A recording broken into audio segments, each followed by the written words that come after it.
Hello, good evening, and good day, everyone, and welcome back to the Ask Abhijit show. This is episode 348. We're gonna discuss, well, we're gonna talk about the situation in Iran, the Iran war, the so-called Islamabad talks that are happening. We're gonna also take questions about other topics. I will let you all drive the Q&A, right? But before we get into any of that, let us see who all is there on the live stream with us today. I can see Rita's Latia. Rita's Latia. Okay.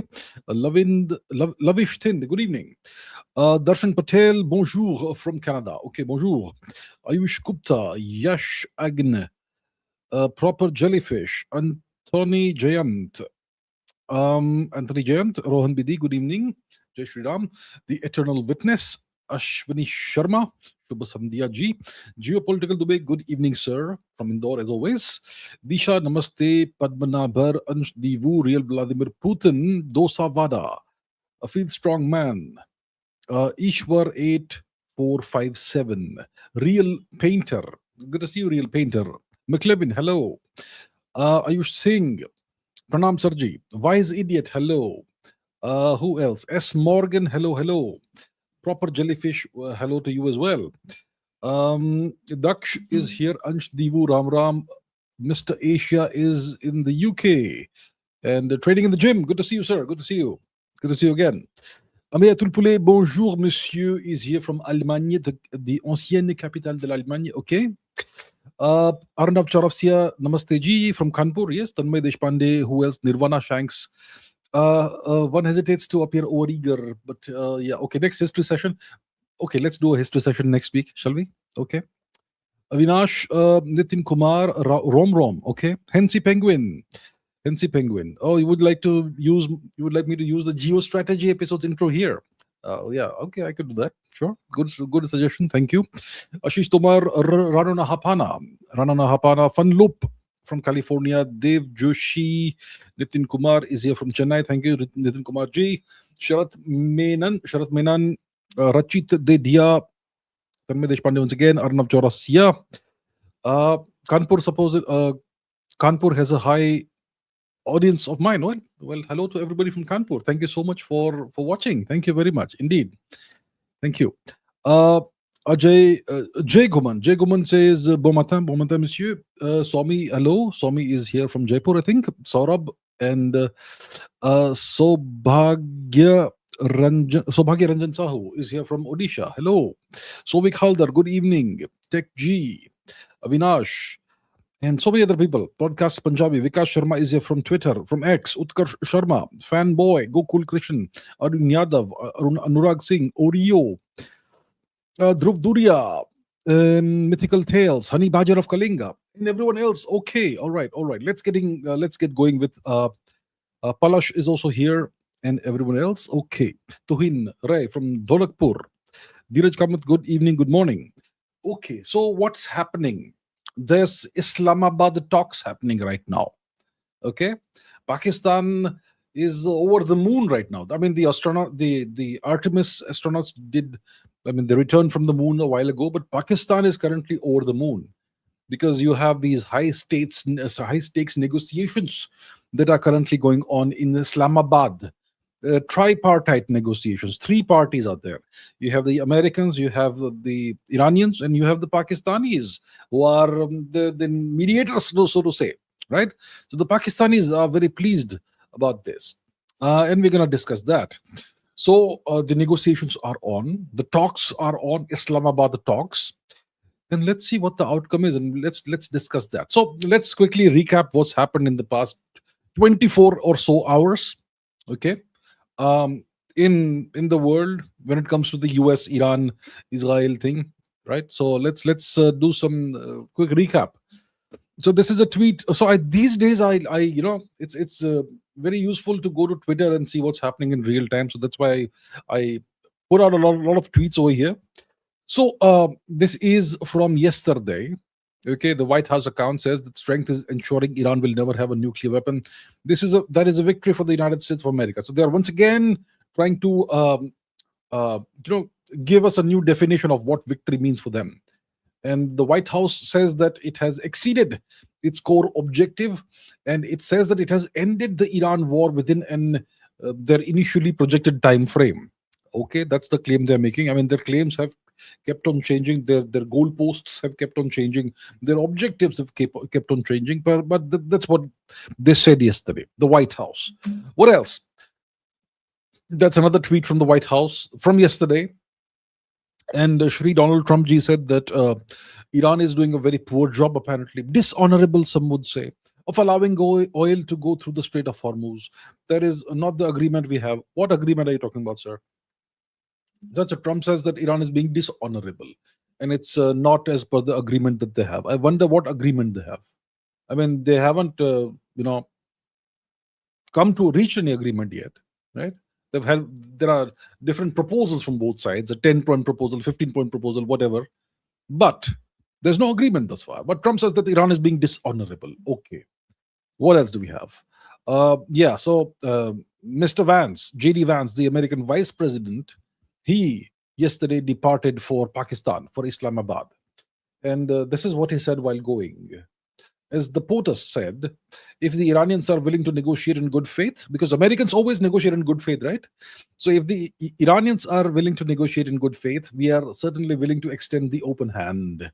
If they're going to try to play with us, then they're going to find that the negotiating team is not that receptive. So the United States always negotiates, in good faith, and the United States always is always the morally, superior party in any negotiation. That's what they are trying to say. Okay, what next? Donald Trump said yesterday the Iranians don't seem to realize they have no cards. Trump loves to talk about cards. He spoke about cards when it comes to his spat with Zelensky in the White House, in the Oval Office. He said that he told Zelensky that you don't really have any cards. And here again, Trump says that the Iranians don't have any cards. Okay. What else? The White House says that the world's most powerful reset. Okay. And the NATO chief allegedly says that the world is absolutely safer under Trump. Okay, so this is all essentially, you can call this propaganda, right? This is them trying to create a certain narrative. Okay. And then Trump speaks about this is early today morning. Okay. Trump says that we will find out what's going on. They are militarily defeated now. They are militarily defeated, he says about Iran. So he says that Iran has been militarily defeated. If they are militarily defeated, why are you having talks? Why don't you just impose your will upon the Iranians if they are militarily defeated? Okay, so he says that they are militarily defeated, and now we're going to open up the strait.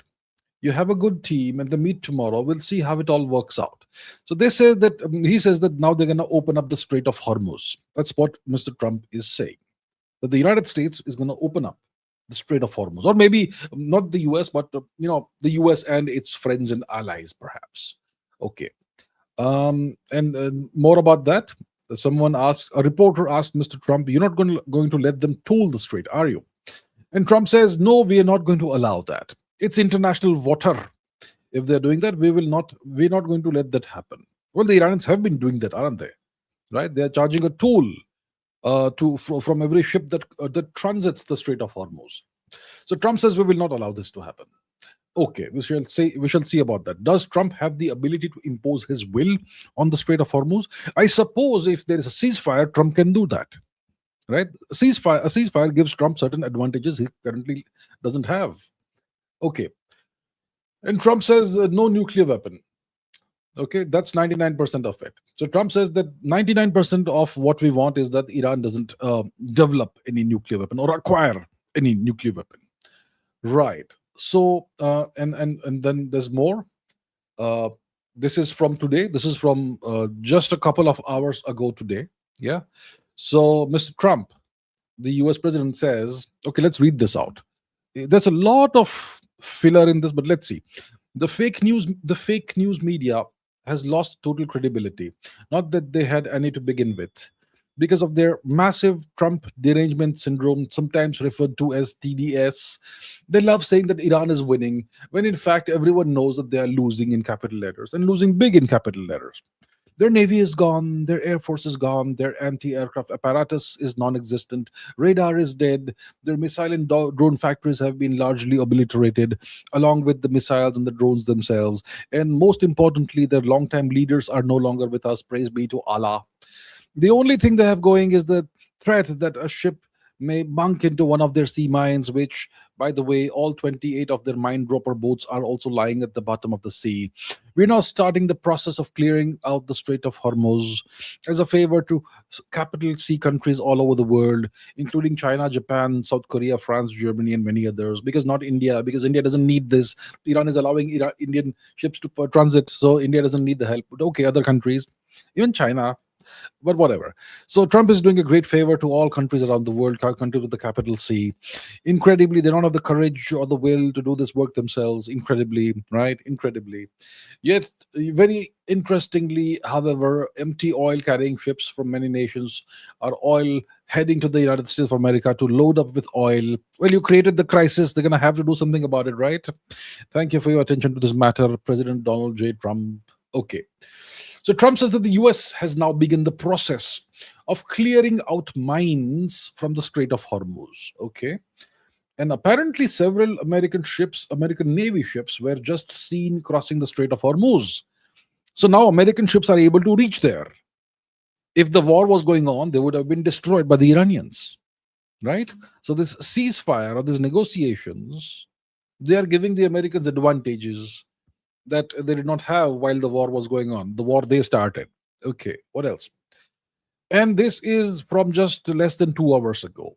Breaking news: trilateral talks between the United States, Iran, and Pakistan have officially begun in Pakistan. US delegation includes JD Vance, Jared Kushner, Trump's son in law, and Steve Witkoff.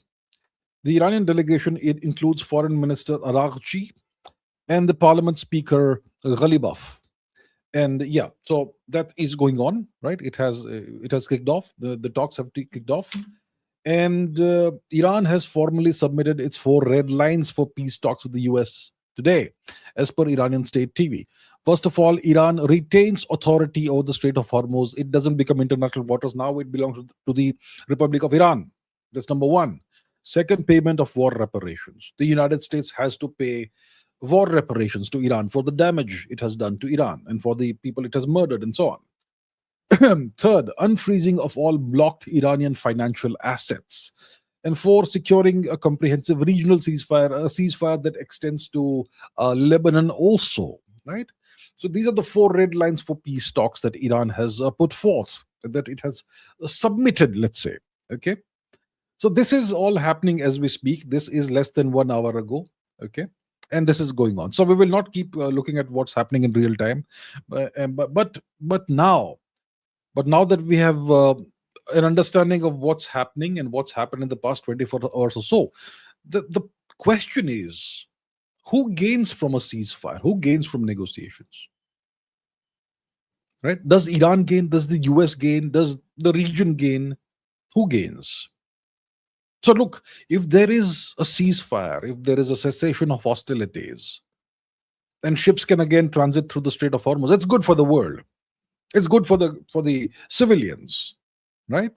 It's good for, well, everyone involved from that particular perspective or angle. But the question is, how long will the ceasefire last? And who, let's say the ceasefire doesn't last forever. Let's say 2 weeks, let's say 4 weeks, let's say 3 days, whatever. As long as the ceasefire exists, who does it benefit? See, from the US perspective, they can bring in more arms, ammunition, soldiers, personnel, weapons, and they're doing it. They're transporting a lot of stuff right now in real time. It's happening right now. Okay. So the US gets to replenish its stockpiles. It's regional stocks of weapons. It gets to bring in more people, more soldiers, more marines, more personnel, more missiles, more warships, whatever, all of that, right? The US gets to do that. And the ceasefire gives the US time to re-strategize. Okay, we did all this, did not work. Now, how can we change things around? What can we change? So it gives the US time to re-strategize. It gives Israel pause, breathing space, right? And thousands of American troops are currently being deployed in real time to the region, right? So this is great for the US. A ceasefire that lasts a couple of weeks, and in the meanwhile, you have talks with the Iranians. And then once you have re-strategized, you've brought in the force posture that you want, you resume the war under any pretext. You claim Iran is not adhering to the terms of the ceasefire, or is being nasty, or whatever. So that is for the US. Okay, if the ceasefire lasts for a couple of weeks, it benefits the US and Israel. But does it not also benefit Iran? Is the question. See, if there's a ceasefire of 2 weeks, can Iran resupply itself, replenish its stockpiles of drones and missiles? Well, Iran's factories of drones and missiles have mostly been destroyed by the Americans. These are surface factories. These are not underground factories, right? You can't have these big factories underground, as far as I understand. Maybe they have some, but in that case, good for them. But I'm assuming that their factories were all overground, and that's why they may have been destroyed by the Americans and Israelis so far. So, in case Iran's factories are destroyed, drone factories, missile factories, then they can't replenish their stockpiles of drones and missiles. They are stuck where they are, right? It's also possible that Russia may resupply Iran somehow with more drones and missiles. It's possible. It's possible China may resupply Iran with drones and missiles. And there is speculation ongoing about that maybe China is sending supplies to Iran quietly. Maybe Russia is doing that, right? But overall, I think it benefits the US. And this sort of strategy has been used in the past successfully by the West to fool their adversaries. Let me give you a great example. The Minsk agreement. Okay? The Minsk agreements. There were two Minsk agreements, Minsk 1 and Minsk 2. So the Minsk agreements, let's read from Wikipedia because, yeah. As always, please remember Wikipedia is not necessarily a reliable source of information, but it's always written from a Western perspective. Okay, remember that. So, the Minsk agreements were a series of international agreements which sought to end the Donbass war, which was from 2014 onwards, fought between Russian groups and the armed forces of Ukraine, with Russian regular forces playing a central part. So, see, the Russia-Ukraine situation began in 2014. The war began in 2022, right? But the Minsk agreements were a series of agreements that sought to end the conflict, the hostilities in around 2014. So you had Minsk 1, okay? So at the end of 2014, August 2014, after defeating Ukraine so and so place, so on and so forth. So there was, so a Minsk protocol was drawn up by a trilateral contact group on Ukraine, which had representatives from Ukraine, Russia, and the OSCE, okay? And there was a text of the protocol: ensure an immediate bilateral ceasefire, ensure the monitoring and verification of the ceasefire by the OSCE, decentralization of power, permanent monitoring of the border, they blah, blah, blah, blah, blah. Okay, and a bunch of people signed this, and this came into force. But, and a fragile ceasefire was established, but the fighting did not stop eventually. And then the second battle of Donetsk airport broke out, and so on. Both parties accused each other of ceasefire violations, but there was an attempt to have a ceasefire. Okay, there was Minsk 1. So the Minsk 1 was in 2014. Okay, August 2014. Did not work out. Both sides accused each other of violating the thing, and so on. Then you had Minsk 2. Okay, so you had these leaders, these fantastic leaders: Belarus, Russia, Germany, France, and Ukraine. Okay. So this was Minsk 2. Successive efforts to resolve the war happened. And then you had Minsk 2 agreement, which happened in February 2015. Then there was a long text of the agreement, various conditions, etc. And so it was extremely complicated, extremely fragile, highly complicated, and so on. And once again, even initially the fighting subdued after the ceasefire, okay, for a while, but did not really work out. And once again, the fighting resumed, and so on. So even Minsk 2 was not really efficacious, did not really work. Okay. But Russia tried to have these ceasefires, and Russia Russia was trying its best, I suppose. I'm sure the Russians also broke the ceasefire, violated terms, and so on. But there was at least attempts that were made to have a ceasefire. Later, what emerged from this? Later, it emerged that this was all a deception. And this was acknowledged by the former German Chancellor, Madame Angela Merkel herself. So it's not some conspiracy theory. She said this herself. Okay. Former German Chancellor Angela Merkel stated in 2022 that the 2014-2015 Minsk agreements were an attempt to give Ukraine time to strengthen itself. She acknowledged the agreements were used to allow Ukraine to become stronger, with Western help, of course, preventing an immediate full-scale Russian takeover.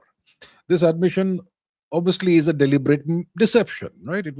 This was all so the Minsk agreements, Minsk 1, Minsk 2, these were deliberate deceptions that were used to give Ukraine time to become stronger, and the West knew there was going to be a war. The West was planning for a war. Okay. But they used these agreements, these ceasefires, these negotiations as a ploy to delay the war and give Ukraine more time. So the purpose of the agreement, she clarified that the talks were aimed at preventing a rapid Russian overrun of Ukraine, which could have happened at the time. It was clear the conflict was frozen and the problem was not solved, but it gave Ukraine time to build up its military. See, Ukraine built up its military with Western help. So this was all a Western initiative, right? And they fooled Putin. They fooled Vladimir Putin. Yeah, that's what happened. I think Mr. Putin was a little naive here. You could say that. He got played by the West. I have said this in the past, from a game theory perspective, from a strategic perspective, if you put your emotions and all those things aside and just look at it as a game, then it made sense for Russia to make a move on Ukraine there itself in 2014. When they took Crimea, they should have taken Donbass and whatever else they wanted at that time. It was strategically advantageous for them to do it at that time. 2022 was late, and the war is still going on. It's still going on, right? So Russia missed a few tricks there. They got played. They were fooled by the West. And why am I talking about the Minsk agreements here? Because it looks like the same thing is happening to Iran right now. How does it serve Iran's purpose? How does it serve Iran's interests or advance Iran's interests to have talks with the Americans? Who started the war? The Americans started the war. The Americans and Israelis. Okay, let's consider the US and Israel to be a single entity, let's say. Okay, so they started the war. They launched an unprovoked attack on Iran, and they did whatever else they've done. We'll not go into the details. And they had very clear objectives, right? Their initial objective was regime change. And Trump also tweeted out, the people of Iran should take over in a couple of days. This regime will be gone, right? So if that was their initial objective, and then they changed their goalpost because things did not work out, then you should be very clear about the fact that their actual objective is still the same. If they get the chance, they'll do it. Regime change and take over of Iran and take over of Iran's oil. So when the Americans want that, and they are bringing in more troops during the ceasefire, what sense does it make for Iran to go and have talks with the Americans? Unless the Iranians genuinely believe and they trust the Americans, then you know what, the Americans are genuinely coming into this with what is it? The terminology our friend Mr. Vance used. 1 second. What did he say? Vance. Good faith. Negotiating in good faith. So do the Iranians really believe that the Americans are negotiating in good faith? The Americans took out Khamenei. They took out a lot of generals and leaders of Iran. The Mr. Araghchi and whoever else is negotiating right now, Mr. Araghchi and Mr. Kalibov, they'll be taken out if the Americans get a chance. So why are the Iranians negotiating is the question. Are they being fooled all over again? Are they being super naive? Is that the case? The Iranians are being just as naive as the Russians were in 2014, that the Americans are negotiating in good faith. They're just buying time potentially, right? Or is Iran also somehow benefiting from this time they're buying? Maybe the Chinese and Russians will supply them with more things. I don't know. Do the Iranians really believe that, if that if we promise the Americans that we will not make a nuclear bomb, then will the Americans let us be and not resume the war? I have no idea what's going on. Right? I'm not sure what's going on in the minds of the Iranians. What strategy they've thought of or whatever. But history tells you that you can't trust the West. That the West history tells you.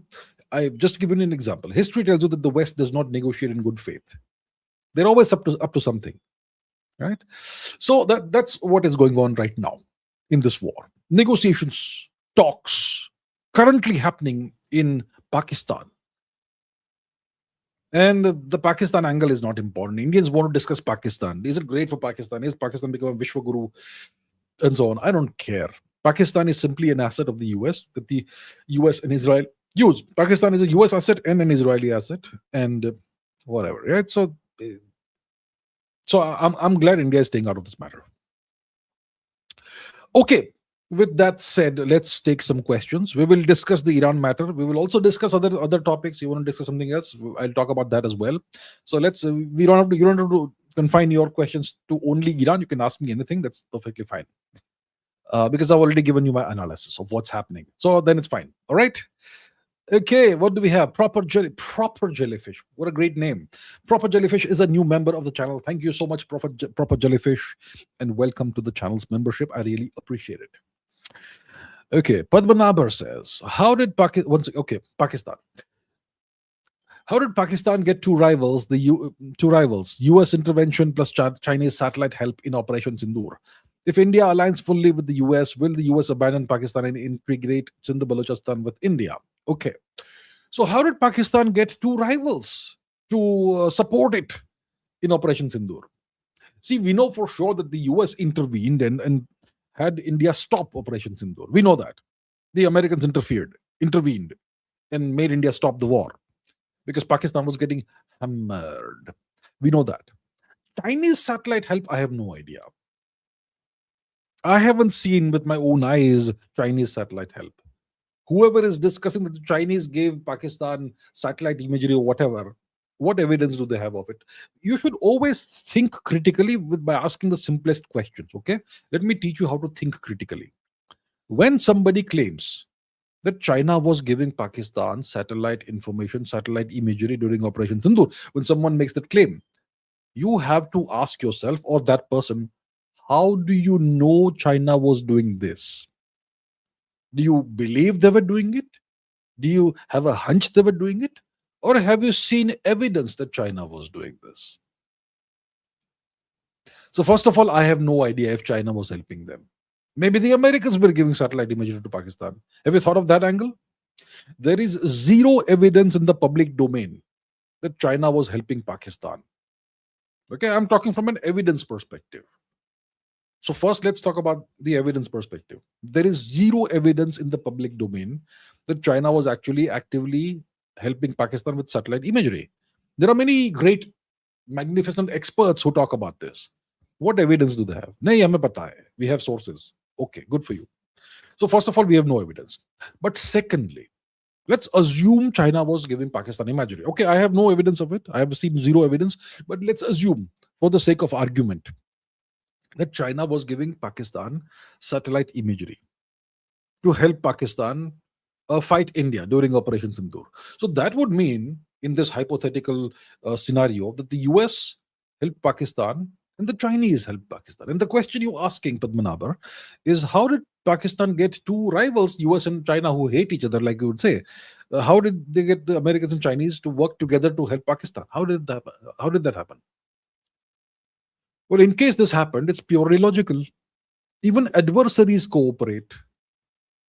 I may hate you, but if I have another enemy that I don't like, and you also don't like that person, even if I hate you, I can work with you on that particular thing.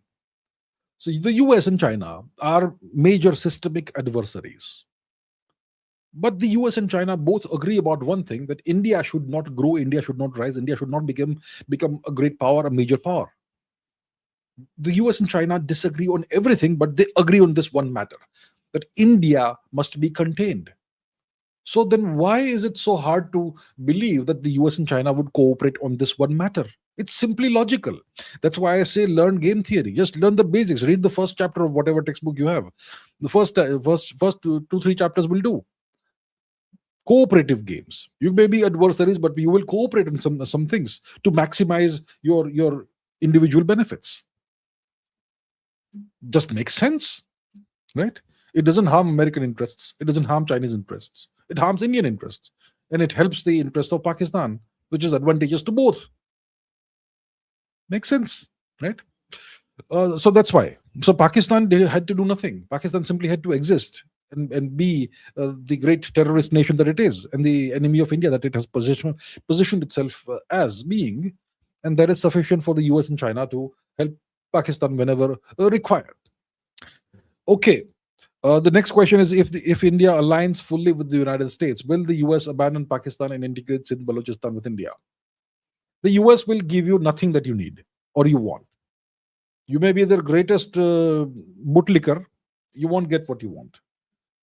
Okay? They will see, even if India aligns with the United States, the United States will not make India bigger, greater, or whatever. They will never do that. They will only want to make you weaker so that you are of more use. If you align completely with them, they will infiltrate you inside out, and then they'll fragment you, and they'll have multiple nations which were once India, and they will deal with them individually. So let's give up this illusion that we have that maybe if we align with the US, we align with the US very nicely, and they will give us everything they want, because see how they've helped Japan become rich, see how they've helped South Korea become rich, see how they have helped Europe the past 70 years. So let India also align with the US. We will get everything we want. No, you won't. No, you won't. Won't work. Anshdivu says, Turks burnt our libraries and universities, but did the numerous kingdoms of historical Bharat write down enough of their histories or achievements to recreate a full picture of our history? If not, why not?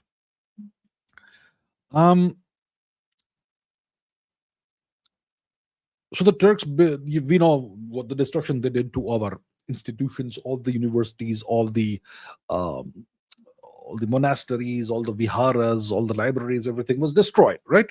But it's impossible for the Turks to go into each household and destroy everything. So clearly, they destroyed the institution of the higher education system of India for sure. But it took the British to finally destroy the complete education system of India, which was the lower education system of India, which was temple based, right? So did the numerous kingdoms of historical Bharat write down their histories and all? They did that, and obviously every part of Bharat had these Vishwavidyalayas. Every part of Bharat had these great universities and viharas and monasteries and all that. And that's typically where you would keep your records. So it's not like we only had Nalanda and Takshashila, right? We had so many more universities. Vikramshila, Tilhara, Sharda Peeth, Vallabhi, and so many more. We don't even know the names of many of these anymore. So we had universities all across India, all were destroyed. And everything was destroyed, all the texts, everything was destroyed, all the libraries were destroyed. But you still find texts in temples. That's how the Arthashastra was rediscovered. You still find palm leaf manuscripts and other kinds of manuscripts in various temples, various old temples across India. You still find that. So it's not like we don't have records of the past, but they are not integrated into one knowledge base anymore. They're all scattered, disjointed, fragmented. You may find absolute treasures in some temples, but nobody cares. Everything is crumbling. The ASI, I don't know who's supposed to take care of these things. Nobody's concerned. Nobody's concerned. And palm leaf manuscripts, they don't last long. See, historically, we had the process of recreating the palm leaf manuscripts. A palm leaf manuscript will be rewritten every 20, 30 years because we had scholars who kept the tradition alive. Today, we don't have any scholars anymore. The old system is gone. So whatever palm leaf manuscripts and old manuscripts still survive. In the north, you have birch bark manuscripts. These are all crumbling slowly now. And in a couple of generations, everything will be gone. So we have ancient records still in various ancient temples all across India. But in the past, it was all an integrated system. Now it's a disjointed, fragmented system that no longer is a cohesive whole. It's no longer an integrated whole. So I suppose if the government of India suddenly wakes up and decides that let's digitize all the manuscripts, let's go and do a proper survey of all the manuscripts in all the temples, in all the mathas across the country, and borrow them to digitize them and give them back. You can do the process in a year or two, in a couple of years, maybe 5 years with professionals. And then you can have a digital database of our ancient history. And you can have our own sovereign AI that can go through this whole thing and then start teaching you what our actual history was all about. It's very possible. But the government of India is not interested in this matter because who cares? So, right. So that is the deal, my friends. Ashutosh Divekar says, Mir Schreiber says that Iran is in a dominant position and may make nukes soon. Israel, after getting threatened, may nuke them before Iran succeeds. What are my thoughts? Well, I have said this. I don't know what Mir Schreiber has been saying, but if you have been watching my analysis, my ongoing, evolving analysis since over the past month, or the past 40 or so days, I have been saying essentially the same thing. I don't know what he's saying, but Iran is in a dominant position regionally. They have taken a tremendous amount of damage, but they are in the dominant position. They have achieved a strategic victory, essentially. They have forced the Americans to the negotiating table. Now, the negotiating table is where generally the Eastern nations lose to the Westerners. Okay? And Iran, I think, is not an entirely stupid nation. I think they are not stupid at all. And I think the only thing that can guarantee the long-term survival of Iran as a sovereign nation is nuclear weapons. I think Iran has 2 weeks to test a nuke. Right? I think maybe Iran also wants to, maybe that explains why Iran has gone to the negotiating table. I think Iran has, if this ceasefire lasts 2 weeks, I think Iran has a couple of weeks to not build a nuke, but test a nuke. It's not enough to build a nuclear weapon. You have to demonstrate to the world that you have the capability to use it. And how do you demonstrate that? You do it by testing it. So Iran has a couple of weeks to test a nuclear weapon. Right? And I even tweeted that out a couple of days ago. I'll not go and drag out my old tweets from 2 days ago, but yeah, 2 days ago is now old, I suppose. So Iran may, logically, it makes sense that Iran will develop nuclear weapons at the earliest. I think they have these, engineering and technological know-how to very quickly make nuclear weapons. And they have plenty of at least 60% enriched uranium. And if they have any sense, they would have also enriched it further to 90+%, at least a few tens of kilograms. And if they have that, then they can have a certain number of nukes. So how much uranium do you need for a tactical nuclear warhead? Okay, let's not speculate. When it comes to plutonium, you need not a lot. Uranium, you need more. Maybe let's say 50 kilograms. Let's say for one tactical warhead, let's say 50 kilograms. Okay? It may not be the right number, but maybe let's say it's 50 kilograms. So if Iran has 500 kilograms of 90+% enriched uranium, then they can make 10 nuclear warheads. I think it's not that difficult to make warheads once you have the fissile material. So I think Iran could test a nuclear weapon in the next couple of weeks. I think they'll be stupid not to. Israel, after getting threatened, may nuke them. Israel is capable of doing such a thing. Yeah. So it's a kind of a game of cat and mouse right now. I think everybody knows that Iran, they're in a dominant position, but they've gone to the negotiating table, right? So why would you do that? So that you can do certain things quietly in that intervening time period. So I think the Americans also will know about this, will be cognizant of this possibility. The Israelis will be very cognizant of this possibility. And if they get any whiff of information that Iran is cooking a nuke, maybe the Israelis will do something about it. So these are all possibilities, very, very distinct possibilities, very logical possibilities. But what is my central thought about this matter?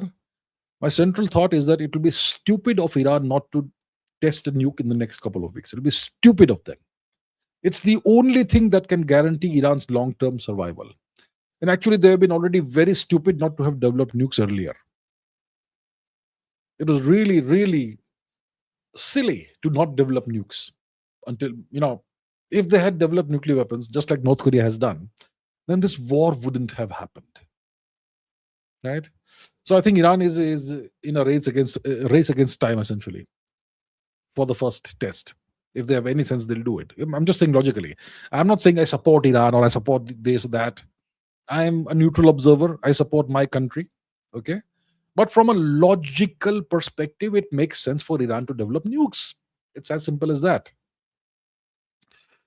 Okay. Sergeant Skylan says, can we make ICBMs non-nuclear and in mass? ICBMs are intercontinental ballistic missiles. Can you make non-nuclear ballistic missiles? That's a good question. You see, let's say this is a missile. Okay, is missile. What's it say? Okay.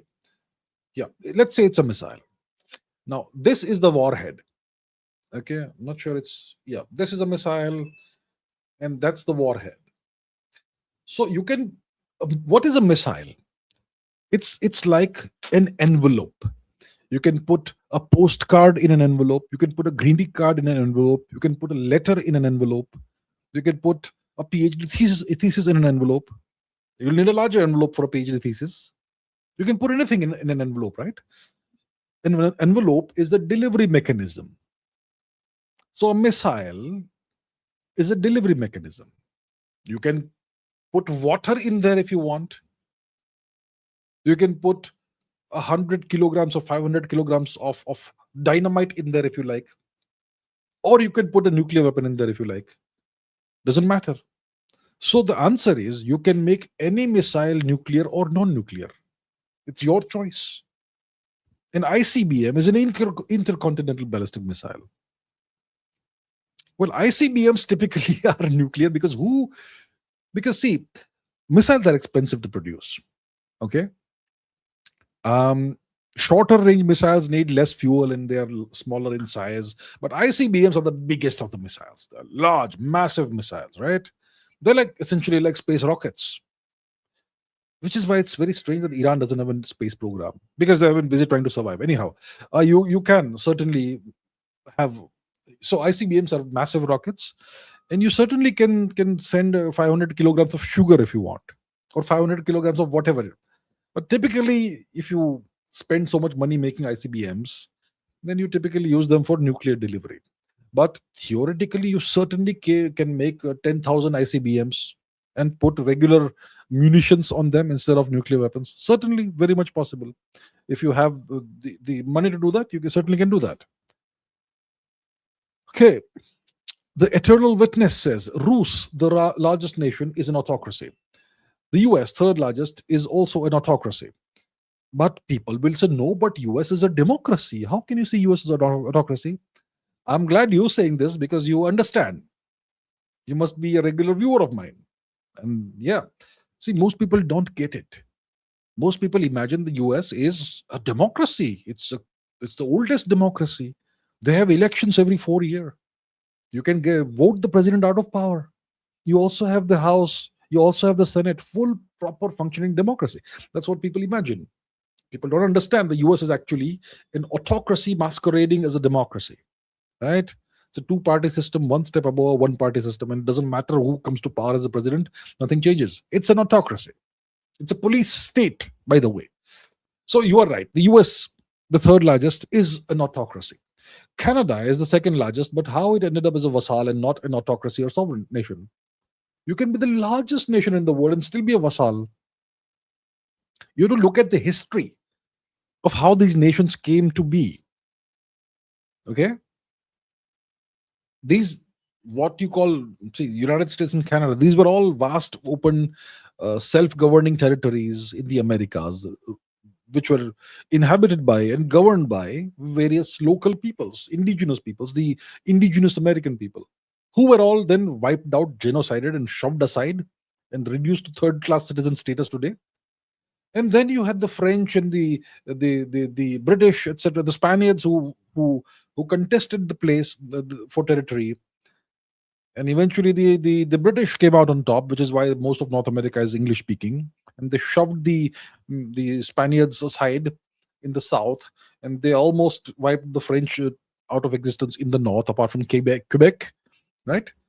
And then you had the formation of the United States, and the British were defeated 1776, the War of Independence, that thing. But Canada remained under British control and French control, and eventually Canada came about, right? Came into existence as a separate nation, but it was still always, you could say, a member of the Commonwealth and all that, subsidiary, subordinate to the British in certain ways, and so on. So the thing is, you have to understand the historical trajectories of both nations. You have to understand how the United States ended up becoming a superpower.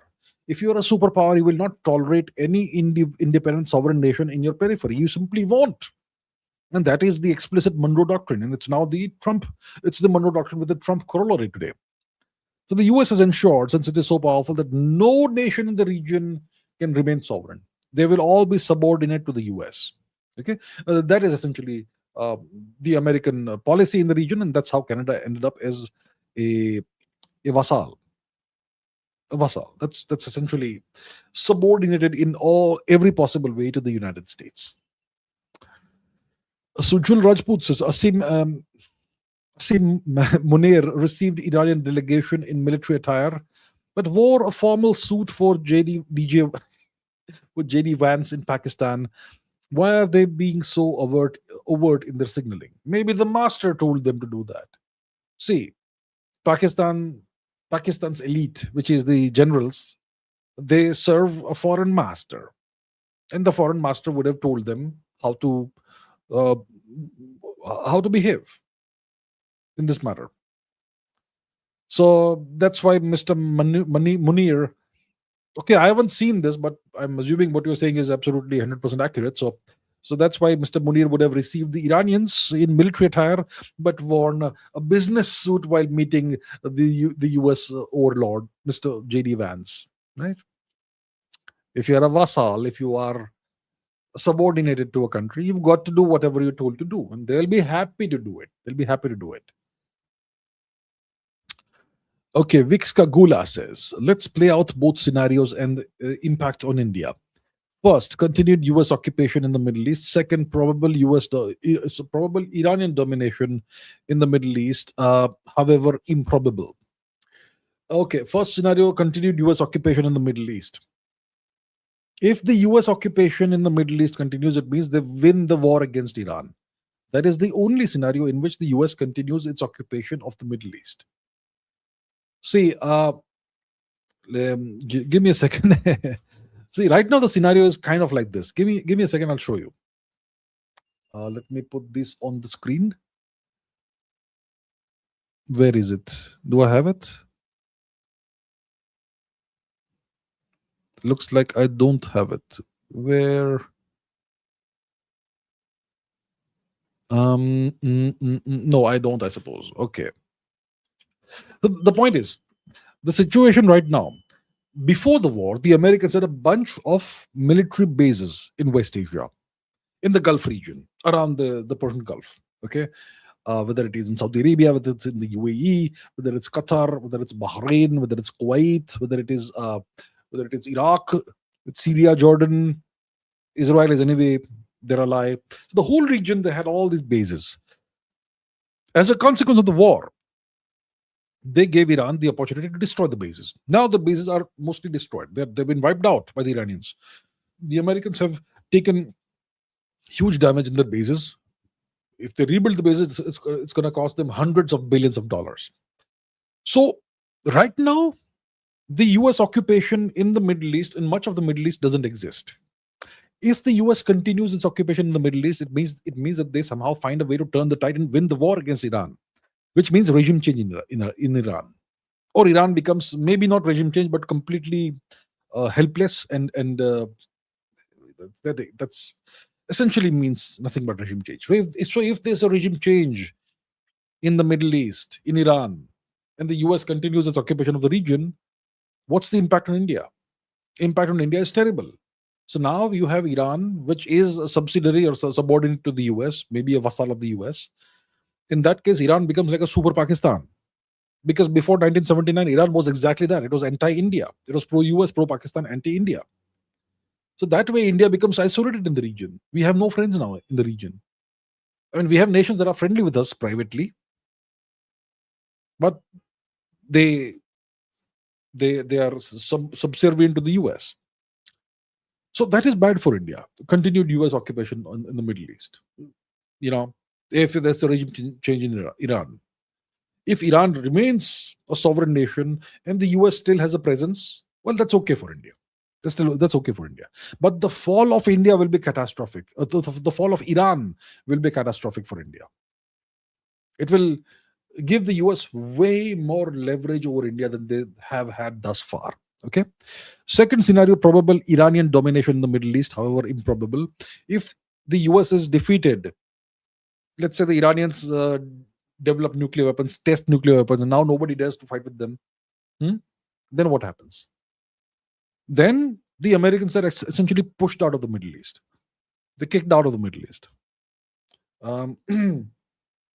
Well, that would give India much more leverage over the US in future negotiations and whatnot. Right? If the US becomes, understand why it is like this. The US is not a friend of India's. I'm not saying because I somehow, for some reason, dislike the US. It's not the case. I like the US. Wonderful place. My point is, look at American actions the past few years. Look at American actions the past 40 years. It treats India as an adversary. Right? So the US isn't a friend of India's. The US regards India and treats India as an adversary. It has this containment policy towards India right now. It's trying to contain India in every way. So if the US loses some leverage over India, it's good for India. It's as simple as that. India gets more options.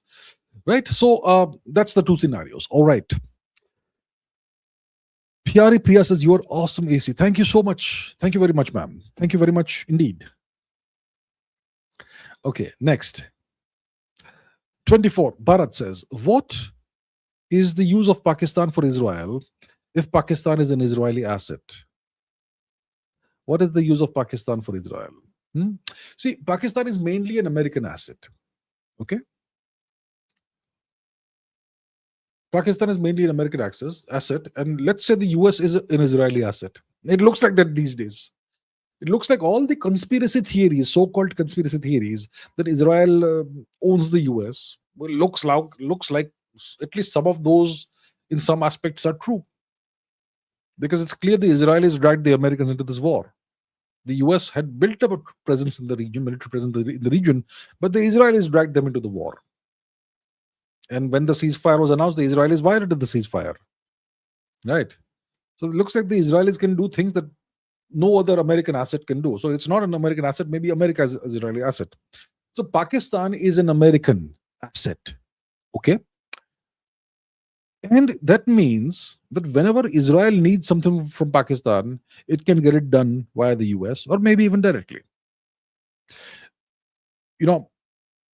It's always beneficial to have assets because they can be useful in a multiplicity of ways. Even if you don't know what to do with the asset, someday it'll be useful. So let's say, see, overall Israel doesn't have too much use for Pakistan unless there are situations like the current Iran war or whatever, right?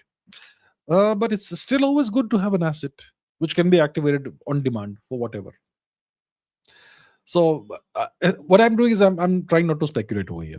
Okay, mostly Israel doesn't have much straightforward use of Pakistan, but right now Pakistan is valuable for Israel for maybe fooling the Iranians with this ceasefire talks and all that. Maybe that sort of thing. And see, Pakistan and Iran, as we know, aren't friends. Pakistan and Iran are adversaries. And Israel seeks the destruction of Iran and a regime change in Iran.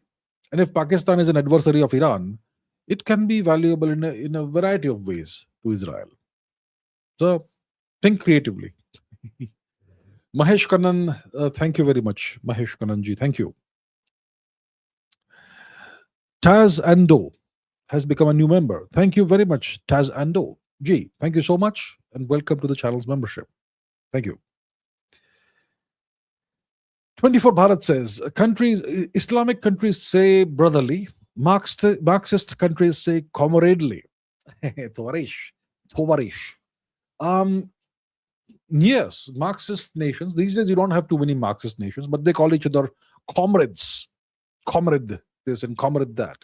And the Islamic countries, they call each other brotherly countries, brotherly nations. That is indeed an interesting observation, which I agree with. Yes, sir.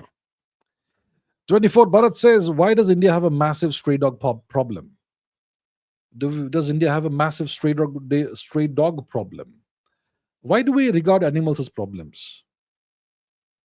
Do we see dogs have been part of Indian society for, I would say, at least 10,000 years? They are, we domesticated dogs. I mean, our ancestors domesticated dogs. And dogs have lived with humans ever since. The Indian dog, which is called what? The pariah dog in English. It's the oldest breed of dog. It's Indians who domesticated dogs. I mean, Indians domesticated wolves who became dogs, and the Indian dog, the standard brownish, yellowish street dog, that's the oldest dog breed in the world. So they have been with us for at least 10,000 years. And they are our best friend. I don't know why we regard them as a problem. Should we genocide them? Is that what some people are suggesting? And lots of people hate dogs. I know that. See, I know there are issues when you have dogs who are strays. The issues are that sometimes these dogs become violent, and these dogs may have rabies, and if they buy, and sometimes they end up doing harm to children. Perhaps that's how thing happens. But I'll tell you what. Typically, why do dogs become aggressive? Dogs, the Indian dog is the nicest breed of dog. Very friendly, very social, very intelligent. So why do some dogs become violent? It's typically because somebody keeps mistreating them. It is humans who mistreat dogs, and then those dogs over time they become violent and antisocial and all that. No dog is born that way. And we have a massive dog population because dog population it grows with the human population. I'm sure if you go back to 1947, I'm sure there's no dog census or whatever, but undivided India's population was 330 million or so. That's about one fourth of what we have today. Just divided India. I mean, just today's India, right? So I am sure the dog population was probably one fourth of what it is today at the time. So the number of dogs is simply a function of the new number of humans in the country. And I am completely against genociding dogs. What we should do, I'm not sure first of all, I don't see this as a problem. It's just a feature of the Indian subcontinent. It's a feature of Indian culture, civilization, and the Indian society that you have dogs. You also have cats, right? You also have pigeons. We domesticated pigeons, and now we'll set them free. So pigeons are now a nuisance because they can't return to the forests. They are not capable of living in forests now, so they live in areas surrounding humans, and now they're regarded as a nuisance. But we domesticated them, and then we abandoned them, and now we say that they are a nuisance. So we have to understand animals also have the right to exist. We domesticated these animals for our own benefit: dogs, cats, pigeons, horses, cows, etc., etc. And then from time to time we say, okay, now you're a nuisance. I mean, the story of the pigeons is super tragic. Super tragic. Today, no one even knows that pigeons were once domestic birds. We had domesticated them for the purpose of sending messages. And then once we get you got the telegraph and whatever else, we just threw them out. So why does India have a massive stray dog population? Because dogs have been an integral part of human society for at least 10,000 years in the subcontinent. And they're essentially part of human society. They're not separate from human society. They don't live in the forests. They don't live in jungles or hills or whatever. They live inside human habitation, cities, towns, villages, and so on. So it is a feature of Indian society. It's not a problem. It's not a bug. I don't see it that way. And people should be kind. The reason why most dogs are anyway non-violent, non-aggressive, but let's say there's a certain percentage of dogs that are aggressive and violent. Why are they violent? It's because humans mistreat them. There are some cruel people who take out all their frustrations and all their cruelty on dogs, and then those dogs eventually, if they survive, they become violent. Okay, Teen Talk says, you said UFO sightings in the US are secret weapons. Is this not the correct time to use them? Did you learn anything new about the US in this war? Is the second question. I said the UFO sightings are secret technology, not secret weapons. Okay? It is important to pay attention and understand nuances. I have said on multiple occasions that most likely, that in my opinion, most likely these UFO sightings, these UAP sightings, they are secret technology, maybe Lockheed Martin technology. I use the term technology. I have not used the term weapons. Please pay attention. Please understand the difference between words. Weapons and technology are different things. A phone is technology. A phone is not a weapon, right? Weapons are also technology. But technology is weapons are a subset of technology. Technology is a superset, right? So I have said that in my opinion, it's most likely these sightings, these things, these objects are secret technology. What kind of technology? Most likely vehicles of some kind. Vehicles are not weapons. So if the Americans have this sort of secret technology, then why are they not using it? Because maybe it's not weapons, right? That's why. Maybe it's not weapons. Maybe it's just some kind of vehicle. And maybe it's still in the experimental phase. Maybe it's still not matured as a technology. See, these are the logical potential explanations. And obviously, they will use very super secret technology only in do or die situations. This war is not a do or die war for the US. It's a do or die war for Iran. For the US, it's okay. It's not that big of a deal. For the rest of the world, it's a big deal. Actually, even if the US loses this war, this war is still beneficial for them because they will benefit materially and economically from the war, right? So you don't use super secret technology publicly unless it's a very high stakes situation, a very high stakes war, a do or die war. So that's why even if it may perhaps be weaponry, they may not use it right now. Next, did you learn anything new about the US in this war? Yes, some things are very interesting, right? I mean, the US performance in this war has been pretty surprising and interesting. They seem to have only one way of fighting wars, which is the brute force method: flatten a country and then declare victory. And that's what they've tried to do here, but it's not worked for them. But they're still trying to declare victory, right? And it's clear that there is no morality or ethics in warfare when it comes to the West, when it comes to the US.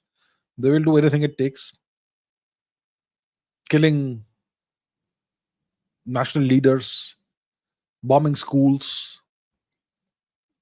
That warship incident near south of Sri Lanka, that was unnecessary.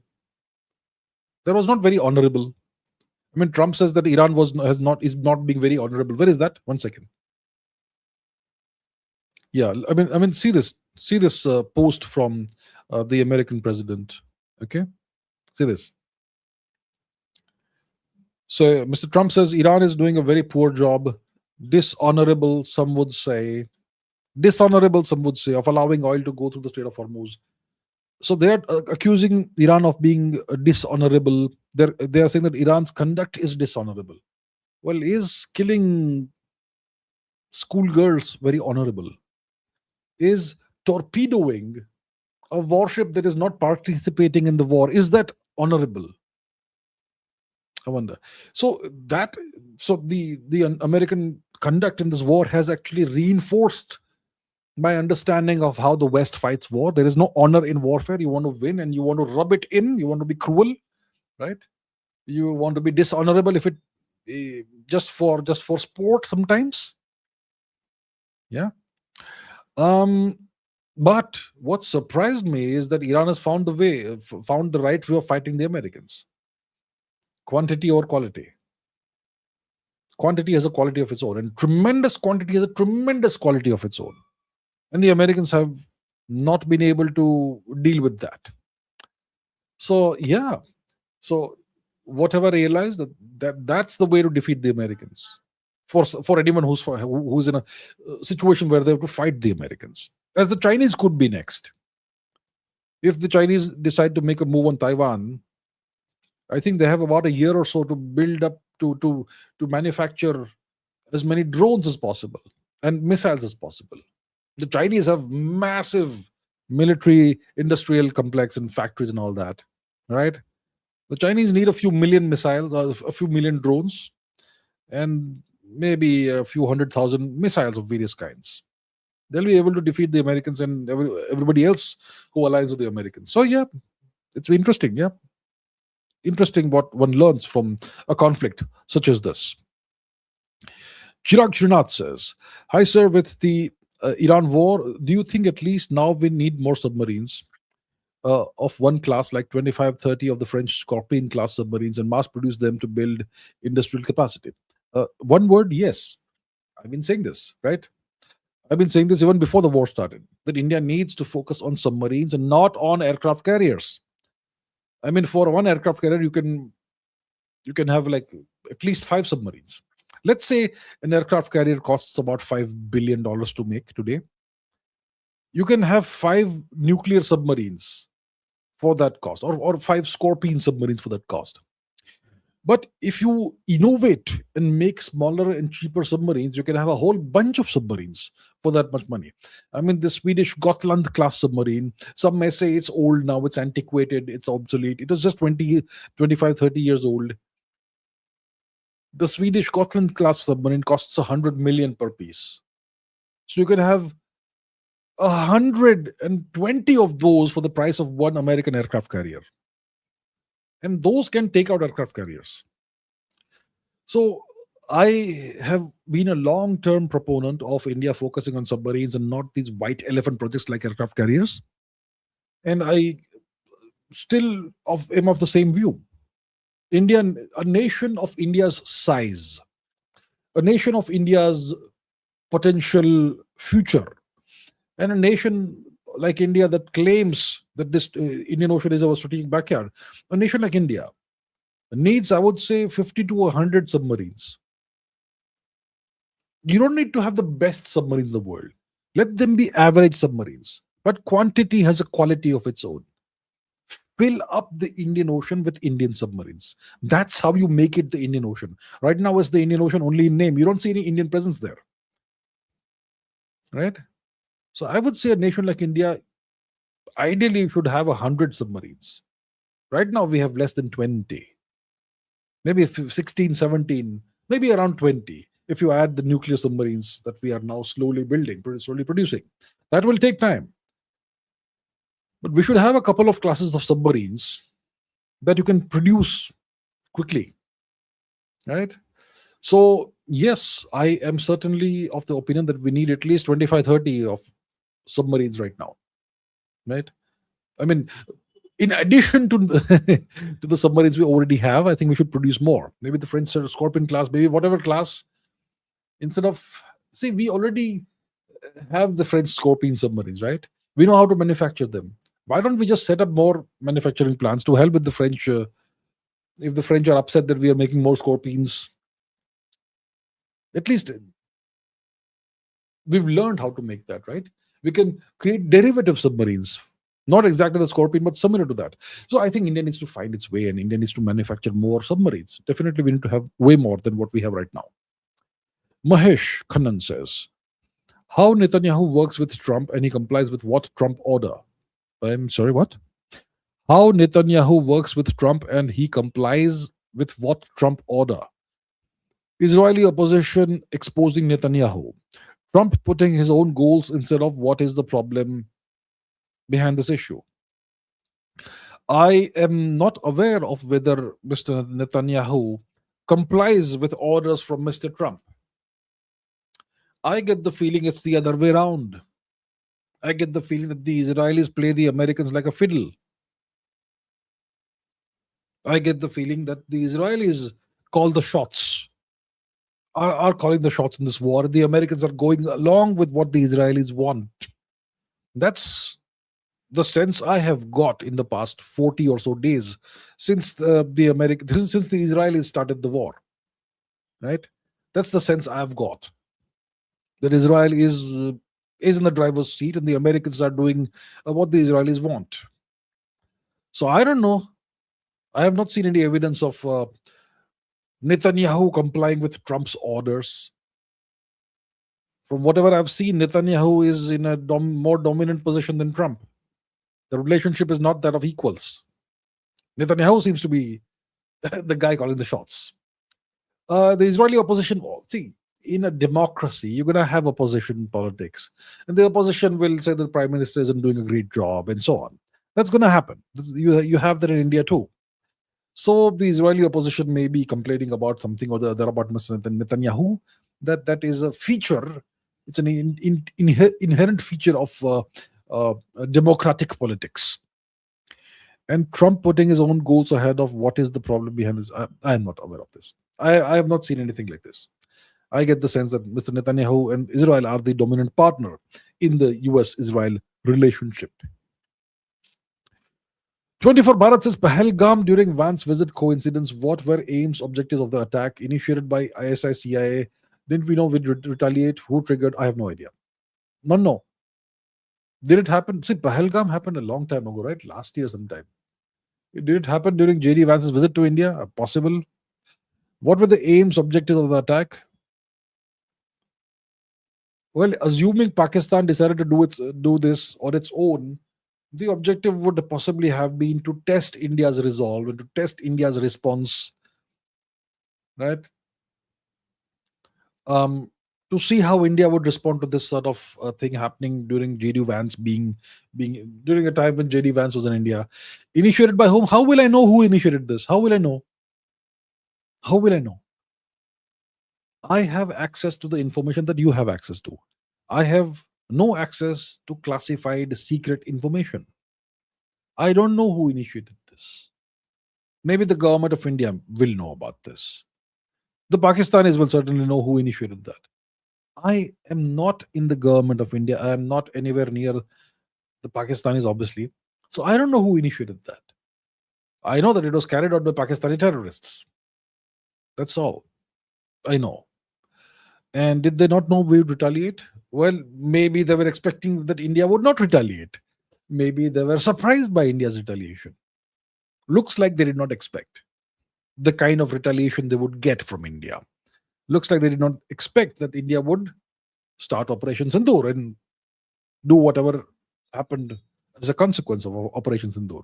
So I think the Pakistanis underestimated India's resolve, and they were in for a huge surprise, clearly. Yeah. Chirag Srinath says, did India's lack of civic sense also stem from a non-violent independence power transfer? Did our peaceful transition, unlike violent revolutions or wars elsewhere, weaken a unified national identity? Lack of civic sense and non-violent transfer of power. See, the people of India clearly lack civic sense, no question about that. Why? And the same people of India, when they go to a foreign nation, they show the most impeccable civic sense. I mean, see Indians who go and settle in the West or live in the West. They have the most impeccable civic sense. They are the most well-behaved people. They are the model citizens, the model immigrants, right? And the same Indians in India behave very differently. Why is that? It's because in India there is zero enforcement of rules and laws. If you don't believe me, go outside of your house and see the traffic. Is anybody following traffic rules? When you go and apply for a driver's license, you're taught all the traffic rules and you've got to show that you know what the traffic rules are and so on, right? Right? But go outside, whether it's a small town, whether it's a medium sized city, whether it's a metropolis. Does anybody follow traffic rules in India? They'll follow, they'll slow down or whatever when they see a cop. But there's no real enforcement of anything, any rules, any laws in India. And that's why people do whatever the hell they feel like. And secondly, the governments, the municipalities, their standards are so low. They don't carry out what they're supposed to be doing, their duties. They don't take out the trash. They let water accumulate wherever. There is very clear evidence in certain parts of India, at least, of very clear alleged corruption. So when they are corrupt, why should people follow the rules? So because of this dysfunctional, corrupt, broken system, you have this situation in India. The solution is very simple: stringent enforcement of the rules and laws, and guaranteed fines or punishments for those who transgress. If it is guaranteed that if you break the traffic rules or laws, you're going to be punished, then everybody will very quickly modify their behavior. Very quickly, they'll modify their behavior. So that's one example. See, poor driving is a manifestation of poor civic sense. Then if you start people litter all over the place, because see, half the time you don't get trash bins, dust bins, or whatever. And even if you have trash bins and dust bins, they're overflowing at times because the municipality is not doing what they're supposed to do. So people just give up, right? But let's say the municipalities start doing their job properly. They take out the trash. They ensure there's enough trash bins and all that everywhere. Then they can start enforcing the rules and the laws. So if the system works fine, there will be proper civic sense in India. The problem is not the Indian people. The problem is the Indian system. The Indian system needs to first of all decorrupt itself and get itself in order, and then they can start enforcing the rules and laws and everything, and guarantee punishment for those who transgress, and then you will have proper civic sense in India. See how Singapore transformed itself. They had the exact same problems. See how they solved the issue. That's how India is supposed to solve the issue.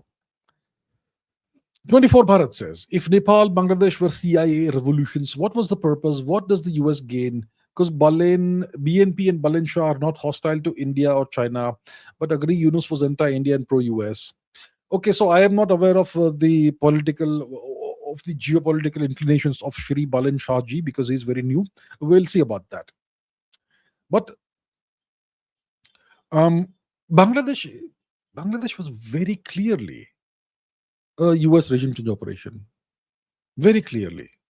It was so clear that I spoke about it 9 months before it happened. in November 93, I put out a video on this channel. India's nightmare scenario, American regime change in Bangladesh. 9 months approximately before it actually happened. Right? What's the purpose? The purpose is to contain India.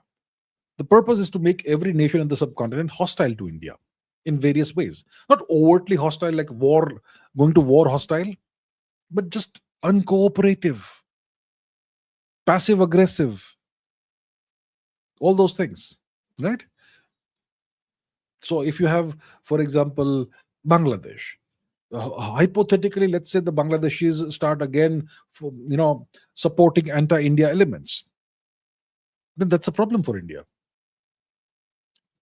So what does the US gain? The US gains by containing India. If the whole region, the whole neighborhood of India becomes unstable and uncooperative and hostile to India, and then maybe you will have further issues within India as a consequence, then that creates instability in India. It destabilizes India.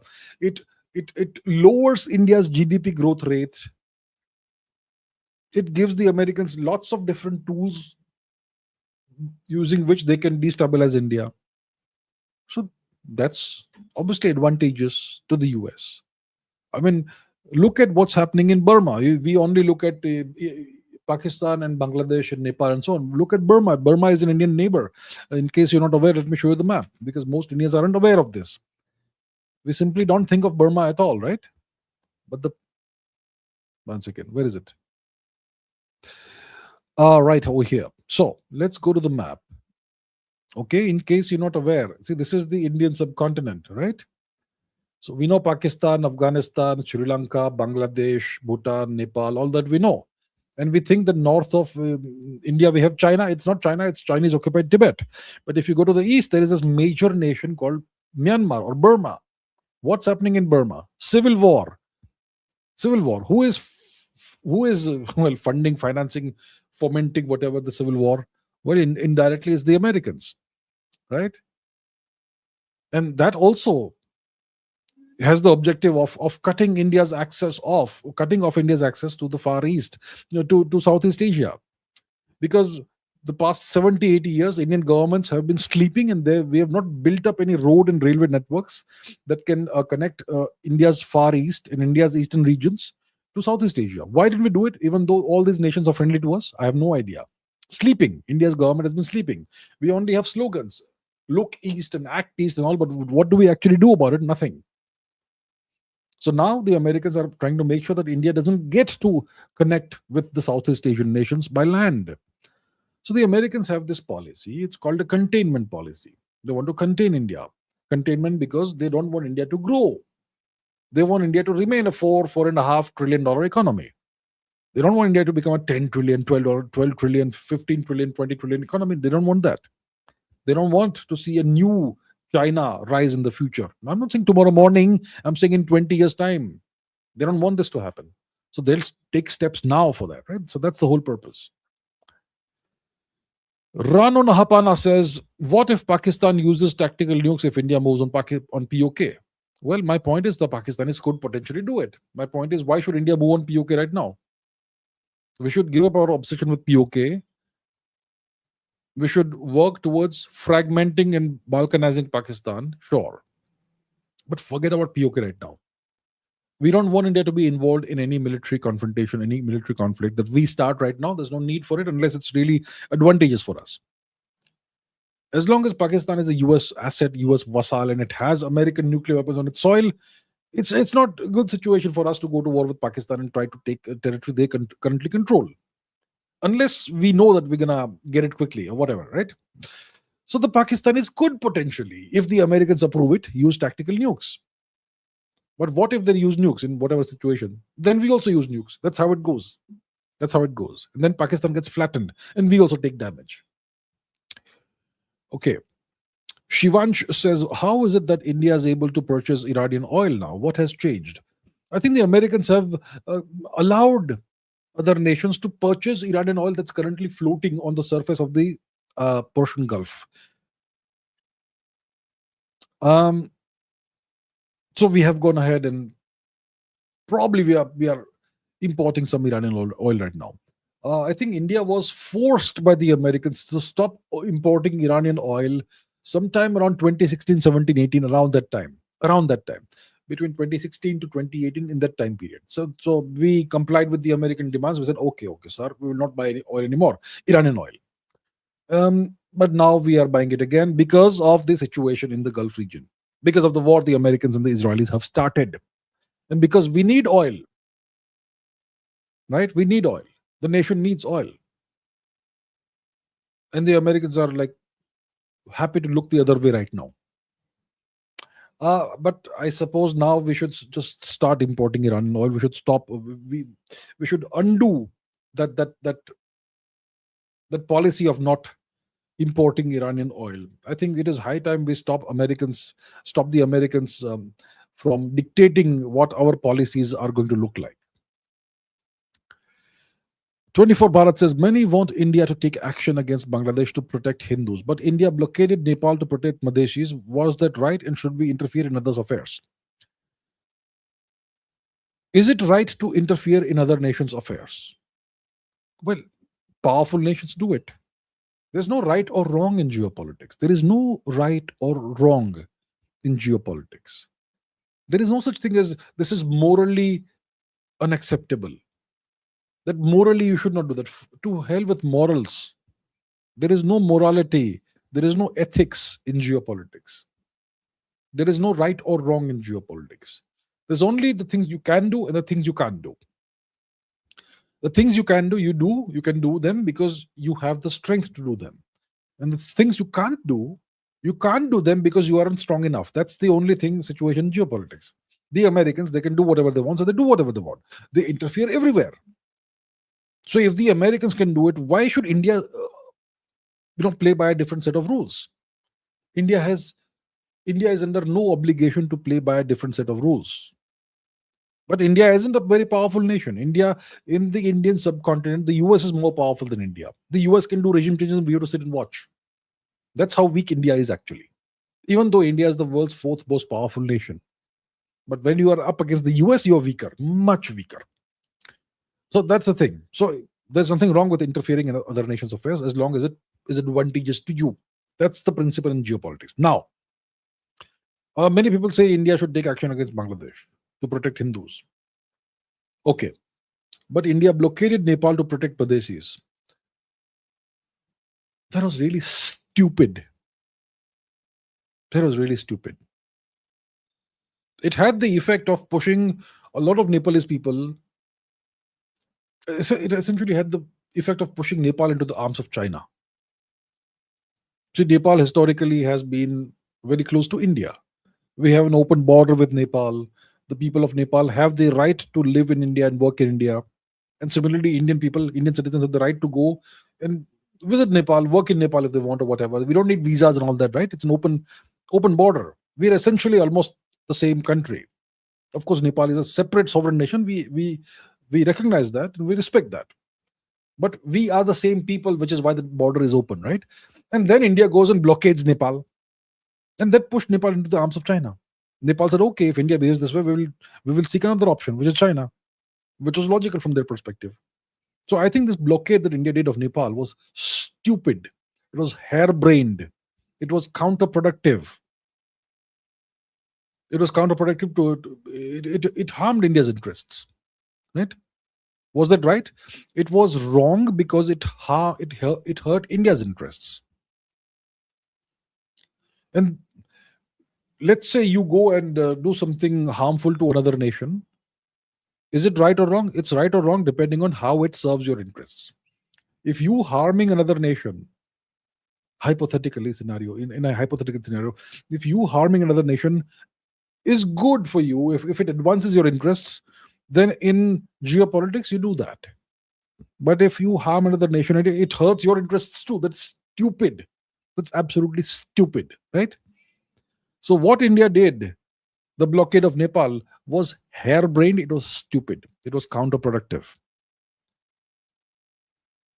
Matt Blackbeard says, thoughts on Bhavishya Malika? I have no idea what there is. I've never read it, so I don't know. I have no thoughts.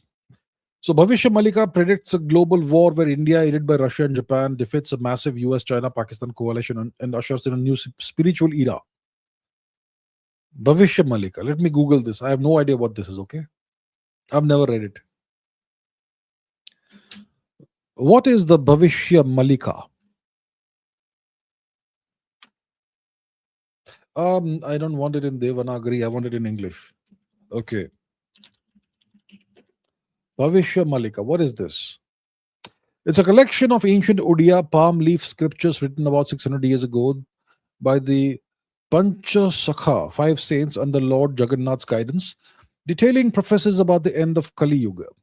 It predicts global catastrophes, World War III at 2032, transition towards a new Satya Yuga.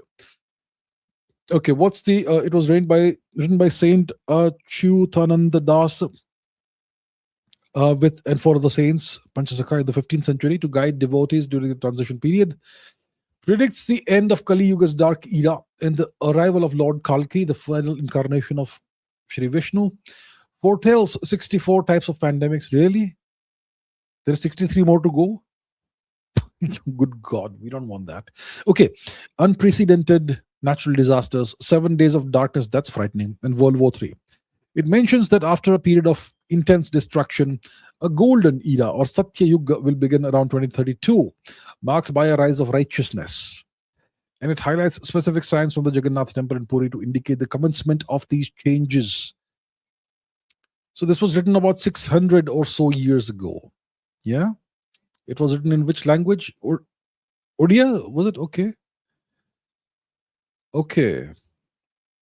Where can I find the text? I wonder. Where can I find the text? Let's see what Wikipedia has to say about it. Malika, ancient text, Odia language. Okay. Predictions, Lord Kalki, 2032. 2032. Well, 6 years to go. Social instability, erosion of religious values. Well, we see that. Yeah. Prevalence of unrighteousness. We see that. Yeah. So these are the signs of Kali Yuga. Fine, we know that. The sun's heat will intensify. 7 days and nights, the sun and moon will vanish. 64 distinct epidemics. Numerous temples will be hit by lightning strikes. Moral decline among spiritual gurus. Initiation of a new era. So a prophecy, which prophecy? This prophecy foretells a future attack on India led by China and a coalition of 13 Islamic nations. Fueled by rising religious tensions, India is predicted to launch a powerful counteroffensive, leading to the collapse of China and the unification of the 13 Islamic nations under Indian leadership. Really? Okay. Fine. Okay. So the outbreak of a third world war lasting 6 years and 6 months. This conflict will divide the globe into two opposing powers, with India joining the war 13 months after its onset against a powerful adversary. 13 months after its onset. So it's been 1 month so far. Okay, so what are my thoughts on this? I don't have much thoughts on this. I haven't seen the actual text myself. I've just seen what Wikipedia has to say about it, or then what Google's AI says about it. So I am not familiar with this text. And anyway, I am not a firm believer in prophecies and whatnot, and predictions such as these. So what are my thoughts? My thoughts are that I am super skeptical. But if India does emerge as a global power and so on, I'll obviously welcome it very much. But I am skeptical overall. Okay. Okay. Ishwar says, Soldier Boy asks, how do you see India's base case outlook over the next decade, growth and reforms? Are we done, or do you still have some hope? Well, looks like this is now a time of war. There's the Iran war now. I think it will resume at some point in time. Negotiations, I think, are just unless Iran develops the weapon. If Iran develops the weapon, then the war may not progress or continue. But I think this current phase, the ceasefire, it's just an interlude. It's just time. It's just a ploy by the Americans and Israelis to buy some time. So I think this war could continue. And let's say the war ends, but now the thing is that the Chinese have seen how to defeat the US. So maybe next year or something, they may launch a war on Taiwan. So I think this war could be a smaller war compared to what could happen next year. Hopefully, obviously, I hope none of these things happen. But it looks like this is going to be a period of great instability, a pretty unstable time globally. I don't think the global economy will do well. I don't think too many nations are going to have a lot of growth economically. The supply chains are fragmenting. The global system is fragmenting. It's bifurcating. So based on this outlook that we currently can see, what do I think about how do I say India's base case outlook, the next decade, growth and reforms? Well, reforms, that depends on the government. We haven't seen any big bang reforms the past 12 years under the leadership of Shri Modi ji. We've seen progress. We've seen tremendous progress, but we haven't seen big bang reforms. Not what I would consider big bang reforms. We've seen great progress. So I don't see major reforms. If the pace of reforms stays what it is right now, reforms on paper and some implementation on the ground and so on, but no deep transformative reforms, well then if the outlook is similar, then I don't see any transformative reforms happening in the next 10 years. Maybe in 10 years we still have the same bureaucracy, the same education system, the same everything else, the same institutions. India can't be transformed by having business as usual, right? As usual. So I'm not very hopeful that you will have transformative reforms in India the next decade. I'm not very hopeful about that. Growth, maybe 5, 6, 7% growth, perhaps. Hopefully, at least 5% per year. Ideally, 8, 10% per year.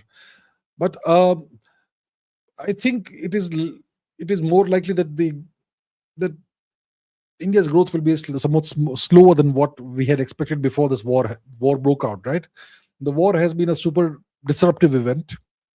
Now, one major shock that the Indian economy is absorbing right now is the disruption in LPG supplies, in natural gas supplies to India. And a lot of Indian industries depend on this, right? So it's going to have an effect in India. And if the natural gas refineries and installations in West Asia have been damaged significantly, it's going to take years for them to be rebuilt. First of all, the war will have to end. So because of these issues, I think now we will have to shift our economic outlook. If we were expecting India will grow at 8% per year, maybe we should bring it down a couple of percentage points, maybe 6%. So whatever we are expecting, I think 1 or 2% less than that per year GDP growth rate is what I think. Hopefully, this is all a false alarm, and hopefully the world goes back to better days. But we should be prepared. So I think I still have hope. I still have hope. Bhargava says, Vance lands at Noor Khan Air Base. India stopped Operation Sindoor within 3 days. Massive mistake. Pakistan more. Massive mistake. Was it a massive mistake that India made? I think India was forced by the US to end the war. If we had continued another 48 hours, Pakistan would have suffered a catastrophic military defeat without India even using the navy or the infantry, the ground-based military, right? So I think the Americans have a tremendous amount of leverage over India, and they would have issued threats that made India stop. What threats? I don't know. We don't know, right? This would happen behind closed doors. So it was not a massive mistake. It was India being forced by the Americans to stop the war because Pakistan is a valuable American asset. That is what happened. Right? So ideally we should have continued the matter and we should have changed the map of the subcontinent, but regrettably it did not happen that way, right? I had actually tweeted out that India and Pakistan are at war, and in a few days the map of the subcontinent will change. I had tweeted that. And obviously, I had to eat my words. So I was hopeful it would happen, but it did not happen. It was disappointing. And then there's plenty of YouTubers who would then say justification that, you know what, we only had limited objectives and what we did was right. No, it was not right. We should have continued the operation. But obviously, there would have been threats from the US that we don't know, we're not aware of. And maybe it was right to stop at the time. Because we're not powerful enough to withstand whatever the Americans would potentially throw at us. Okay, Rohan Bidi says 4.6 magnitude earthquake in Iran today. Nuclear test, perhaps. Let's see. Let's find out. Iran earthquake. Why is it in Devanagari? Iran earthquake. Good Lord.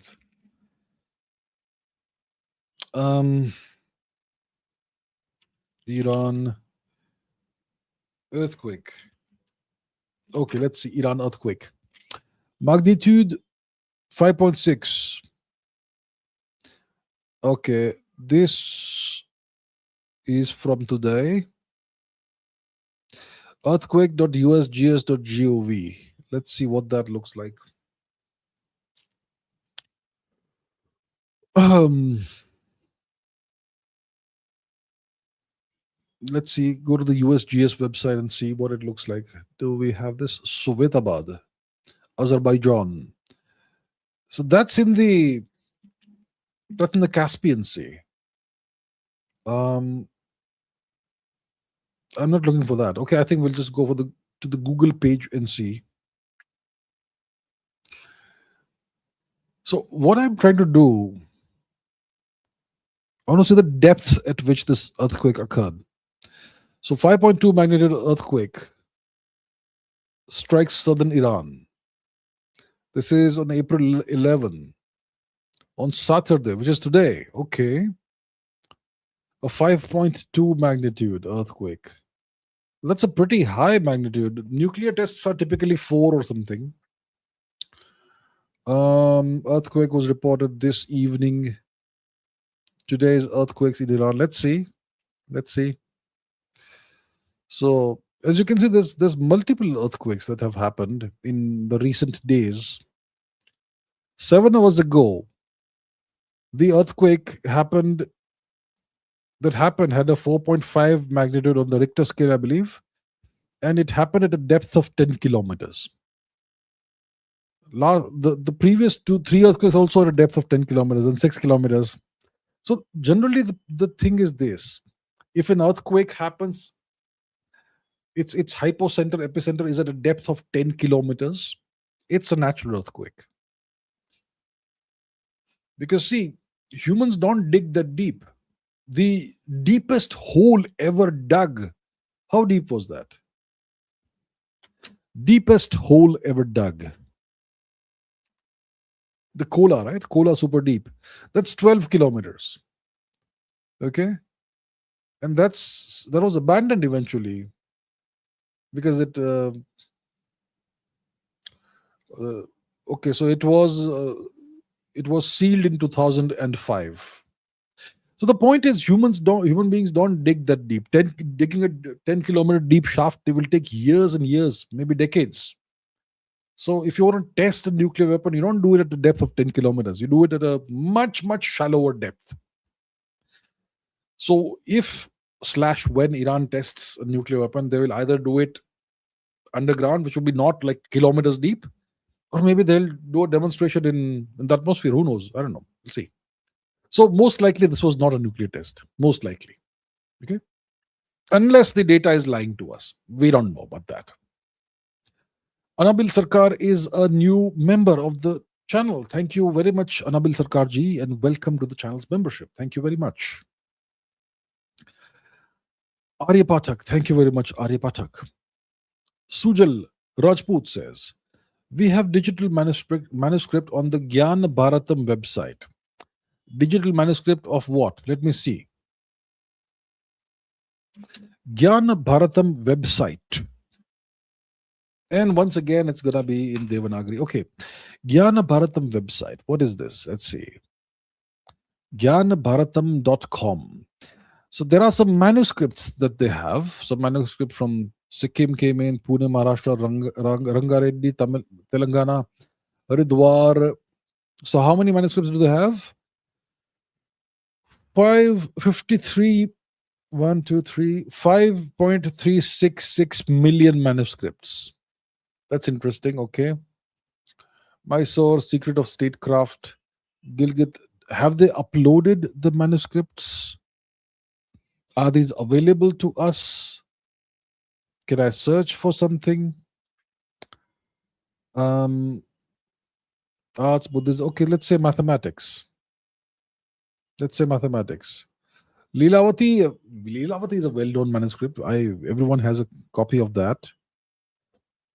Okay, how about the Siddhanta Shiromani? Siddhanta Shiromani. How about that? Do you have it? They don't have the Siddhanta Shiromani. Okay, what is this? Siddhanta Sarvabhuma. Let's see what that is. It's gonna open in a new window. So let's open the new window. Okay. So we have this. Let's view the manuscript. Let's view it. Come on. Let's see the PDF. Don't make me download it. Let's open it here. So it's a 54 MB PDF. We're gonna have a PDF viewer now. And why can't we download this if we want to?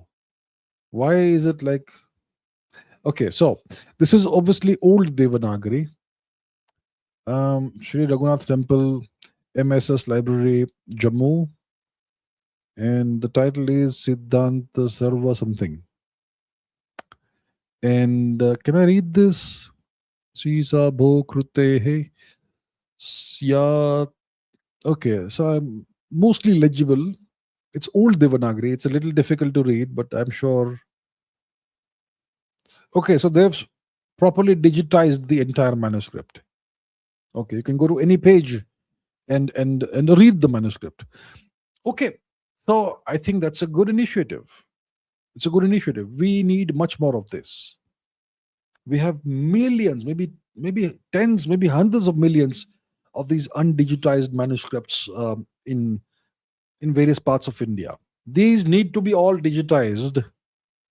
And then once we have a proper repository, a proper database of all these digitized documents, then we need to develop our own sovereign AI systems that can actually extract the information, the wisdom out of this and convey that to researchers and to common people. So anyway, I'm glad that the government has something like this, the Jnana Bharatam website. I'm glad that it's there. And yeah, this should be taken to the next level. So thank you for sharing this with me and with the viewers. Thank you, Sujal. Romit Mishra says, if someone owns a private education institution in India, is it possible for them to go full Hindutva and teach Hindus about our ancient script, like Vedas, along with current modern curriculum? Will the Indian government allow this? I don't think the Indian government will stop someone from doing that. As long as it is in accordance with Indian law, as long as it doesn't violate any Indian laws, you will be allowed to do this for sure. Right? So yes, if you have the money, you can create your own private institution, and you can go full this or that or whatever. You can teach everything that you want. Vedas, ancient scripts, Hindutva, like you say, you can teach whatever, yes, along with a current modern curriculum. The point is, you have to be able to attract students. Because at the end of the day, education in India is a business and it has to be commercially viable. Unless you are a tremendously super wealthy person, you don't care about money, you just want to educate people.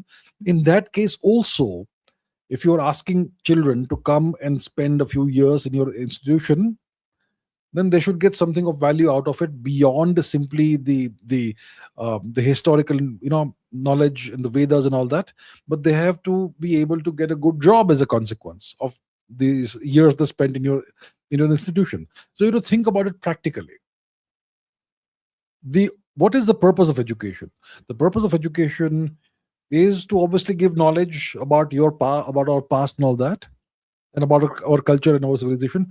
But the purpose of education is also to produce young people who can take the country in the right direction, and they should obviously be employable. They should be able to have employment. They should be good candidates in the job market. For most people want that, right? Most people want that. So it has to be practical, but so as long as you can have a nice balance of practicality along with giving the information that's needed, then you'll be fine. So it certainly is possible to make this happen. Certainly is. Vinod Vaibhav says, Iran going as Shia state, best thing that happened to us thanks to the Safavids. The Safavid dynasty is the dynasty that converted Iran to Shia Islam. And the Safavid dynasty came to power about 1500 AD, right? And they forcibly converted Iran to Shia Islam. Before that, they were Sunnis, the Iranians. So Yeah, so interesting how dramatic in Iranians done comeback via Shah Ismail the first and Shah Abbas. Yeah, yeah, so it was the Safavid. And if does my memory serve me right, it's been a long time since I read about this. 1501 AD, was it, or 1502 AD? Safavid, or was it 1498 or something? Probably 1501. Safavid dynasty, Iran. Why is it coming in Devanagari today? Safavid dynasty. Okay, Safavid. 1501. Would you believe it? 1501. Yeah. So if you know, if you are a regular watcher of this channel, you will know that I insist you should not have to memorize dates, right? You should know what happened in history, and don't memorize dates is what I tell you. But it sometimes some dates stick in your mind. So yeah, 1501 AD was correct. The Safavid dynasty's founding. Um, right. Yeah, so it's a good thing that Iran. Yeah, it's turned out to be a good thing that Iran converted to Shia Islam. Yeah. Okay, Padmanabar says, feel ashamed as an Indian. Indian Army no strike during namaz. I have no idea what you're talking about. Are you trying to refer to some statement by a senior military officer recently or something? I'm not sure, but yeah, I shall refrain from commenting about this because I'm not very clear what the context is, and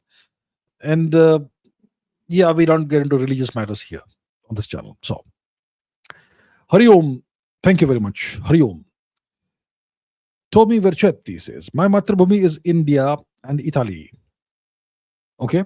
Janmabhumi is Canada. Canada. Okay.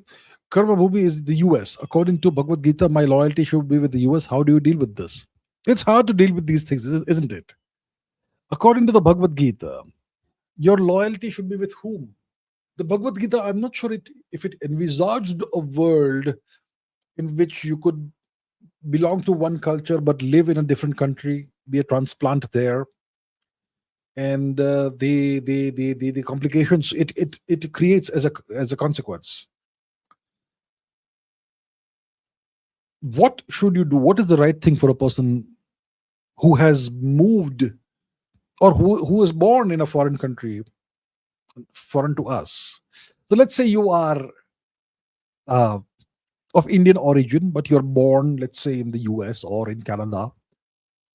And then let's say you're born in Canada and then you live in the US and you work in the US and maybe you have US citizenship now.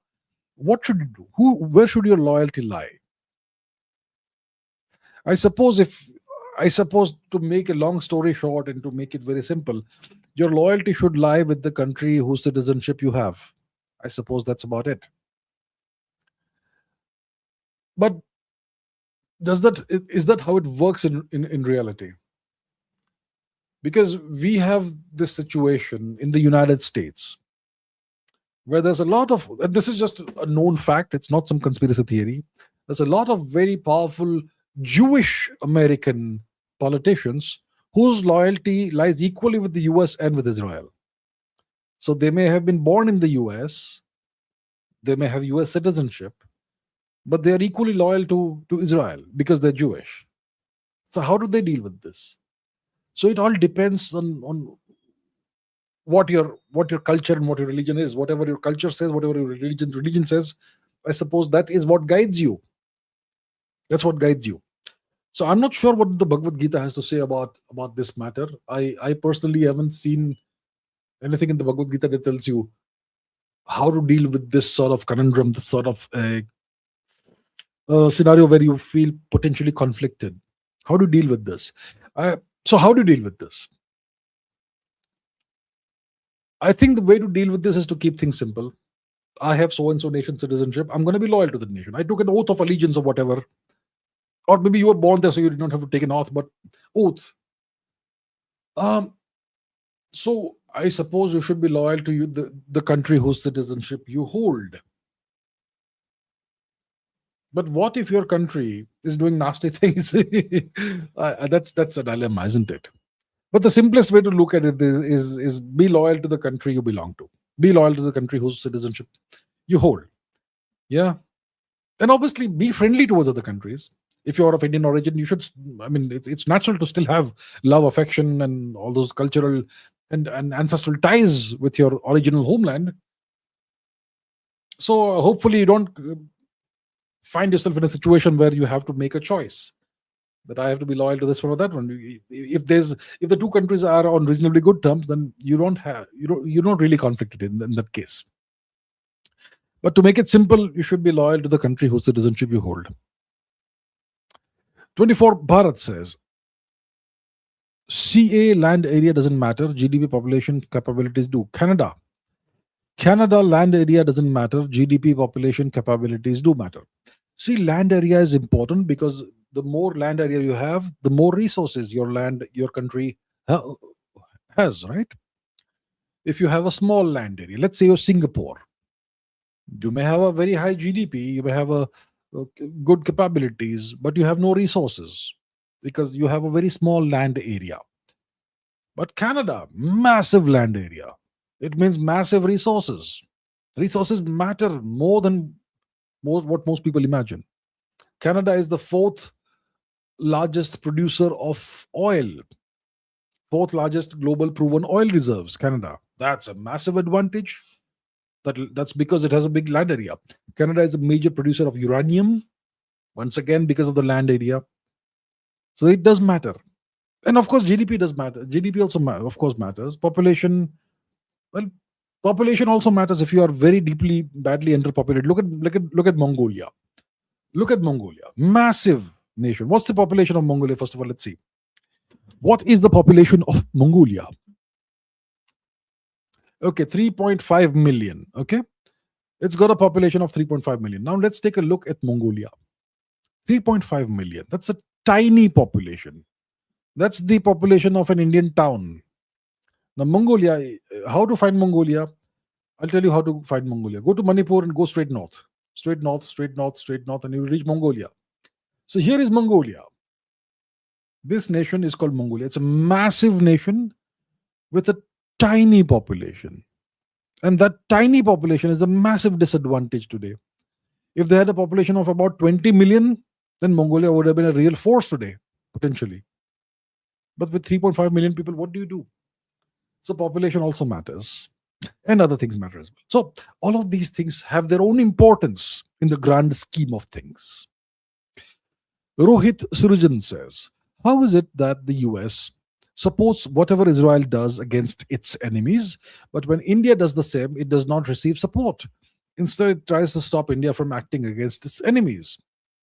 It is what it is. It is the way it is. The US is an unconditional supporter of Israel.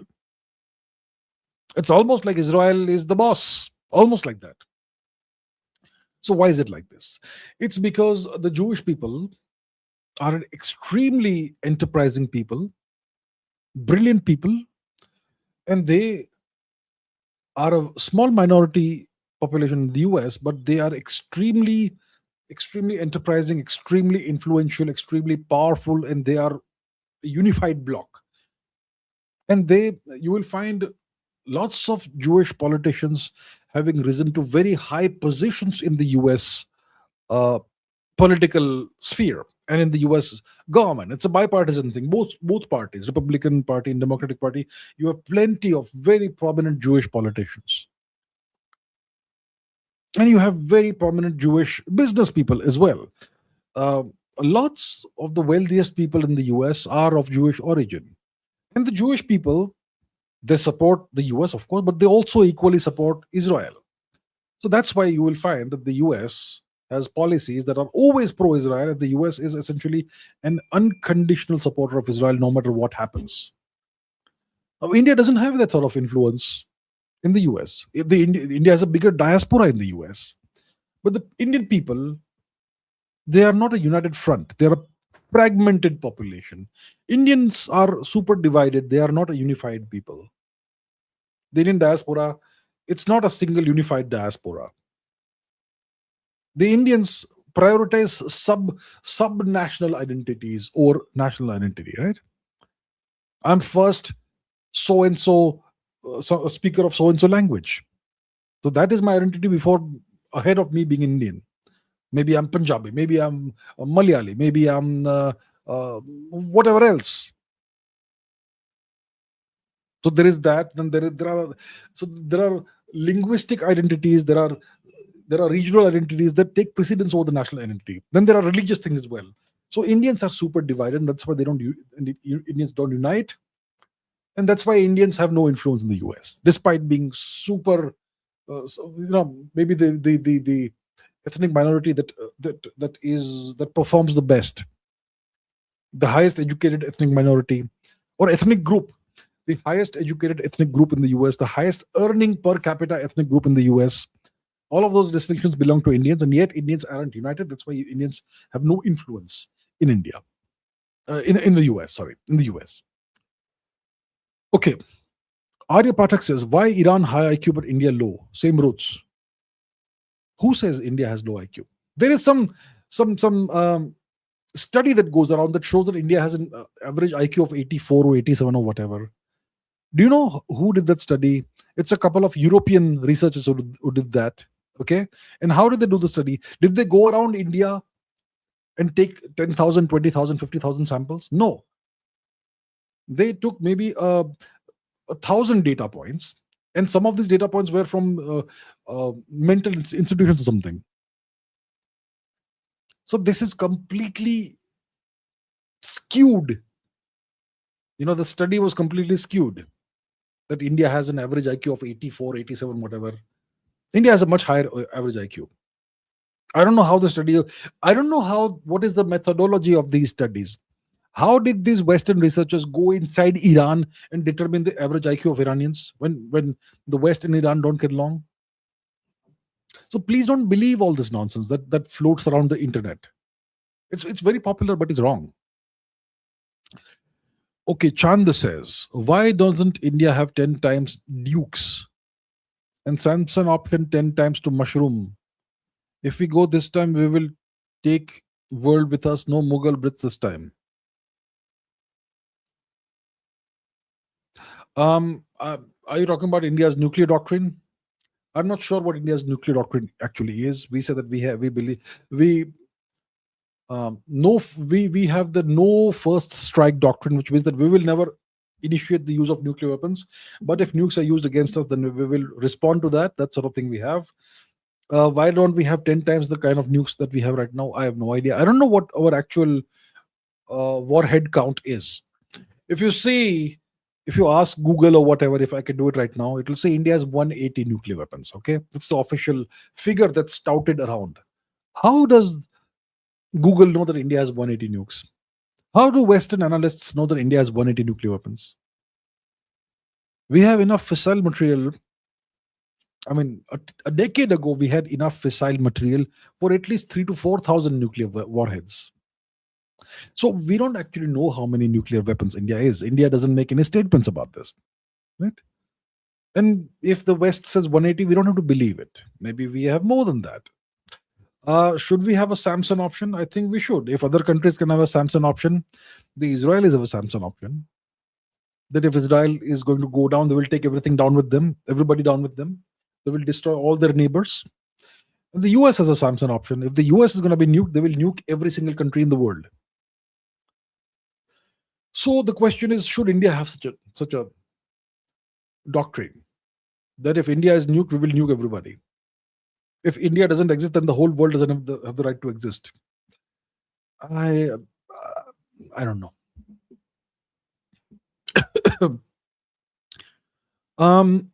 I would say that the world should have India. India is very important. India is the oldest civilization. And the world is a better place with India in it. And if somebody wants to hypothetically erase India from the map of the world, then India should do whatever is necessary in that case, I would say. Hitman has become a new member of the channel. Thank you very much, Hitman, and welcome to the channel's membership. Thank you. Okay. Aman Kumar Dhankar says, I want to marry a Parsi lady, but she's an introvert. So marry her even though she's introverted. Is it necessary that in order for you to marry someone, that lady has to be extroverted? There are plenty of introverted people who get married, right? So if you like this lady, then it will not matter whether she is extroverted or introverted. All right. Anyway, it's your decision, it's your choice. You will know what is best for you. So go ahead and do what is best for you, sir. All the best. May you find the lady that is best for you. Abhirup Sharkar says, should India place nuclear reactors underground instead of under domes like Iran's missile sites to reduce vulnerability to bunker buster weapons? No. That's the reason why nuclear reactors aren't kept underground. It's always better to have nuclear weapons overground. It's a logistical nightmare to build underground nuclear reactors. Nobody has ever tried, as far as I know. Maybe I'm wrong. Let me see. Let's find out. Has any nation? Okay, let's see. There must be some experimental reactors underground. Let's see. Do underground nuclear reactors exist? Yes, they do exist, though they are small and rare compared to surface level plants. So, yeah, experimental demonstration reactors for safety and security. Halden reactor, Norway, Agesta plant in Sweden, Hughes-A reactor in France, Lucens reactor in Switzerland. Okay. Yeah, it's not an optimal situation. It's not an optimal. So it's not great to have an underground nuclear reactor. It's very hard to maintain it. It poses all kinds of logistical and engineering challenges. So if you are worried about bunker busting weapons or so, well, you should have sufficiently robust defenses, anti-aircraft defenses, anti-drone defenses, anti-missile defenses. That's what you should invest in instead of trying to hide nuclear reactors underground, which is logistically a nightmare. Buryat Stalin says China has 1,000 plus Sukhois in their air force. Are we cooked? Let's see. How many Sukhoi aircraft does China have? China has a substantial fleet of Russian-designed Sukhoi fighters, with estimates suggesting 3 to 400 plus aircraft in active service. 32 Sukhoi 27s, 97 Sukhoi MK Sukhoi 30s, 24 Sukhoi 35s. The Chinese took the Sukhoi 27 and developed their own aircraft from that, right? Reverse engineered the whole thing. So we have licensed or reverse engineered variants like J11, J16, and now they have their own domestic fifth generation production of fighter planes. Flanker variants. So I suppose if you add up the flanker variants, the J11s, J16s, J15s, you may end up with a number of maybe 1,000 plus. I don't know. So how many fighter aircraft? How many fighter aircraft? They got 15. Yeah, so maybe 1,500 to 2,000 fighter aircraft. And let's do similar analysis for India. Does India have? Okay, 500 to 600. So India has 500 to 600 fighter planes. China has maybe 1,500 to 2,000 fighter planes. Are we cooked? Well, if we go to war with China, maybe we are cooked. Which is why we should do something about it. It doesn't mean we should build a whole busload, truckload of more fighter planes. No. Go with missiles and drones in the meanwhile. Yeah. So it doesn't necessarily mean that we are cooked. Okay. It's all about Shashank says a certain set of coordinates. This location on the map looks exactly like Panchamukhi Hanuman and others on the mountains of Chile. Reason to open maps today. Panchamukhi Hanuman. Did I do something like this recently? Somebody had. Okay, let's see once again. Let us enter that latitude and longitude. Minus 55.5438 to 30. 38 to 30 and minus 69.266. 4231. Okay, let's see where that brings us. Does it bring us somewhere near Cape Horn in in in in Chile. Let us see. First of all, let's zoom out. Yes, I'm pretty sure it's near Cape Horn in Chile. Not exactly, very close to Cape Horn. Very close to, as in like within 200 kilometers of Cape Horn, which is not far at all. Cape Horn. Now, what I saying? There's Panchamukhi Hanuman here. Let's see. What would Panchamukhi Hanuman be doing in Chile? Is this Panchamukhi Hanuman? You could say it looks kind of like Hanuman, yeah. Can we zoom in more?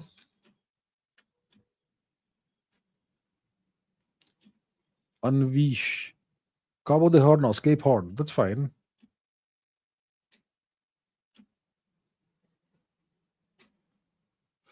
So it kind of, yeah, from certain perspectives, it may look like Hanuman. I don't know about Panchamukhi or what, but you could say there's a face over here that you could interpret that as being that of Shri Hanumanji.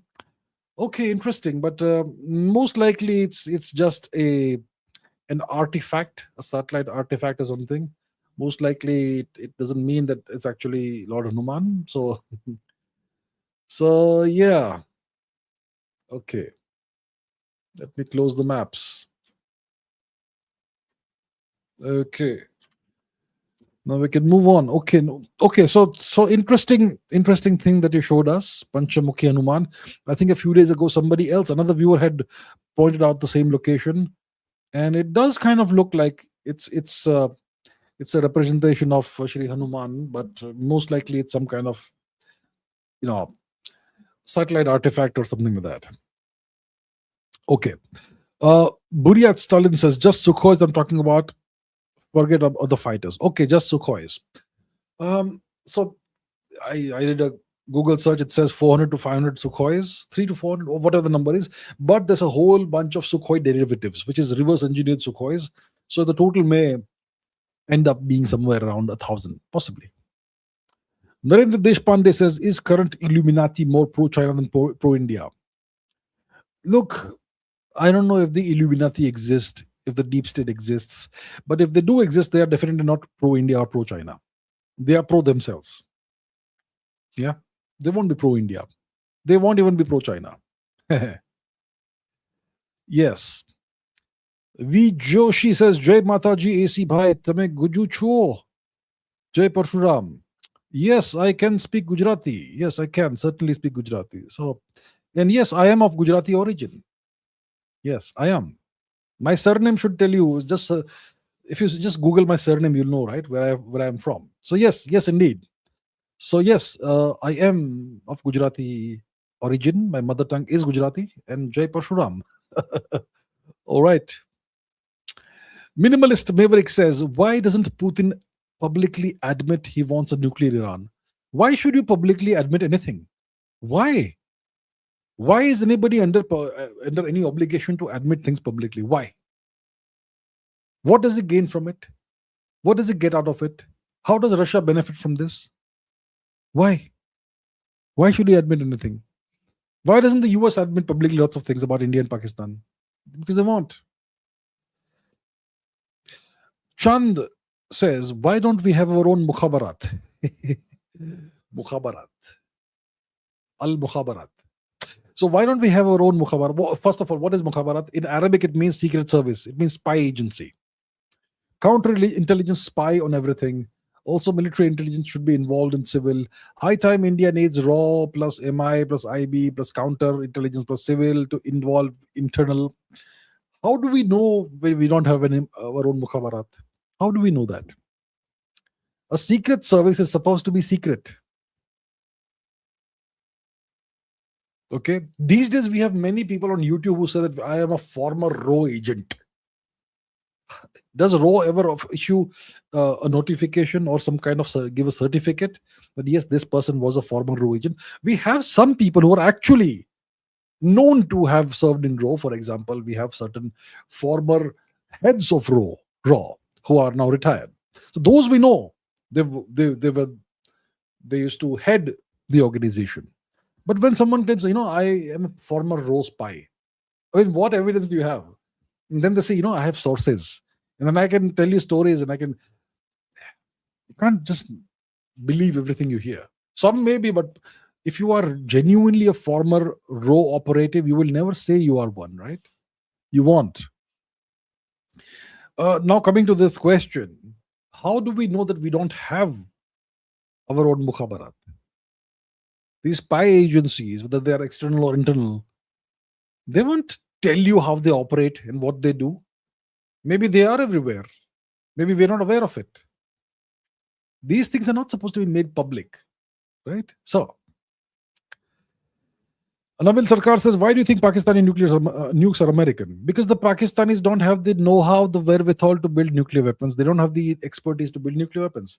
Do you believe this fairy tale that we have been told, that Dr. Abdul Qadir Khan, the great nuclear scientist, stole nuclear secrets from Amsterdam or Europe or whatever, and single-handedly built a nuclear program for Pakistan? Do you really believe that nonsense, that BS? I don't buy it. I don't think the Pakistani establishment has sufficient know-how, talent, whatever, to build nuclear weapons. So that's why I think these are American nuclear weapons. And Pakistan, first of all, of course, you have to remember, is an American asset.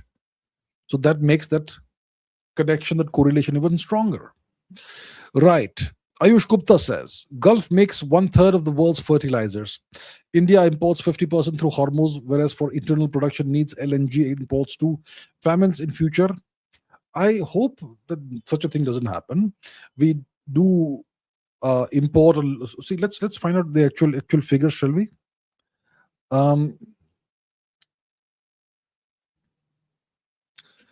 Does the Persian Gulf region manufacture 1/3 of the world's fertilizers?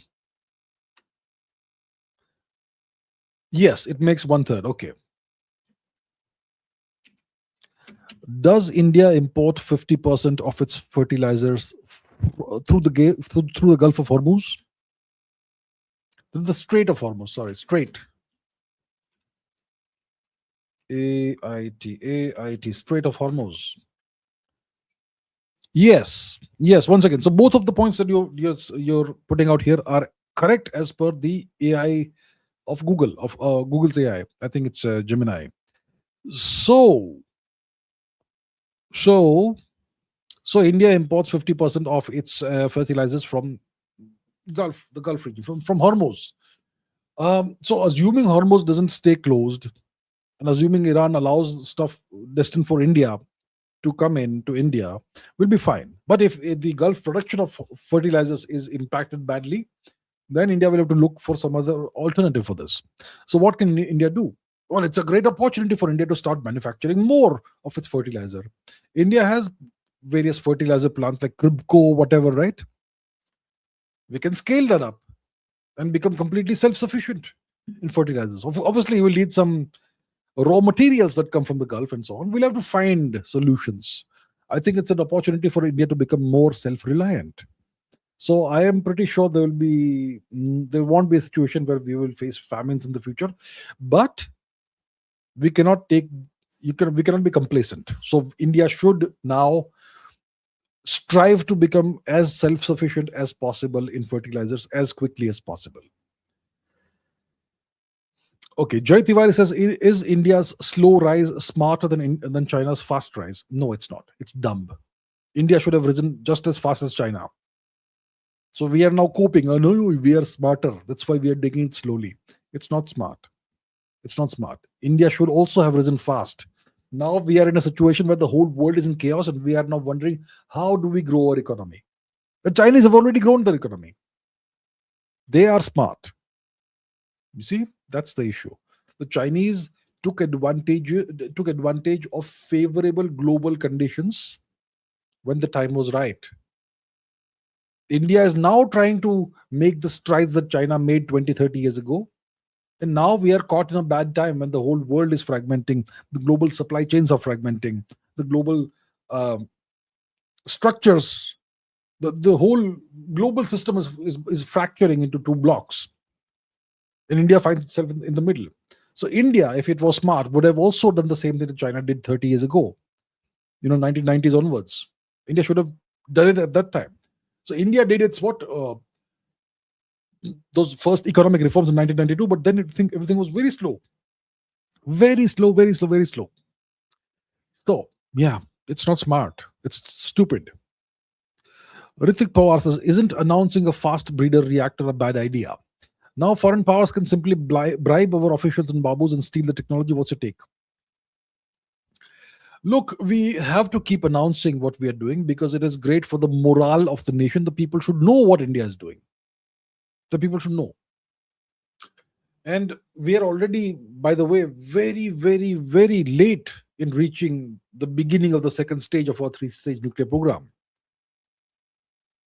So it was important to announce to the world also that we are making progress in this matter. When it comes to the possibility of hypothetically bribing officials / babus, etc., well, the government of India needs to have the appropriate safeguards in place that this doesn't happen, so that it doesn't happen. Foreign powers will want to do it. If you have the wherewithal, you can also bribe foreign powers and steal the technology. So it works both ways, right? Stealing technology is obviously a big issue when it comes to India, especially when it comes to thorium based or thorium related technology. So India will have to be very vigilant.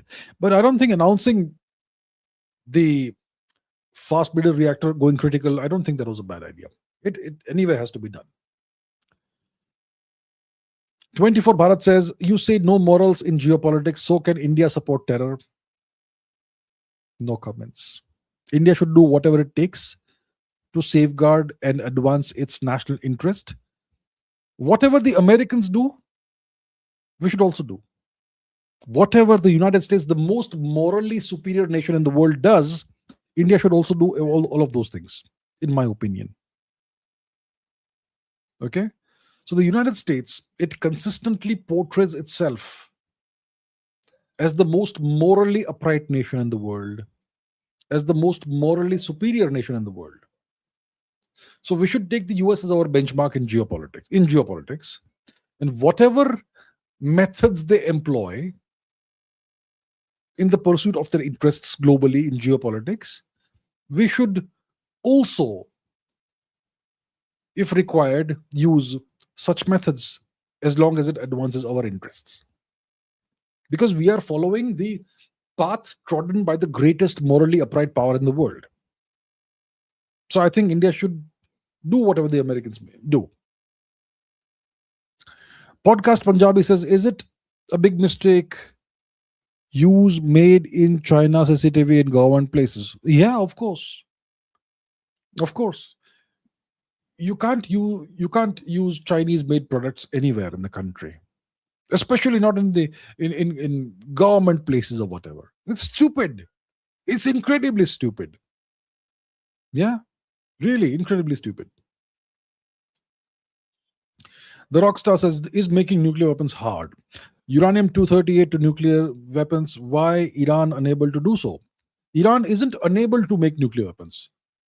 Iran chose not to make nuclear weapons. There was a fatwa issued by the assassinated supreme leader, Mr. Ali Khamenei. Mr. Khamenei issued a fatwa against nuclear weapons. So he was not a hardliner, he was a moderate. He said that Iran should be a peaceful nation. We should not make nuclear weapons. So that's why Iran did not make nukes, because of the fatwa by their supreme leader. I don't think it's that difficult to make nukes. I know it's not. I know it's not difficult to make nukes. You need good engineers and scientists, mainly engineers. It's an engineering. Once you have the fissile material, making a nuke is an engineering problem. It's not a scientific problem. The science is well known. Applied science is called engineering. Iran has excellent engineers, by the way. So, right. Brahmin helped fire Nalanda by helping Khilji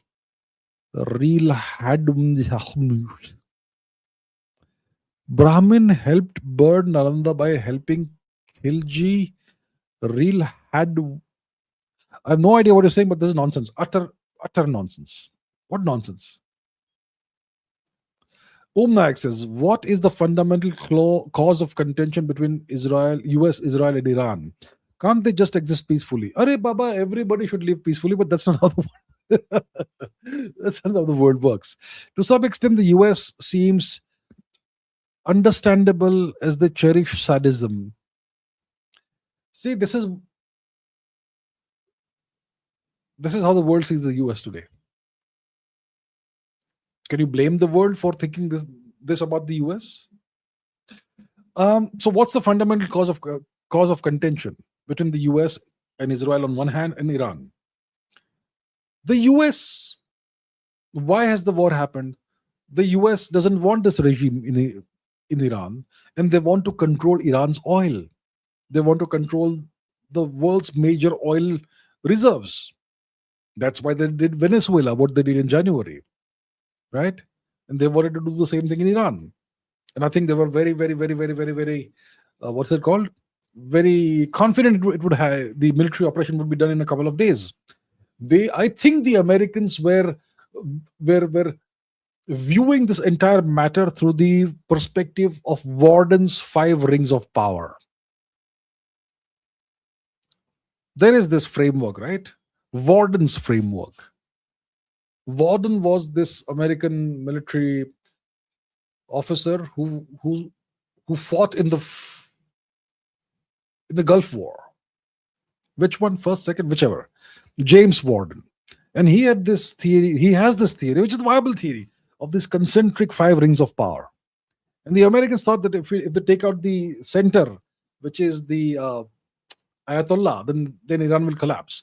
Didn't work. So anyway, coming back to your question, what's the fundamental cause of contention? The Americans want what Iran has. They want Iran's oil, and they don't want Iran to have nukes. And all of this is just a pretext. Iran is a terrorist nation, supports terrorism. What the Americans don't do it or what? So the Americans want to own all the oil sources of the world, all the major oil reserves. And Iran has that. And Iran isn't a US vassal. So they wanted to transform Iran into a US vassal. That was the thing. Rahul Mahajan says, Dubai and other Gulf countries' future. Affecting war, civil wars, distance from USA, safe heaven bubble broken. What do you suggest in relations with India? Okay, Dubai and other Gulf countries. What's the future? Well, look, if the war ends and there is peace again, then these nations will go back to business as usual, hopefully. Look, I'm a big fan of the UAE, wonderful place. They've done a great job of constructing a wonderful country, very peaceful country. Majority of the population is from the subcontinent. About at least 40% are of Indian origin. Population, not citizens. There's great law and order. Everything is great. I'm a huge fan of the UAE and the rulers of the UAE. But the whole UAE model, it's predicated on one condition, which is that there is peace in the region. So what is Dubai? Dubai is this big resort. Okay? Resort for a large number of wealthy people. And to serve the wealthy people, you have a big population of workers there, right? That's what Dubai is. It's a big, gigantic resort. For that sort of model to operate, you need peace. So Abu Dhabi, its business model, its economic model is oil, ADNOC. In the case of its neighboring city, Dubai, it's a resort. They don't have oil, but it's a resort. And that sort of thing. So you need peace for these models to work. If the war ends, then Dubai, UAE will go back to business as usual, hopefully soon. That will be great. But if the war continues, if it expands, if it escalates, if it goes on for, let's say, 2-3 years, that model will be ruined. Abu Dhabi will still do okay because they still have oil. But Dubai, what does Dubai do? They've spent decades building up, this whole thing. What will they do about it? So for the UAE and other Gulf countries, you need peace in the region. Now, a lot of this will depend on the US and Israel, because they are the ones who started the war.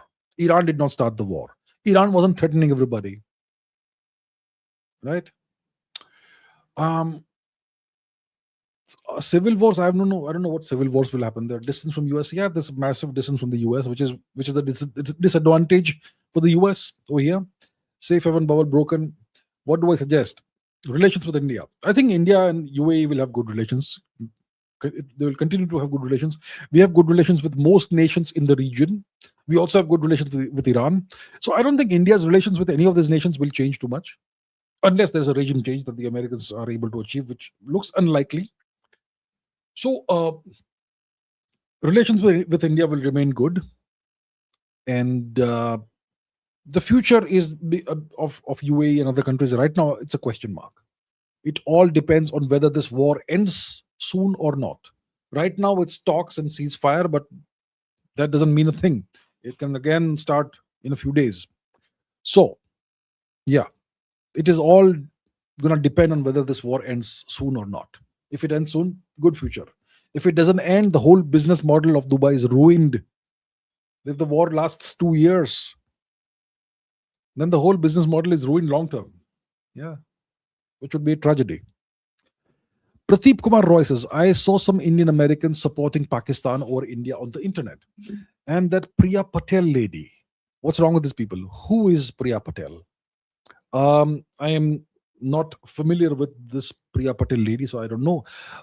Some Indian Americans supporting Pakistan or India on the internet.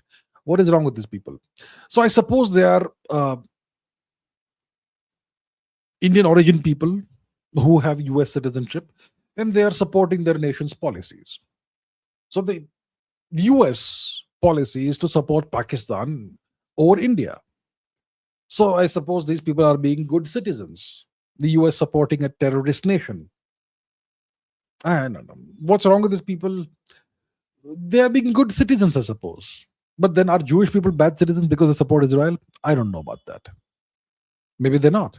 So I would say Indian Americans, why they certainly should support their nation. But if their nation is doing the wrong thing by supporting Pakistan, then they should voice their dissatisfaction with that. Voicing your dissatisfaction over foreign policy is not a betrayal of the national interest. Right? I think the US should support India over Pakistan because Pakistan is a terrorist nation, actually. But the US does what it does. So, yeah, I think these Indian origin people, they want to fit in or whatever and sound like they're patriotic. And that's why, the best way to show your patriotism is to backstab the nation where you came from, I suppose. Maybe that's how they think. I don't know. I think that's stupid and that's wrong. But yeah, that's what some Indians do, I suppose. Joy Tiwari says global tensions in Pakistan crisis Operation Sindoor is surprise. I don't know about that. See, right now, one problem India has is that our satellite positioning system is no longer functional. The Navik system, IRNSS, Navik. We had a regional satellite positioning system called Navik or IRNSS. And we had a constellation of, I don't know, a number of satellites. Now we only have 3 or less than 3 satellites that are operational. And if less than 4 are operational, you can't get positioning data. So it was like an Indian version of GPS. Because in the past, the Americans, when there was a conflict between India and Pakistan, they switched off GPS for the Indian army. So that's why we had to make our own constellation. Now that constellation is no longer functional. So if we have a war tomorrow, let's say, and we have to rely on GPS, the Americans will switch off GPS for us. Then what do? That's why we had the Navik constellation. But now we fell asleep and we have allowed that to become unoperational. So it doesn't make sense for us to have a war right now. It's not going to be very good for us. I mean, I'm sure we can still win a war, but if you want our missiles to strike accurately where they're supposed to strike, you need Navik. Right? So yeah, that's an issue that we are facing right now. And what's the solution to this? We have to send up more satellites in orbit as soon as possible. Geostationary orbit. For that, our rockets will have to work. It looks like our rockets are being sabotaged. PSLV. So these issues we are facing, and we need to fix, we need to solve these problems at the earliest. So it looks like the next Navig satellite will be launched maybe around the end of this year or something. Things happen very slowly, right? So maybe there are good reasons for that, whatever. But yeah. Okay, Operation Ninjutsu says, can India handle a foreign war like Iran will? They make most. Can India handle a foreign war like Iran? Will they make most powerful country in the region if successful with peace in the neighbors? Love your work. Thank you. Thank you very much. Can India handle a foreign war like Iran? See, understand what Iran is doing right now. Right now, it's negotiations and talks, but until 2 days ago, there was war, right? So, what was Iran doing? Iran was fighting a 10, 12 front war. India worries about a two front war or a two and a half front war, right? That we were out to potentially fight Pakistan and China at the same time. And potentially the 100 million Bangladeshis in India will create trouble. So it's like a two and a half front war. We worry about that. Iran was fighting the US. It was fighting the Israelis and fighting all the other nations in the region where the Americans have military bases. So it's like fighting 10, 12 fronts at the same time and coming out on top despite taking a huge amount of damage. That's what Iran was able to achieve. Can India handle it? I hope so. But I know that India doesn't have the number of drones and missiles Iran has. Iran has potentially lakhs of drones. There are Indian armed forces personnel who said that we should not have drones, we should have better air force. So there are issues here. So I'm not sure. I think I think Iran has shown the way to fight a war against more powerful nations. Can India handle a foreign war of that kind? Hypothetically, completely hypothetical situation. The US wants to attack India. Can India fight back? I'm not sure about that. I'm not sure about that right now. Maybe in 2 years' time, if we learn the lessons quickly and build up our own massive drone forces, we may be able to deal with it. So, how do you win a war of this kind when a much more powerful nation is attacking you? You defeat them through quantity. You must have gigantic stockpiles of drones and huge stockpiles of missiles of various kinds. So if India has to handle a foreign war like this, India needs to have a stockpile of a country of India's size. You would need a stockpile of millions of drones and possibly lakhs of missiles. Yeah, that's what you would need. In that case, you can handle a foreign war like that. And will this war make Iran the most powerful country in the region? If there isn't a regime change and Iran comes out on top, they'll be the most powerful country in the region, no question about it. A great power. Piyush Shukla says, Pranam. Han or real China is only about 50% of the current China, right? Yes. Tibet, Uttar Kuru, Manchuria, Inner Mongolia are annexed. Correct. Is Qinghai also not Han or real China? Okay, so let's go to the map. Where is map? Okay, here is map. Let's go to the map and let's see. So look, the real China is the densely populated part of China. The real Han China is the south east or east of the current day nation of China. When it comes to places like Harbin, the Manchuria region, that's historically not China. That's Manchuria. The Manchu are not Han Chinese. They are a separate ethnicity, separate culture. Okay. So the real China is the eastern part of China. Chengdu, you could say, is actually, where does the Great Wall of China lie? That is the actual China, right? Great Wall of China. Okay, it's gonna zoom into one place. We don't want that actually. We want to see the wall on the map, but maybe we should see elsewhere. So the Great Wall of China. Let's go to Google and see the map of the Great Wall of China. Great Wall of China on map. Let's go to images. Okay, so that's the Great Wall of China. They were trying to keep the northern barbarians away. And you can see what part of China they were trying to protect. Not the western part of present-day China, but the east. So So much of what we today, most of you today consider to be China is actually not China. It's all annexed territory. Tibet is not China. Qinghai. Okay, what about Qinghai? Let's first of all see what is Qinghai. Qinghai. Okay, so it's essentially an extension of Tibet. Qinghai. It's definitely not Chinese. All right, Qinghai province. A significant percentage of the population there is also Tibetan. So Qinghai is kind of like an extension of Tibet, historically not Chinese. So what you're saying is more or less correct. Yeah.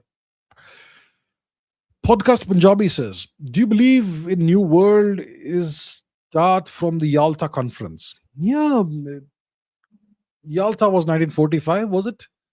And Bretton Woods was 1944. It's around that time that the world order was reconfigured. A new world order was created. Bretton Woods 1945, Yalta I think 1940, Bretton Woods 44, and Yalta most likely 45. Let's just double check that. Yalta conference, which year? 45, that's right. So when the Second World War was about to end, the writing on the wall was pretty clear. That's when the Yalta conference happened. So it was Bretton Woods and Yalta that ushered in this new US dominated era of world history. Ankit Yagnik, thank you very much, Ankit ji. Sujal Rajput says, India is spending on hydrogen trains even though electrification is cheaper and more efficient. What's the real advantage here? I am not aware of what the deal is. I'm not aware of how much India is spending on hydrogen trains. I don't know if there's a real advantage. I have not studied the situation. I'm not aware of it at all. Maybe hydrogen is green energy. Hydrogen is readily available through the electrolysis of water. All you have to do is dump electrodes into a tank of water and let them do the job. And you should be able to collect the hydrogen because it will split water into hydrogen and oxygen. So through electrolysis, you can produce as much hydrogen as you want. It's a green technology. And if you use hydrogen as a fuel, the output, the waste material is just water vapor, generally, if you're combusting hydrogen with oxygen. So it's a pretty clean technology. So maybe the government is all going green and green energy, and that's why they are trying to use hydrogen and see how it works. It can be very corrosive. Hydrogen is the smallest. It has the smallest molecules of all the molecules in the universe, and it can really make a mess of the tanks that contain hydrogen over a long period of time. So there are these issues and all, but I'm not sure what the government of India's policy and long-term vision is vis-a-vis hydrogen. When it comes to electrification, electricity, to generate electricity, you have to burn coal in India even now. So maybe that's why we are moving towards hydrogen potentially. Maybe that's the thinking. I'm not sure because I've not studied this issue. Pradeep Kumar Roy says about the Mithani kingdom. They ruled parts of modern-day Iraq and Syria. Their ruling elite used Indo-Aryan names like and gods like Indra, Varuna, Mitra. That is correct. Yes. Indian, Aryan names, Sanskrit names. Right? That's well known. And the oldest written evidence of Sanskrit comes from this region. Yeah. Syria, present-day Syria, Anatolia. There is this peace treaty that was signed between the Mitanni kingdom and the Hittite kingdom. A peace treaty, and in the peace treaty, you have to invoke the gods, and you invoke Mitra, Varuna, etc. Indra, Mitra, Varuna. So that showed that both kingdoms, their elite, their rulers practiced Hinduism. Most likely late Vedic Hinduism. And there is more, right? There is this there was this horse trainer, horse master, whose name was Kikuli. And he wrote down a detailed manual of how to take a normal, regular horse and train that horse into becoming a war horse. And there's a whole text that he wrote on what to do on day 1, day 2, day 3, day 27, and so on, all the way to the end of the training program. What to do on each day of the training program with the horse. So Kikuli wrote this training manual in the Hurrian language, in the cuneiform script on a clay tablet. But there were certain technical terms for which the Hurrian language did not have words. So Kikuli was forced to use his own native language for those technical scientific terms. Navavartana is one example of a technical term that he used. So, for those terms which had no Hittite words, sorry, Hurrian words, he had to use his native Sanskrit. That's why we find the first evidence of written Sanskrit anywhere in the world. So, yes, it is indeed the case. Ankit Yagnik says, if Pakistan's nuclear arsenal is under US influence, how do you explain Tulsi Gabbard raising concerns about it being a risk to the US? Tulsi Gabbard says something, who cares? Did anybody listen to her? Tulsi Gabbard seems to be governed by her own conscience. She is a rarity in politics. But is she influential? Is she powerful? She is the director of the US intelligence or whatever, right? What's her official position? Let's find out. Tulsi Gabbard, official position in the US government. Why? Tulsi Gabbard. Okay, Director of National Intelligence. So she is a very, on paper, a very powerful person. But she had also given a statement that Iran doesn't pose a threat to anybody. Iran doesn't have a nuclear weapons program. She had said that. The Americans still went ahead and bombed Iran. Trump, did he listen to her? Right? Take these facts into consideration. She says various things, but nobody bothers to pay attention to her. The US does what it does anyway. You see? Dheeraj Kamat says, Bhagavad Gita, the Bhagavad Gita urged Arjun to fight his own family. And the Mahabharata portrayed Bhishma's loyalty to Hastinapur as wrong since it was against Dharma. It's very clear that you must betray from within. You must betray from within. The Mahabharata portrayed Bhishma's loyalty to Hastinapur as wrong. Bhishma, his loyalty was towards Duryodhan, wasn't it? Duryodhan and that faction. See, Arjun was fighting his own family, he was fighting his cousins. But on his side, he had his brothers. So, which is the closer family? So, look, the point is the Bhagavad Gita it's about explaining what is right and what is wrong. It's about understanding what is your purpose in life. It's about understanding what is the right action. And you can look at it in various ways. You can say that if you do maybe a superficial analysis, you may say that, you know what, Shri Krishna is exhorting Arjuna to kill his own cousins, his own gurus, Dronacharya, etc. How nasty is that? But understand who was in the right and who was in the wrong. So it's about doing the right thing. It's not about betraying somebody or whatever. I'm not sure if that's what you're trying to say. Maybe I've not understood you properly. But the Mahabharata, it teaches you a lot of lessons. And the Bhagavad Gita, it's all about understanding what is the right action and the purpose of life and the meaning of life. And if you're confused, read the Bhagavad Gita, you will know what, it'll clear the cobwebs of your mind and so on. So, yeah, I don't think it's about betraying your family or such. Okay, that's not the case.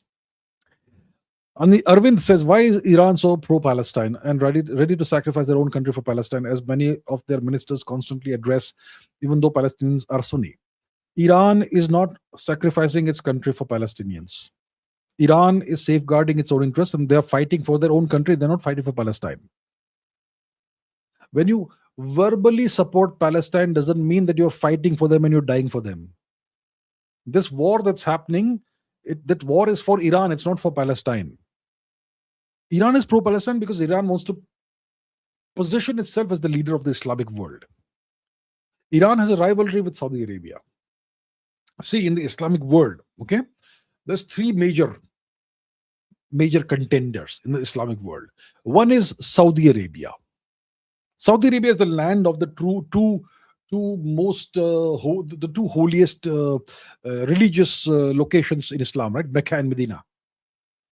So the person who rules Saudi Arabia is the guardian of the holiest shrines or whatever it is of Islam. So Saudi Arabia says we are the birthplace of Islam, and we are the natural leaders of the Islamic world. But Iran says no. We have a much bigger population than you. We have a much richer history than you, and we have historically been more powerful than you. And right now, also, we are more powerful than you. So we should be the leader of the Islamic world. And there's a third contender. That's Turkey. They say, oh, we are the Ottoman Caliphate. We are the Ottomans. We are the descendants of the Ottomans. We should be the leader of the Islamic world. We were the leader of the Islamic world for centuries. So there's this tripartite struggle in the Islamic world. So if you want to position yourself as the leader of the Islamic world, you have to say that we will fight for the entire Islamic world's interests, including the Palestinians, which is a major cause. So the Iranians aren't actually fighting for Palestine. They express verbal support for Palestine. They have some connections with Hamas because the common enemy is Israel, right? So that's the deal. Yeah, with the Palestinians are Sunnis. And Sunnis have no great love for the Shias. So there's also that. So understand, please, it's like that, okay? It's not like Iran is fighting and dying for Palestine. No, they're fighting for themselves. They're fighting for their own country. Anonymous scientist, good to see you, sir. Bonsoir, monsieur. Bonsoir. Islamabad. Okay, since Islamabad should now take your suggestion of mediating the chimp civil war seriously. So, what is our friend referring to? Anonymous scientist. Let me tell you what it's all about. Let me open my Twitter account. And yeah. So here's my Twitter account. Let me put that on the screen. Okay. If you see my Twitter account, we come down here. So this is the live thing that's going on right now. And so there's been this news, right? See, in Uganda, in Africa, there is this massive chimpanzee clan, massive chimpanzee group that's been together for decades, and they have now split up into rival factions, and this has descended into a deadly civil war. And someone is saying that this is what Trump will do to the pro-American faction. He will arm them with AK-47s. So there's this massive chimpanzee group that is split into two now, into rival factions, and there is a civil war going on between these two groups of chimpanzees. Okay. Once again, same thing here. A rare and deadly civil war has broken out between two factions of chimps in Africa. And it's the smaller group of chimpanzees that is being more aggressive and hostile and violent towards the larger group of chimpanzees. So it's like India and Pakistan. That sort of thing is happening in Uganda between the chimpanzees, between these two factions of chimpanzees that were once the same entity, right? So I don't know. I said Pakistan should mediate, and then I put out another tweet because I just felt like I said it's not a time for war. Excellencies, Prime Minister Sharif and Field Marshal Shri Munirji should intervene on behalf of the brotherly Ngogo chimpanzees. A 10-point proposal for both factions as a basis for negotiations is in order. I often, you know, I'm a little humorous on Twitter.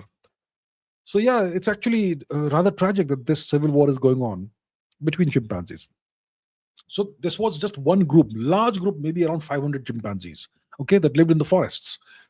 And eventually what happened is that several of the senior chimpanzees, they passed away because of old age.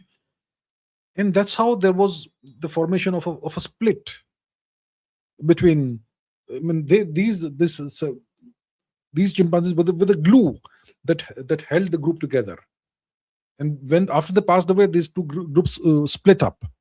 And the smaller group is more aggressive, and it's violently, killing members of the other group and so on. So there's a civil war that's going on, and it's pretty brutal. Chimpanzees are very aggressive, very violent, very brutal. They're our closest cousins. We share 98.8% of our DNA with chimpanzees. They're almost us. And we are a very violent species, as we can see all over the world. So our closest relatives, the chimpanzees, are just as violent as us. but they don't have the kind of intelligence we do. So their violence is more primitive, more primal, and it's pretty brutal. So it's sad that's happening. Dheeraj Kamath says Samson option against militias is the right deterrent. Uh, okay, sir. Okay. Pradeep Kumar Roy says Dhruv Rathi has recently uploaded a video about SIR in West Bengal. Predictions about Bengal elections. I don't make predictions about Bengal elections. I have no idea what's happening in the Bengal politics. I have absolutely no idea. I don't look into internal politics in India. I have no idea who the candidates are, what is there in which constituency, in which. No idea, zero understanding. I may have some understanding, but you can consider it to be zero. Because even if I have some understanding, I don't discuss it here. I only discuss history, geopolitics, and science. I will never discuss in local state elections or whatever in India on this channel. Never. And I don't spend my time looking at this stuff. I mean, I don't even spend some time looking at this stuff. So I have absolutely no idea. Zero understanding. Okay. I hope that the result of the Bengal elections is such that the nation will be happy and it will be advantageous to the nation. That's all I can say. Okay. Next. Speaker says, please explain the 3-stage nuclear program in the light of the fast breeder reactor going critical earlier this week. Okay, let me do that by once again going back to my Twitter account, because I have put out a reasonably small tweet which explains things sufficiently without going into technical details. So give me a second. Let me bring this tweet out on the screen. Let's go back to my Twitter account, my Twitter page. Okay.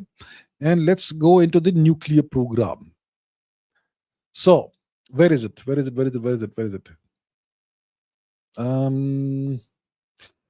it's been a few days. Okay, here we are. So this tweet of mine will give you a decent explanation of what the 3-stage nuclear program is like.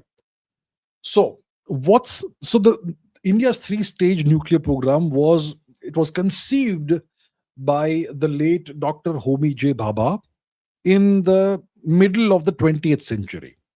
Okay. And the objective was to make India self-sufficient in terms of nuclear energy. And the objective was to ensure that India is in a position where it can leverage the tremendous quantities of thorium we have. Okay. India has the world's largest thorium reserves. We have at least a quarter of the entire planet's thorium in India. And thorium is a radioactive element, and thorium can be used in nuclear reactors. But for that to happen, we need certain other elements too, and that's why we have a 3-stage nuclear program. So what is the first stage of India's 3-stage nuclear program? The first stage is pressurized heavy water reactors. Okay. So we have about 22 to 25, I think it's about 22 pressurized heavy water reactors in India right now. So the first stage is complete. It is functional. We have mastered the pressurized heavy water reactor technology. Okay. So these pressurized heavy water reactors that are operational in India, they generate power, first of all, for us, which means they produce electricity, they generate electricity for us, and they also accumulate plutonium 239, which is a fuel that you need in stage 2. Okay. So the first stage, it generates power for us and it produces plutonium 239. And plutonium 239 also has another use, which is its use as in nuclear weapons. You can use plutonium as the primary fissile material in a nuclear weapon. Anyhow, we are using it for the fuel for stage 2. So that is stage 1. It's done. We can still build more reactors of stage 1, no problem. But stage 1 is mastered. It is operational, fully functional, completely operational. What is stage 2? Stage 2 is fast breeder reactors. Stage 2 reactors, fast breeder reactors, they use stage 1 plutonium as a fuel, and they are loaded with uranium 238 and thorium 232 around the core. So you put a blanket of uranium 238 and thorium 232 around the core of the reactor. Okay. And that What does it do? It converts the uranium 238 and thorium 232 into more fissile fuel, which is more plutonium 239 and also uranium 233. So the fast breeder reactors, stage 2 reactors, they breed more fuel than they burn. It will produce more plutonium 239. It will also produce uranium 233. So imagine a reactor which produces more fuel than it burns. That's a magical kind of thing. And that's your stage 2 fast breeder reactors. Okay. So the reactor that is now operational in Kalapakam, the prototype fast breeder reactor in Kalapakam, it's now sustaining a controlled fission chain reaction. Okay. The plutonium is being fissioned, and I'm not sure if we have the blanket already in place, uranium and thorium blanket, but eventually if we want to breed more fuel, we will need the uranium and thorium blanket. So for us to reach stage 3, we already have to start using thorium in stage 2. If we don't use thorium in stage 2, we will never reach stage 3. Thorium is critical for stage 3. So stage 2 is about breeding uranium 233 from thorium and also plutonium, which is always nice to have because that will allow us to have more such reactors. And stage 3 is advanced heavy water reactors on thorium. This is the end goal. Okay, advanced heavy water reactors will use the uranium 233, which was the output of stage 2, as their main fuel, along with thorium 232. And India's massive thorium reserves will give India essentially inexhaustible, clean nuclear energy for centuries. For centuries. Okay. So India is now beginning the process of transitioning into stage 2. We are just starting stage 2. Some experts will tell you we are reaching stage 3. Those people have no idea what they're talking about. Okay. Don't listen to such experts. We are just beginning stage 2. The Kalapakam reactor is our first stage 2 reactor. So now what happens is the question. Okay, that is a three stage nuclear program. Fine. But what happens now is the question.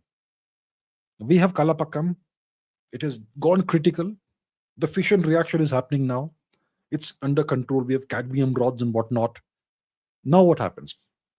So initially we'll run it for a while in different configurations and see the amount of heat it produces and how we are able to control it and so on, and how much energy it's able to produce. But then we want to breed uranium 233 and more plutonium.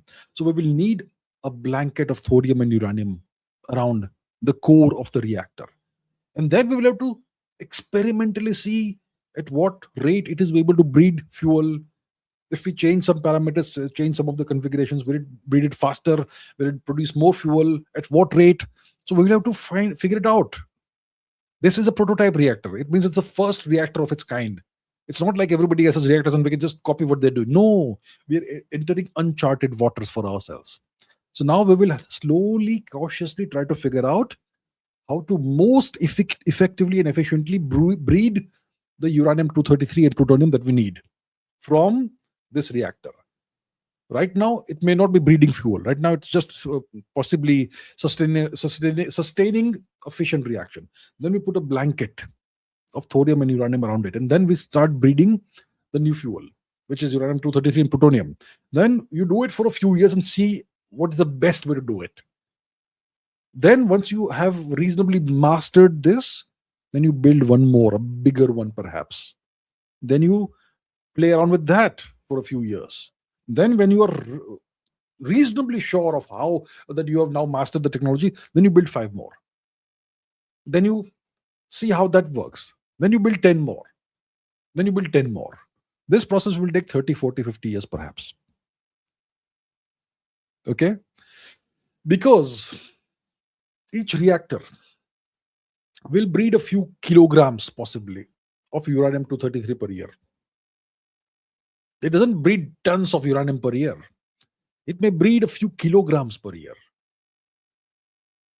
So we will need this to go on for years and decades. If we have 30, 40, 50 reactors, then it will take a shorter time to reach stage 3. So we should expect at least 30 years before we can think of stage 3. Okay? Stage 1, when did it begin? Sometime in the 1960s. When was India's first nuclear reactor built? Was it TIFR? Oh, sorry, was it BARC? When was India's first nuclear reactor uh, built? 56. Okay, 56. So essentially, we our program, nuclear program, started, let's say, around 1960. Just, you know, um, to be a little inaccurate. So that's what, 66 years we've been. So we were in stage one for 66 years. Should assume at least 30 years for stage two minimum. Okay, it's going to be a long way forward. So let's be patient. It's going to be a long journey. Okay, Nayo NAU2K says Great Britain seized a Russian ship transiting international waters in the English Strait last week. But if Iran does the same, they are not okay. Is the West not afraid of Russia? Is the West not afraid of Russia? The West is afraid of Russia, but it's not afraid of Russia in the West. It's afraid of Russia near Russia's borders. It's afraid of Russia's nuclear arsenal.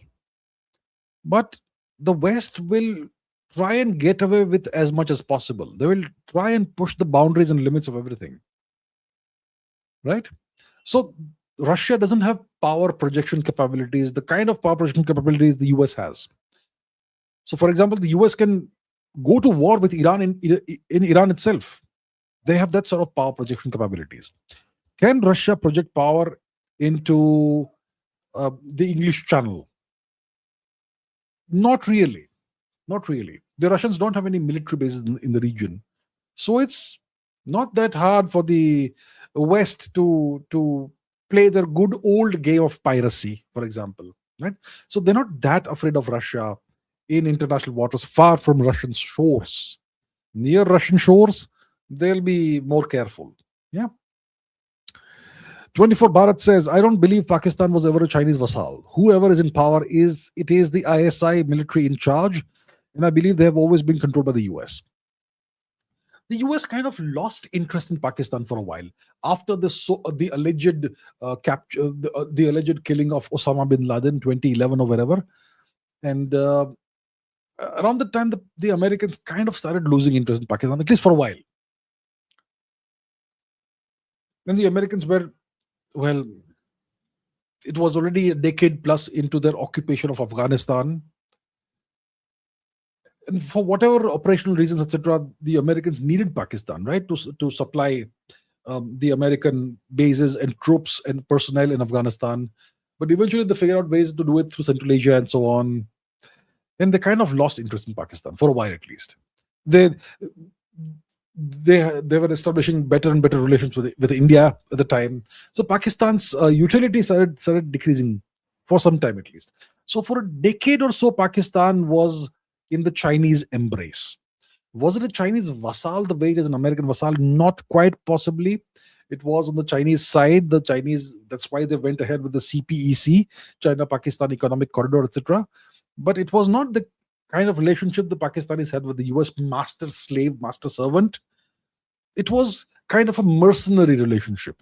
So not exactly vassal, but you could still say vassal. Yeah. And yeah, of course, it's the ISI military in charge, no matter who is who. No, it's always the ISI and the military who are in power. There may be somebody on the seat of the prime minister, but that person is not in power. That person is simply on the seat. That is simply an official appointment. But the real power always lies with the ISI and in the military. Yeah. And of course, 2022 onwards, the US took firmly control back of Pakistan after ousting Imran Khan, who was kind of pro-China.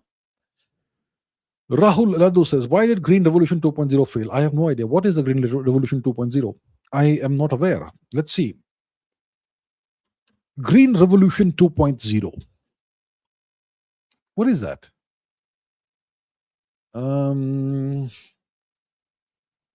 So is it in India? Second Green Revolution, a shift towards sustainable technology-driven agriculture designed to address the ecological shortcomings of the original Green Revolution. Focuses on nutrient-dense crops, biotechnology, gene editing, really, precision agriculture, and so on. Is it an Indian policy. Looks like it's an Indian initiative. Etc. Okay, I'm not aware of this thing at all. Okay, I have no idea, no understanding of this. Has it failed? I don't know. I'm very sorry, but I don't know. Not aware. V for Valor says, while the Allies banned the Russian bloc, never. Why? While the Allies banned the Russian bloc, never. What does it mean? What's your question? I would love to answer your question if I can understand it. While the Allies banned. What's a banned? The Allies banned the Russian bloc, never. I Unfortunately, I'm not able to understand what you're asking. Maybe I'm not sufficiently intelligent. Maybe I'm not able to decrypt what you've written, but I'm not able to get it. Sorry. Very sorry. Very sorry, V for Valor. Very sorry, but I could not understand.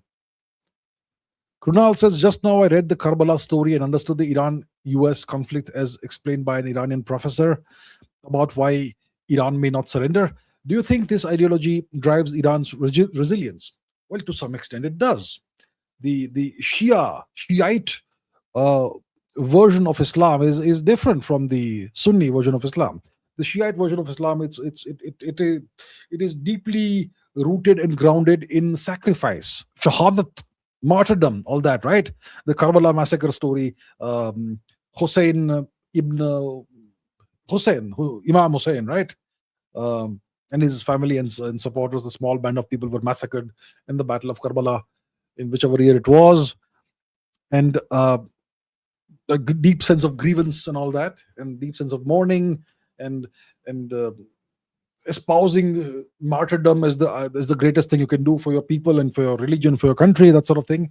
So that is obviously deeply ingrained in the Iranian psyche. 1501 onwards, that's where the process of conversion to Shia Islam starts, right? The Safavid dynasty, Safavid Empire. So this ideology does to a significant extent drive Iran's resilience. That's why we are sure that even if the Iranians run out of drones and missiles, they'll fight with handheld weapons if required. If the Americans invade by land, they will fight hand to hand if required, and they'll be happy to die. So this does, to a significant extent, drive Iran's resilience. And also, yeah, so it does. And the other factors that drive Iran's resilience we've discussed in detail, like the mosaic strategy and the IRGC as an institution that is the core of that is the center of gravity of Iran, not one individual. All these things drive Iran's resilience, but the Shia ideology certainly does. Yes. Okay, Ramesh Iyer says India is not sovereign in the real sense. Total gold reserves 880 tons, stored abroad 290 point something tons in the US, UK. They can freeze our assets at will if they want. So I don't know why we have our gold stored elsewhere. Why do we need to store gold in the US and the UK? Maybe we were required to do that in 1992 when we opened up our economy and we were, conditions were imposed on India by the World Bank and the Western countries. So that's why we had to move some of our gold to the West. Okay, I understand. Why don't we repatriate all of this to India today? I don't get why it's not been done yet. It should be done at the earliest. I agree with you. But that doesn't make India non-sovereign. It simply means that some of our assets are abroad. But those are still our sovereign assets. And we should repatriate them at the earliest. So I agree with you. This doesn't make sense. All our gold should be within India. Yes. Vinod Vaibhav, thank you very much. Vinod Vaibhav ji. Pradeep Kumar Roy says, why did the US, UK, and Germany help industrialize Soviet Russia from 1928 to 1941 through Ford, GE, supplied turbines and electrical equipment, international harvesters farming, ASO, tech transfer, boss order. Why did the US, UK, and Germany help industrialize the Soviet Union? See, the Soviet Union had transitioned from an imperial system, the Romanov dynasty, the last of the Tsars, to the Soviet system, the collectivist system, the Marxist-Leninist system, socialist, whatever you want to call it, right? The communist system. And the USSR began its existence as an impoverished country, as a weak, impoverished country. The revolution, 1917 or whatever, it happened during the First World War, and the Russians said, "We sit out this war. We don't want to participate." Kind of, not exactly, but yeah. So they were a broken, destroyed nation, torn apart by civil war and all that, torn apart by the communist takeover, very poor, etc. And that's why I suppose the Western nations decided to help it out. They were also helping Germany at this time. They were helping Germany also at this time. And then what happens is that Germany starts raising its profile again under their new chancellor, Mr. Hitler, right? And that's why the USSR becomes a viable and useful and an important counterbalance to Germany. And of course, you had the Molotov-Ribbentrop Pact for a bit of a time, but everyone knew it was just a temporary measure, right? So you have Germany rearming and all. So it was important for Europe to have a significant counterbalance to Germany, in addition to the Western nations. So I suppose because of all these things, they provided help to Soviet Russia. Tech transfer, those technologies were not that. Of course, they must have been good, advanced technologies for that time. Yeah. Sujal Rajput says, if war drives rapid innovation, can a peaceful world sustain that pace, or might advancement slow? Not because research stops, but because large-scale implementation lacks the urgency war provides. War drives rapid innovation. In a peaceful world, you will have a slower rate of advancement, for sure. Research won't stop, but there'll be no urgency. See, I'll tell you a great comparison. India, before the Turkic invasions, was a fully industrialized, fully urbanized civilization, right? Before 1000 AD. We had the best education system, the most intelligent scholars, an institutionalized education system, the highest education. Everyone came to India for education. We had universities all over the place. And yet we never developed all the weapons and all the technologies that the West would eventually develop. So we were a peaceful civilization. Sometimes we would have, the Hunnik invasions or whatever, but we would then absorb the Huns and they would become us. Today, nobody knows in northern India who is of Hunnik origin or not. Maybe everybody has a little bit of Hunnik blood. So all the invaders, if they came, they would eventually assimilate. And we were not a warlike society overall. We had warriors and all, but they fought in their own way. But we never used advanced technology in warfare. But in Europe, what you had was that you had this greatly fragmented part of Eurasia, which was Europe, in all these states and principalities and kingdoms and duchies and all, who were fighting each other constantly, torn by strife, torn by petty rivalries and enmities and all that. So Europe was constantly at war with itself. And then you have the Industrial Revolution, and new technologies emerge, and they are immediately used by the Europeans to fight each other. And because now wars become more deadly, it becomes very urgent to keep developing technology and making it more and more, and keeping on improving it. So you start with crude cannons, then the other side also gets crude cannons, then you have to improve your cannons. So so iteratively you keep improving, and that's how deadly technologies emerged very rapidly and improved very rapidly in Europe. So that's how it goes. If you're in a peaceful world where the whole society is peaceful and all, you will have a slower rate of innovation. That's just how it is. And if you are in a war-like society with urgent, immediate threats and all that, then you will have to. It will always be a do or die situation for you. And that's how technological progress, innovation, advancement happens rapidly in such situations. So it's typically war-like societies that develop deadly technologies the fastest. Pradeep Kumar Roy says, Magnitogorsk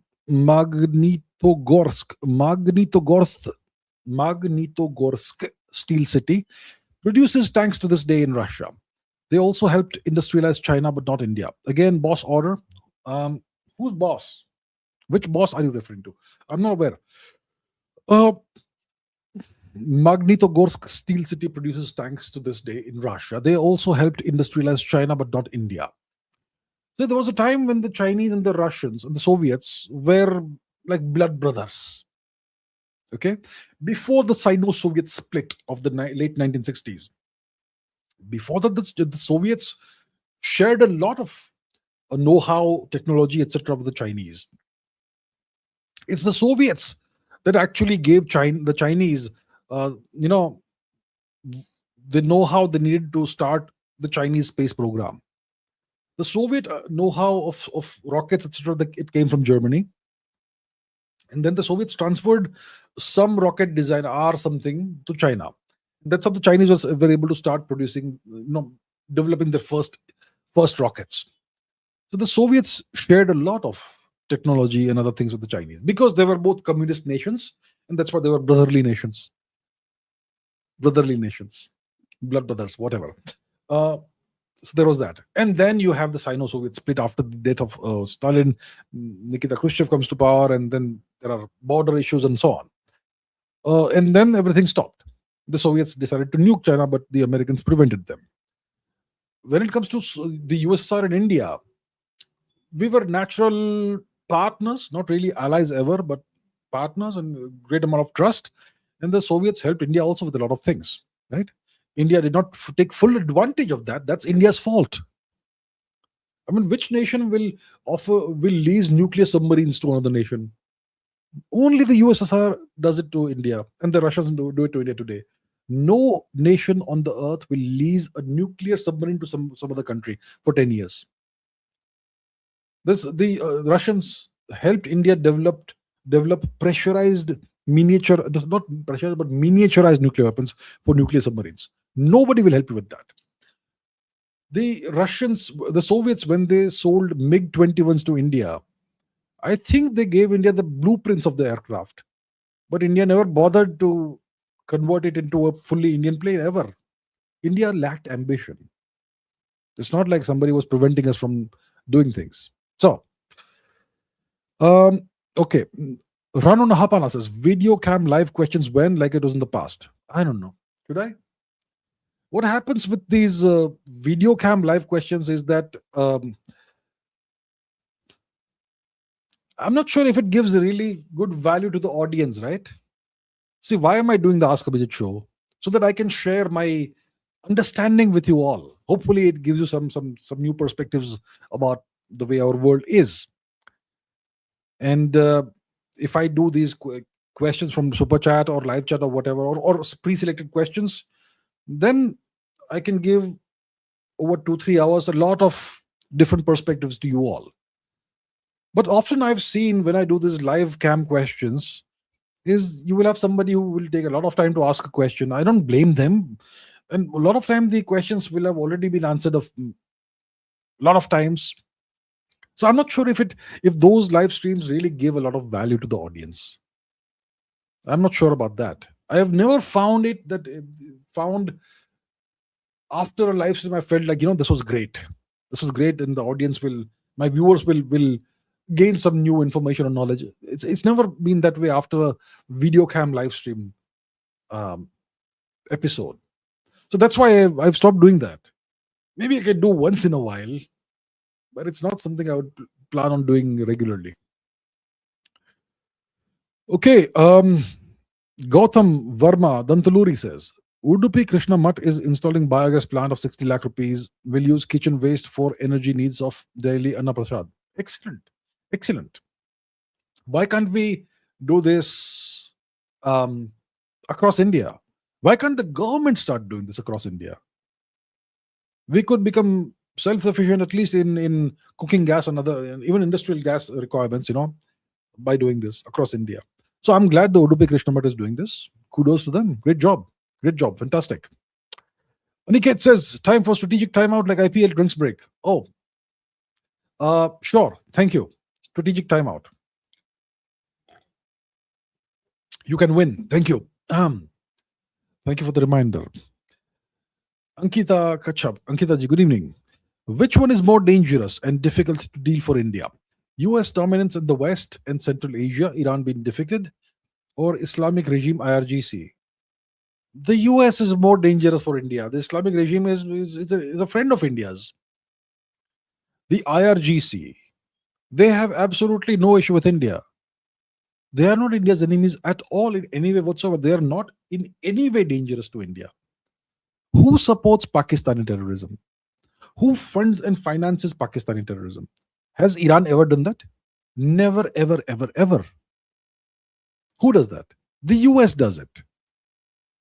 The IRGC, the Islamic Revolutionary Guard Corps, whatever you call it, it's never been anti-India. Sometimes the late Mr. Khamenei, sometimes once in a while he would issue these annoying statements about Kashmir, but that was all lip service, just like their support for the Palestinians. Okay, so the Islamic regime in Iran is no threat to India. It is a threat to Pakistan, which is a US asset. So US dominance in the West and Central Asia and Iran being defeated, it will be a very, very bad thing for India. You need India. India needs the current Iranian government to remain. Look, I'm sure it may not be great for the people of Iran. Maybe there are some people in Iran who don't want to be ruled by an Islamic government. I know that the Iranian diaspora, most of them are against the regime of the Ayatollahs. I know that. It's possible that many Iranians want to no longer practice Islam. It's possible. So I think that's an internal matter of Iran, of the people of Iran. But if the Americans are able to effect a regime change, they're not gonna be all nice to the people of Iran. They're gonna send in millions of missionaries there, not millions, thousands of missionaries to convert them to Christianity. That's what will happen. So anyway, the answer to your question is that the Islamic regime, paradoxically, is way better for India than US dominance in that region. Aryan Sharma says, why is eating meat discouraged in Hinduism? Is most of it fabricated? There is no discouragement of eating meat in Hinduism. If you are a Hindu, you can certainly eat meat. You can certainly eat meat. There's nothing in any. Nobody. I mean, there are lots of people who. The majority of Hindus are vegetarian, right?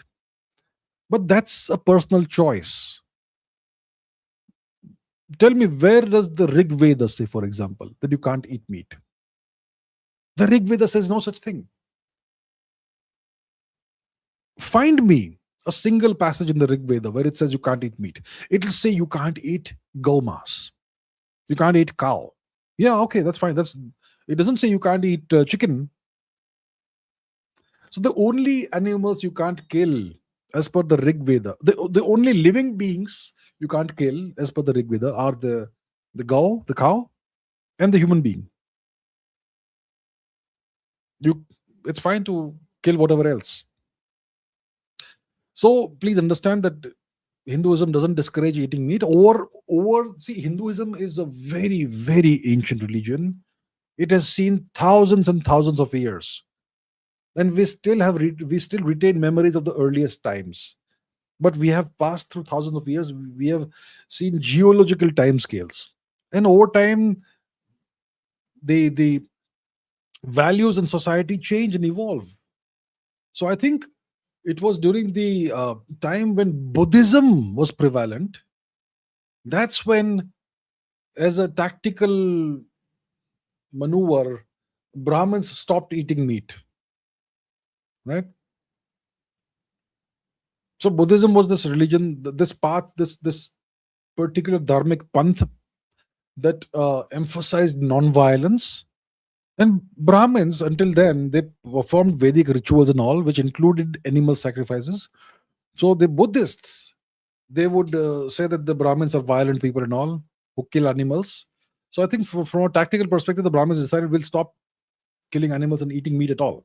And that's how these things came into Indian society. So India's society has evolved over thousands of years, and that's how these days it is more prevalent that most Hindus don't eat meat, but it's not like any of your religious texts prohibit you from eating meat. If the Rig Veda doesn't prohibit you from doing it, you can do it. Okay? Om Naik says, does and can dharma always prevail, though not on at the surface level, but at some level, maybe deeper, or might other some other or might is right is real dharma? It depends on which yuga cycle you're in.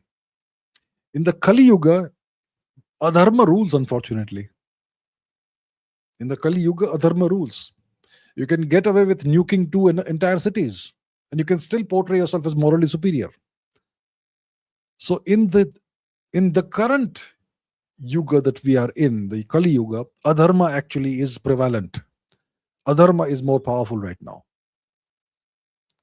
So our job is to bring in Satyuga to end the Kali Yuga, right? That happens through might. How do you defeat adharma? Not by sitting passively and praying to the gods. The gods act through you. The gods will not physically come here and help you. Maybe Vishnu will once again take a human avatar, but he will act through the human form, right? So the gods act through us. And if you want to defeat adharma, you have to defeat it through superior might. And then when you have vanquished and destroyed adharma, then you have established dharma, then you can change the rules and say might is no longer right, dharma is right, and so on. Okay. Jayesh Kumar says, why India and China cannot be friends? India should resolve the border issue with China anyhow, and should not support terrorist countries, US and Israel. Okay, I have no comments about the last part about these two countries allegedly being terrorist countries, but okay. India should resolve the border issue with China anyhow.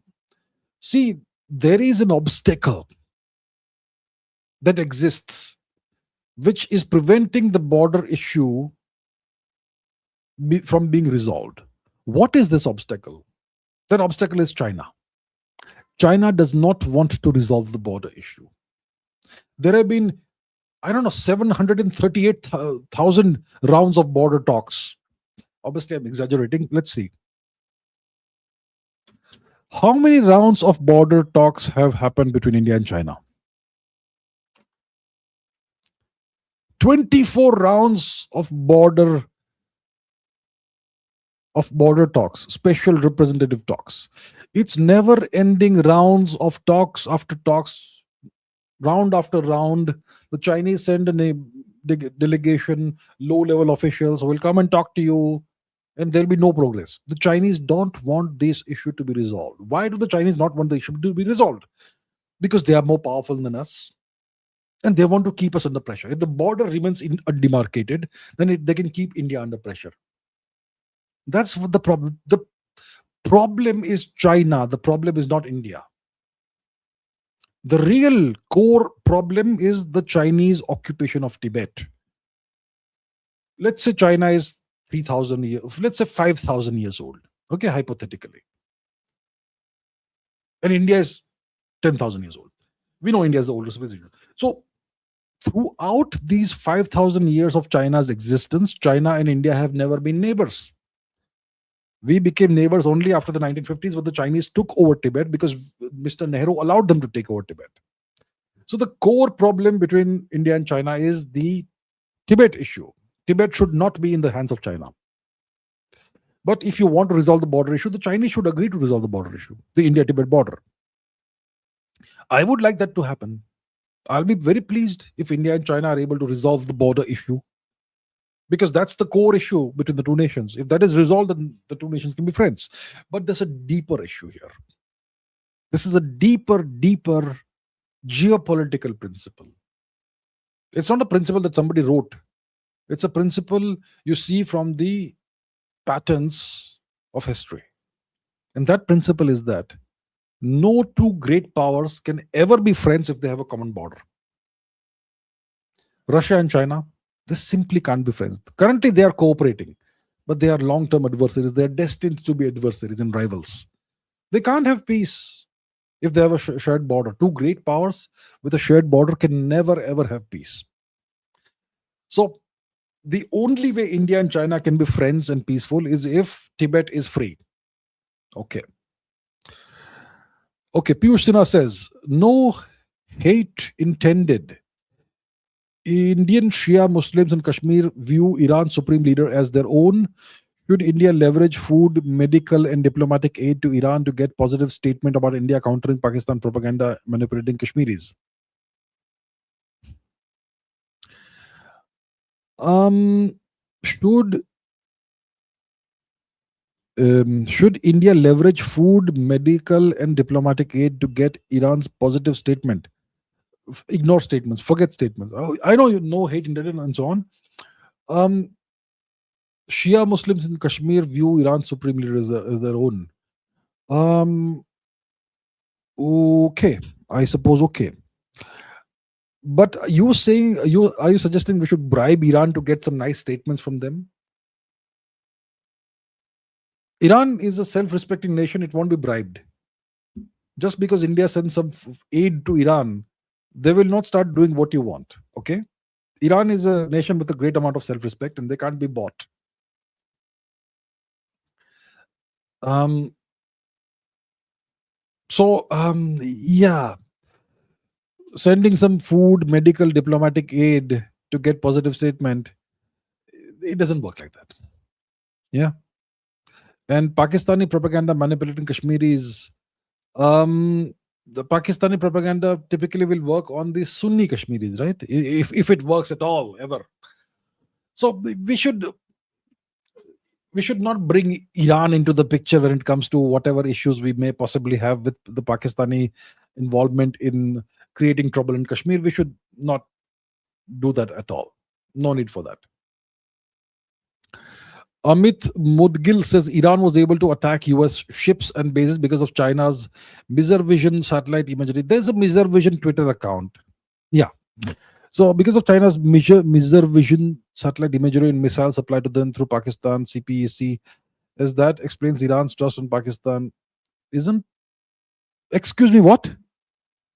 Iran was able to attack US ships and bases because of, first of all, you're saying Chinese satellite imagery, and secondly, missiles supplied by China through Pakistan to Iran. Are you saying Iran uses Chinese missiles that have come through Pakistan? No, no, Amit, no, absolutely not. Iran has developed its own missiles. Iran's missiles are probably more advanced than Chinese missiles in terms of their maneuvering and all that. Okay. Iran hasn't received missiles from China through Pakistan. Pakistan would never allow that. Pakistan is Iran's rival. Pakistan and Iran don't have good relations. Iran doesn't like Pakistan. Iran considers Pakistan to be a terrorist nation. The two nations almost went to war in 2024, 23, whenever it was. They launched missiles at each other. Regionally, locally, in the Balochistan, shared Balochistan region. Yeah, it's possible the Chinese have given Iran satellite imagery and all that, access to satellite imagery. That explains a lot. But missiles, no, I don't think China has supplied missiles to Iran. They may supply in the future, possibly, if Iran starts running out of missiles, but the Iranians are using their own missiles. Okay. Mrs. Benedict Cumberbatch says, if aliens are real and have been concerned about our destructive tendencies, as per some speculations or conspiracies, isn't this the perfect time they stepped in? Well, I wouldn't know. I don't know how aliens think. I don't know why aliens would even be interested in a planet like Earth. If aliens have been able to come here from another star system, it means they are way more advanced than us, because we can't even send humans to Mars right now, our neighboring planet. Forget about a different star system. So for aliens to be able to traverse the stars, to travel across the stars, interstellar space and all that, and reach the Earth and observe us and be aware of us, they would have to be super advanced, way more advanced than us. Now, if you are way more advanced, then why would you be interested in a primitive civilization, in a primitive species? Right? I mean, are most humans concerned about the chimpanzee civil war in Uganda? Most humans aren't concerned, even though chimpanzees are very closely related to us, because we don't see them as our cousins anymore, right? Chimpanzees. We are a way more advanced species. So if the aliens are able to reach our solar system and they're aware of our existence, they will be as advanced compared to us as we are advanced compared to chimpanzees, possibly. Why would they be concerned about our destructive tendencies? They wouldn't care. They won't care, right? And anyway, even if they're concerned, would they step in now? I have no idea. I don't know how to think like an alien. It may not yet be the perfect time to step in. Humans are capable of much worse right now than what's happening right now. Yeah, we are capable of much worse warfare than what's happening right now. So, right. Okay. Um, Suman Vikrant says Iran forgot mines in Hormuz. Do you know opinion? I saw some reports in, I don't know which media, Western media probably, that says that Iran says that it can't open the Strait of Hormuz because they laid mines and they don't remember exactly where the mines are. What's my opinion? I don't take this story very seriously. Iran would not be that irresponsible that it will just scatter mines in the region and just forget about them. I don't think so. My opinion is that this is either fake news being reported by reputable Western media organizations, or it is just a lie. Padmanabhar says microplastics in soil and water killing the planet. They permeate the skin. Your blue shirt, cotton. No one in the world is concerned about single-use plastics in food and packaging. No, I am very concerned about this. But what do I do about it? Single-use plastic is a disaster for the environment. Single-use plastic means it's going to be used only once. Use it once and junk it. Throw it. What happens then? It's thrown into the garbage. The recycling is a joke. It ends up in the ocean. Then over time it degrades and crumbles and fragments, but still remains plastic, which means it becomes microplastics. And then you have microplastics all over the planet, in the oceans, in the rivers, in your drinking water supplies, in everything. And then eventually they end up in your body tissues, in your brain, in your God knows where else. And eventually you're going to find microplastics in geological layers. It's extremely concerning. Extremely concerning. Yeah, but governments don't care. I think, it would be great if India would take the lead and just ban single-use plastic. Just ban it completely. Don't allow it to be manufactured at all in India. And impose stringent fines or punishments for anyone who uses them. It'll be great. It'll be a great initiative. Because a few decades ago, people were able to manage just fine without plastic. Right? Why can't you go back to that? I think the point you're raising is very important, and it's actually it's a terrible disaster, not just ecologically but also for human health. Because microplastics are now found in various bodily tissues of almost anybody, I suppose. Terrible. Okay, Suman Vikrant says, I think the Iran war was out of syllabus for the deep state. If yes or no, can you explain? They started the Iran war. The deep state started it. So I don't know what exactly you mean by out of syllabus, but they started it. Israel dragged the Americans into the war. So if Israel and the US are the deep state, which I'm sure they are, or they're connected to it, well, then they started it. But the Iranian response is something they never expected. They clearly thought that they're going to win in 24 to 48 hours. And Iran will capitulate and come running for a ceasefire after the Ayatollah is murdered. That's what the Americans and Israelis thought.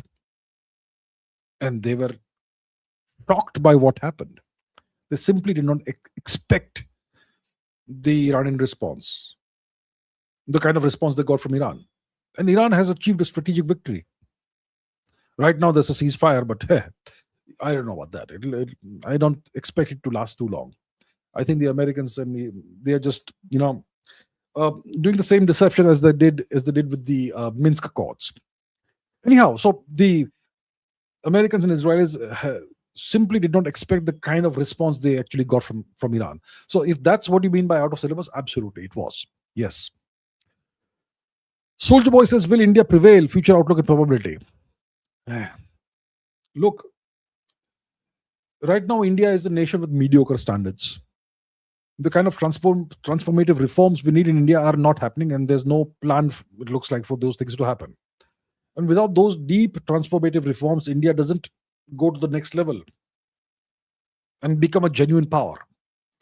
If Indians remain saddled with an inferiority complex, if Indians don't know their even the true history, if Indians don't have the ability to think critically and make the right decisions, if Indians don't have the ability to see right from wrong, to differentiate right from wrong, then how can you expect India to do well?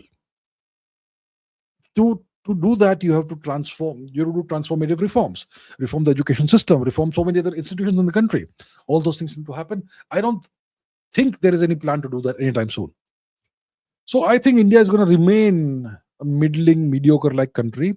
India, because of its massive scale, is going to still be a major geopolitical power, despite being a nation of mediocrity. India will eventually become the second largest economy in the world, or third largest, second or third. That's the destiny if things go the way they are going right now. India may even become a middle income nation in 20, 30 years. That also is a possibility. But how will the standards be in India? How will be the quality of life in India? It's possible that even at $10,000 GDP per capita, India will still be ridden with potholes and all that. That is very possible, right? So those things aren't being changed. We are addressing the deep issues in the country. I think India will still find a way to prevail.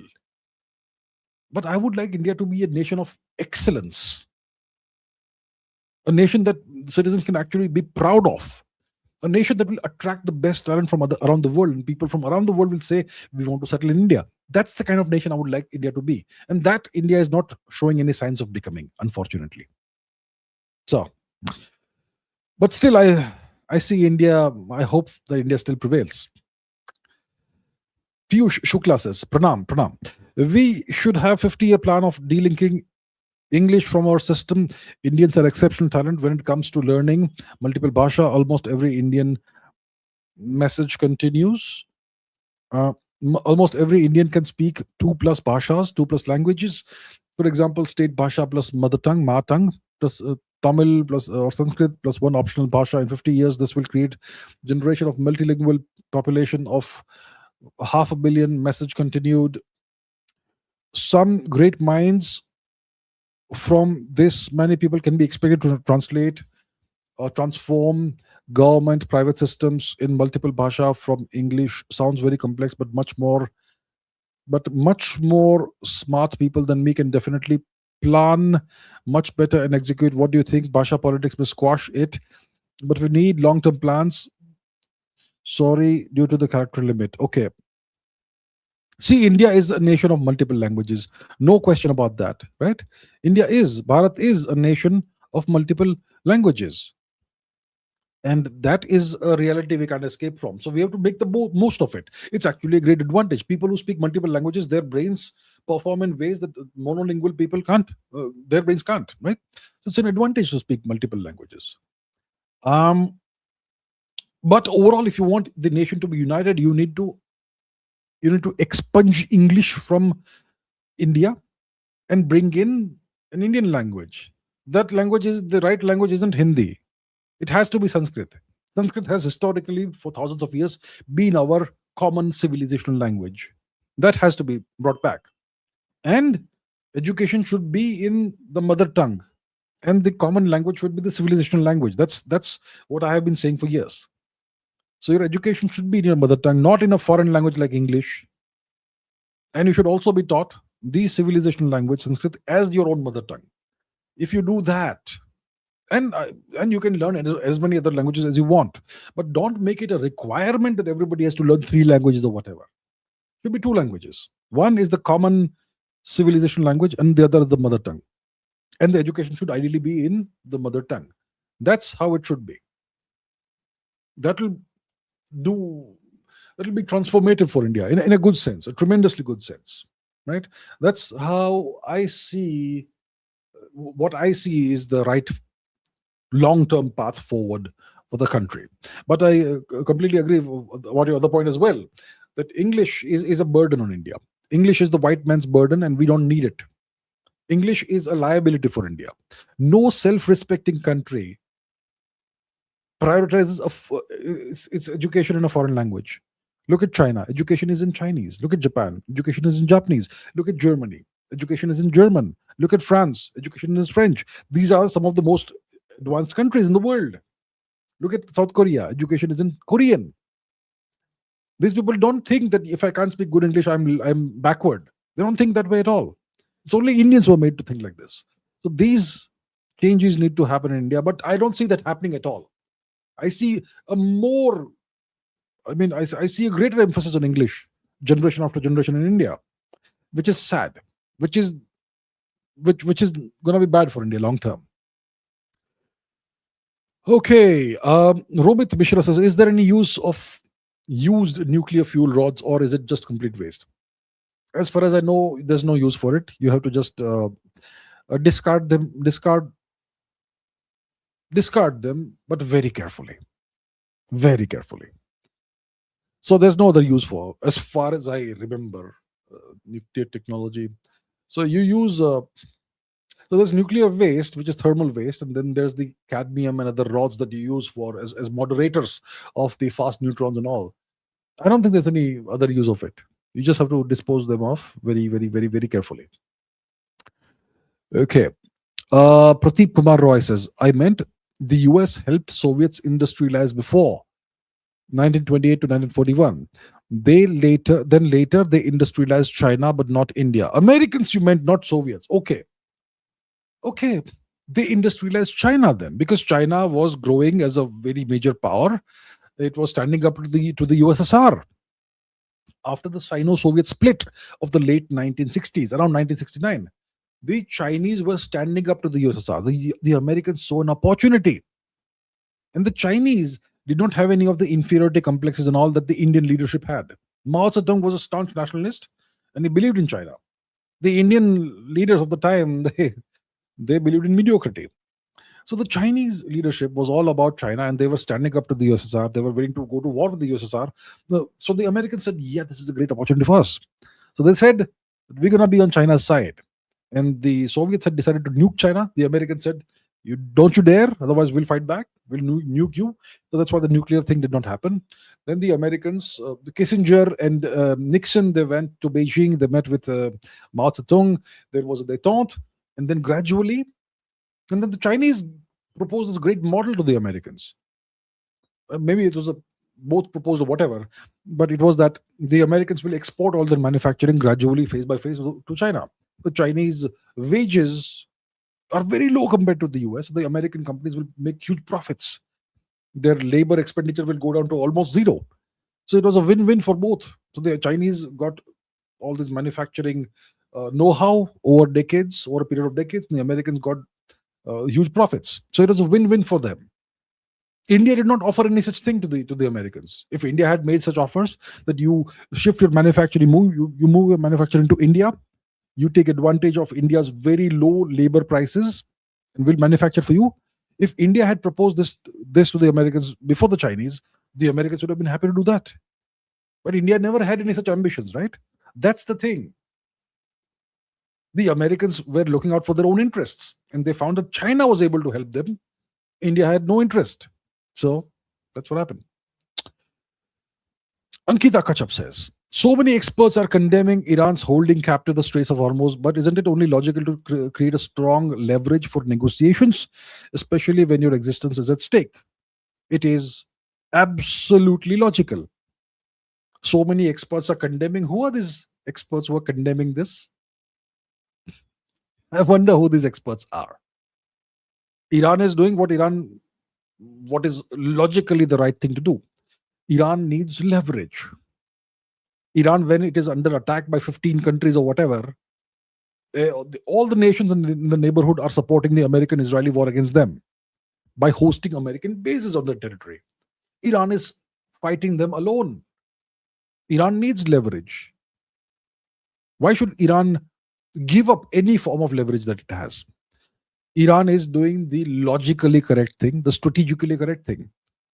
These experts are condemning this on what basis? Either it is morally wrong? What? There's no morality in geopolitics. You bomb a school with 130 and kill 170 schoolgirls. That's morally right, is it? You flatten entire nations. That's morally right. You convert a well-functioning, well-ordered Libya into an open slave market. That's morally right, is it? But only Iran is morally wrong. So whoever stands up to the West is morally wrong. I don't know how it works, but it makes no logical sense. So I don't know who these experts are who are condemning Iran's whatever Iran is doing. Iran is allowing ships to transit the Strait of Hormuz, of course, at a price. If you can, you will do it. So I do not condemn what Iran is doing. I think from a logical, strategic perspective, what Iran is doing is absolutely correct. It's the correct thing to do logically and strategically. Right. 24 Bharat says, I'm Hindu, but I love steak and beef way better than pork. Well, all right. Thank you for sharing this with us. Thank you for sharing it. I would not agree with that, but okay, to each their own, I say. Pradeep Kumar Roy says, meat eating is allowed in Hinduism. He read Manusmriti. I have not read the Manusmriti. I'm sure it's must be there. The central text in Hinduism, the foundational text, is the Rig Veda. The Rig Veda says nothing about not eating meat. It doesn't say you can't eat meat. That's all that I care about. But yeah, okay, the Manusmriti may have more details about this. So that's interesting. I haven't read it, so I don't know.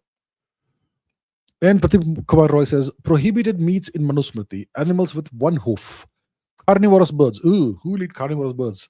Fish that don't have scales. Okay. Pigs, village fowls, camel, monkey. Well, eating monkey is like cat eating cat. Almost like cannibalism. Onion, garlic. Ritualistic sacrifice is encouraged. So how is onion and garlic meat? Okay, what else? Monkey, obviously, it makes no sense to eat monkeys. Come on, monkeys are almost as very closely related, almost like cannibalism. It's like a leopard eating a cheetah. Makes no sense, but it happens. Camel, okay. Village fowls, okay. Pigs, all right. Fish that don't have scales, like eels and all, I suppose. Okay. Carnivorous birds, well, yeah. But even chicken is carnivorous, isn't it? The chickens eat worms and whatnot. I think all birds eat worms. Animals with one hoof. All right. Okay, interesting. Very interesting. I wasn't aware of this. Thank you. Ankush Sharma Photography says, is power always a capacity threat to make violence? What is power? What is the fundamental nature of power? The fundamental nature of power is the ability to unleash violence. It is. It is the ability to unleash violence. That is power. So you may not use it, but you have it. And that's what gives you leverage in any negotiations. And that's how you can impose your will on other nations without firing a single shot, by simply having the means to do that. If you have the capability to completely destroy a nation, you don't have to destroy it. You simply have to tell it what to do, and they will obey because they know what the alternative is. So that is what power means. The capacity to impose your will upon others. That is power, and that comes from the ability to unleash violence. Shivraj Rajput says, why young Indians are facing severe hair loss in the 20s? Do you think minoxidil lotions and Dutacet or finasteride are marketing gimmicks? I don't know what minoxidil and Dutacet and finasteride are. I don't know what these things are. I'm not aware of these things. Are lots of young Indians facing severe hair loss in the 20s? I'm not sure. I'm not aware. If that is the case, why is it so? I'm not sure. Maybe the diets have changed. Maybe the lifestyles have changed. I don't know. Could be. Hair quality, hair loss. I'm sure the diet plays a major role in that. There is something called male pattern baldness also, which is genetic, which is hereditary. But in case you don't have the gene and you're still having hair loss, maybe it's a consequence of your lifestyle, diet, and other things like that, environmental factors perhaps. So I don't know why it is so. I have not studied whether we are We have lots of Indians facing hair loss in their 20s. And why is it so? I am not aware of it, so I can't say. And I don't know what these lotions are. Minoxidil, Dutacet, Pin, Asterite. I have no idea what these things are. Can't say. Okay. Ankur Das says, do you think YouTube is a good career with an existing job? I would say be very careful about thinking of doing YouTube full time. Okay. YouTube is a career. I don't know what being a YouTuber means. I mean, I am a YouTuber now. It's not like it's the only thing I do, right? It's not something to be a full-time YouTuber and do it as a career. You need to have some very big strength as an entertainer or something, I suppose. Or you need to be an absolute expert in some field or multiple fields or something. I don't think it's for everybody. I'm sure it's a very very, very enticing thing for a lot of people. I'll be a YouTuber, I'll be popular, I'll be famous, I'll make lots of money. But it's really, really, really hard to do for most people. Yeah. With an existing job, well, you already have an existing job, spending at least 8 hours a day doing that. Then will you still find the time to start a YouTube career? I think people should be very careful about going down that road. Okay. It's not for most people. Everyone wants to be a Bollywood star, right? How many people succeed? It's very hard. Everyone wants to be the next Usain Bolt. Everyone wants to be the next Sachin Tendulkar, but very few people can actually do that. So I would say you have to be careful. Don't overestimate the possibility of success. Success is very difficult. Especially nowadays when everybody has mobile phones, everybody has AI, everybody can have AI write a script and say something. Nowadays, it's even more difficult to make a good career in YouTube. So I would say it's dangerous and it's very difficult. Abhay Singh says, is it possible that Arakchi and Ghalibaf are US assets? Why would the FM, foreign minister, and the speaker be negotiating otherwise? Maybe it's because their government decided that the foreign minister and the speaker will go and negotiate. Maybe the government decided, right? They came from Tehran, which means the Iranian government is okay with this. So, why can't the foreign minister and speaker be negotiating? Should you send more senior people to negotiate? It doesn't necessarily mean that they are foreign assets, US assets. So, and of course, I've seen some speculation and so on online that some Iranians are American assets. The possibility is always non-zero that somebody may be a US asset, but maybe not. So I haven't really got the sense that some Iranians are still American assets. Yeah. Kratos Aryavartavashi says, thought you are exaggerating. Thought you are exaggerating. Iranian education system. Okay, I have been saying Iran's education system is top class, far better than India's education system, right? I have been saying that. So you thought I was exaggerating about the Iranian education system. You check the 2026 rankings, and Iran has the 4th highest IQ, while US is 18th, Israel is 48, and India is 50, despite crushing sanctions. So I don't know about IQ rankings and all that, but Iran has a superb education system. Far better than India's education system. Far better. And they are able to do this despite crushing sanctions. Okay? And they give free education to the deserving, to those who deserve, including free university education. Top class university education is free for those who are meritorious. They also have private institutions and all, but at the basic level, education is free for everybody. And it's free if you are a really deserving person, it's free for you forever. Even healthcare is free in Iran, at least basic healthcare. So Iran is overall a much better organized and run country than India. Godliness says, China very well understand the realities of Indian state, especially the failure of the Navik system. What if they plan to give a knock on our Himalayas while the world is already in chaos? No, it doesn't make sense, because even without a functioning Navik, India can fight China back, at least in the Himalayas. And China has other bigger fish to fry. So I'm not saying India should be complacent. India should always be prepared when it comes to China. But it doesn't make a lot of sense for China to fight India right now. They have other bigger fish to fry, like I said. Right? Okay. Pratik says, do you believe they should have an option for army on voting ballot if no one likes any parties? Also, how to knock civic sense into Indians? You think you should have an option for army on the voting ballot if no one likes any parties?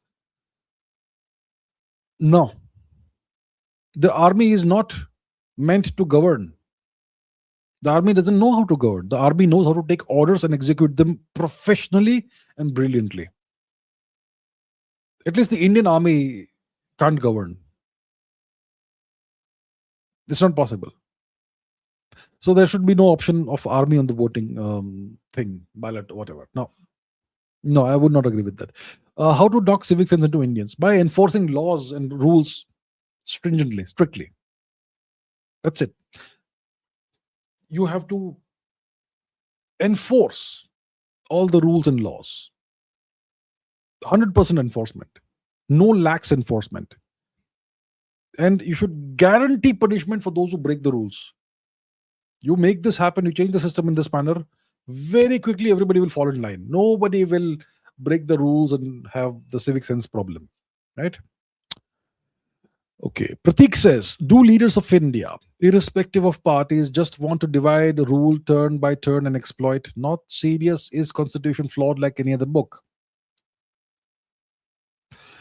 Look, when it comes to leaders of India, maybe you're talking about politicians. I would say the average politician is like that.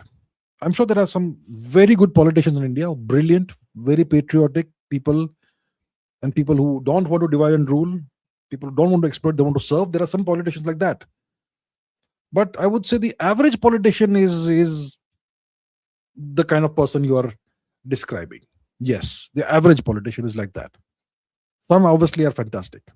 Now, is the constitution flawed like any other book? Yes.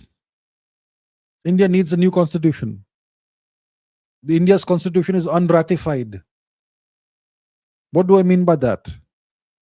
I mean this. After those people, that bunch of people, they wrote the constitution. They said, "We the people," blah blah blah, on the front page. After making the constitution, they did not give the people of India the opportunity to vote yes or no for the constitution. Do I accept it or do I reject it? In a democracy, when a new constitution is created, it has to be put to the vote. This was never done. The people of India have never ratified the constitution. So the constitution is undemocratic. Do you understand? It's been imposed on the country undemocratically. It doesn't represent the people of India. And is it flawed? Oh, of course it is flawed. The US Constitution is 7 pages long. It can be understood by a child who is studying in the 7th standard. The Indian Constitution is 30,000 million pages long and nobody understands it. India needs a better system, better constitution. Seriously. Okay. Vineet. Thank you very much, Vineet. How are you doing? Pratik says, why are laws not gender neutral? Women vote bank. I don't know. India is a fantastic country. We have the most complicated system and the most incredible set of reservations for everybody is a vote bank now. Women are also a vote bank. We don't put reservations for women. Everything should be gender neutral. Everything should be. But I don't know, in India, nothing is. I don't know why laws are not gender neutral. They should be gender neutral. I agree with you. Maybe whoever is doing this wants women as a vote bank. I don't know how it works. Maybe. Vineet says, the first casualty of war is the truth. Absolutely. There is a concept called the fog of war. You can make the best plans and all, but the moment war starts, it's no longer in your control. It takes a life of its own. And then you don't know what's happening in real time. There's too much. It's not like there's no information. There's too much information coming to you from all different angles and directions. And it's too much. It overwhelms you. And this causes a state of confusion, which is called the fog of war. Karl von Clausewitz. So that's one state when you are a combatant in the thick of action. And when it comes to non-combatants seeing the war from outside, the first casualty of war is the truth. Yeah, because they're going to lie about it. Yep. Piyush Sinha says geopolitics is like a classroom. The powerful guy or a bully dominates. First it was the US, now it's Iran. Iran is dominating and bullying where? Iran is not bullying anyone. Iran is standing up to the bully. That's what's happening. But if Iran succeeds in becoming the regional hegemon, then they may also bully others. That's also a possibility. That we agree with. Yes. The fate of 32% of the world trade is in the hands of Iran through Yemen and the Strait of Hormuz. Because before the war started, Iran was not doing anything. It was not blockading the Strait of Hormuz. The Strait of Hormuz was open. Who created the situation? Did Iran create it? No, the Americans created it. The Americans have created the situation. We can't blame Iran for this. Before, on February 27 this year, was the Strait of Hormuz closed? It had never been closed. Who made this happen? The Americans. Americans. And look, in every classroom, you don't have bullies who dominate. If you have a strong teacher, a just teacher, a good teacher, no bully will be able to dominate. It's only in low quality schools that you have bullies who dominate classrooms. Remember that also. Yeah. Okay. Shalendra Chaudhary, thank you very much, Shalendra Chaudhary, for becoming a member of the channel, and welcome to the channel's membership. Thank you very much. Piyush Sinha says, Technos J Bharat asks, why don't we buy uranium-233 from Russia, as they have two fast breeder reactors and built thorium reactor right now? I'm not sure Russia has sufficient uranium-233. Maybe they also have their own plans. Uranium-233 is hard to obtain. And I'm sure the Russians need it for their own purposes, right? You only sell the surplus that you have of anything. Let's say you produce a certain amount of sugar. And maybe you have too much sugar for your own people, then you will sell the surplus. You will not sell what you need, right? What your people need.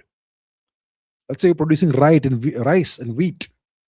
You will only sell and export surplus. You won't take what your people need and take something out of that and sell that, right?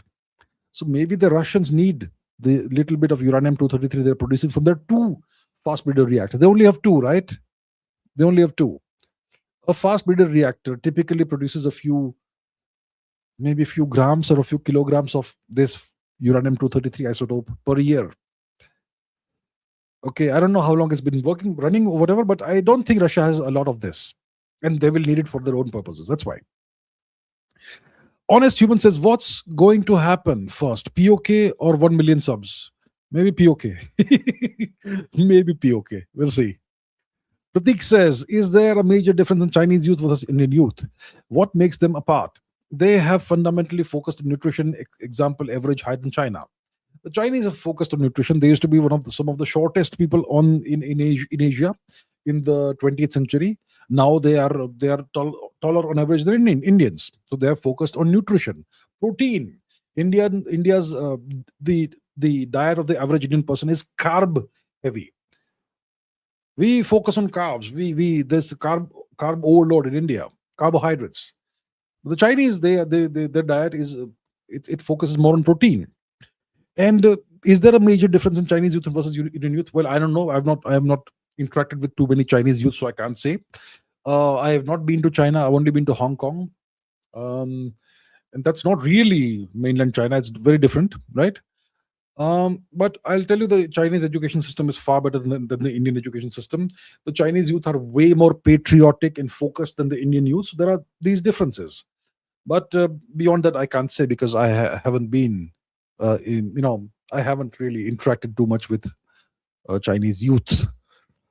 But yeah, these factors that I just mentioned, they do set the two set of youth apart. Piyush Sinha says, what invention can bring world peace? Nothing. Human nature is such that you won't have world peace. We are a fundamentally violent species, a fundamentally aggressive species. That's what see, I'm not being cynical here. The entire history of humanity is a history of wars. All major geopolitical change historically over thousands of years has only happened through warfare. We are a species that's fundamentally aggressive and violent. I don't see any invention bringing world peace. Godliness says, so we abuse the British, the Mughals, and so many others for dividing us. But the reality is, current Indian political leaders are much worse in dividing us.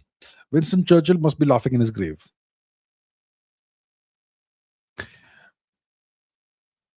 Can I disagree with you? I can't. Yeah, I can't disagree with you. Sadly, you're right.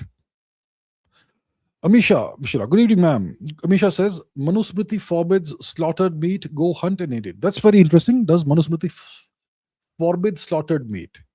I would then say that that's fantastic. I would agree. I think that's the right thing. If you want to eat meat, you should hunt for it. Meat should not be a commodity. It should be something you earn by hunting.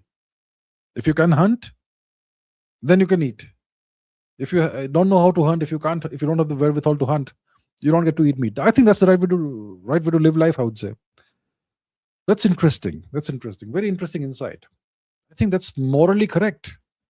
Eat meat only if you can successfully hunt it.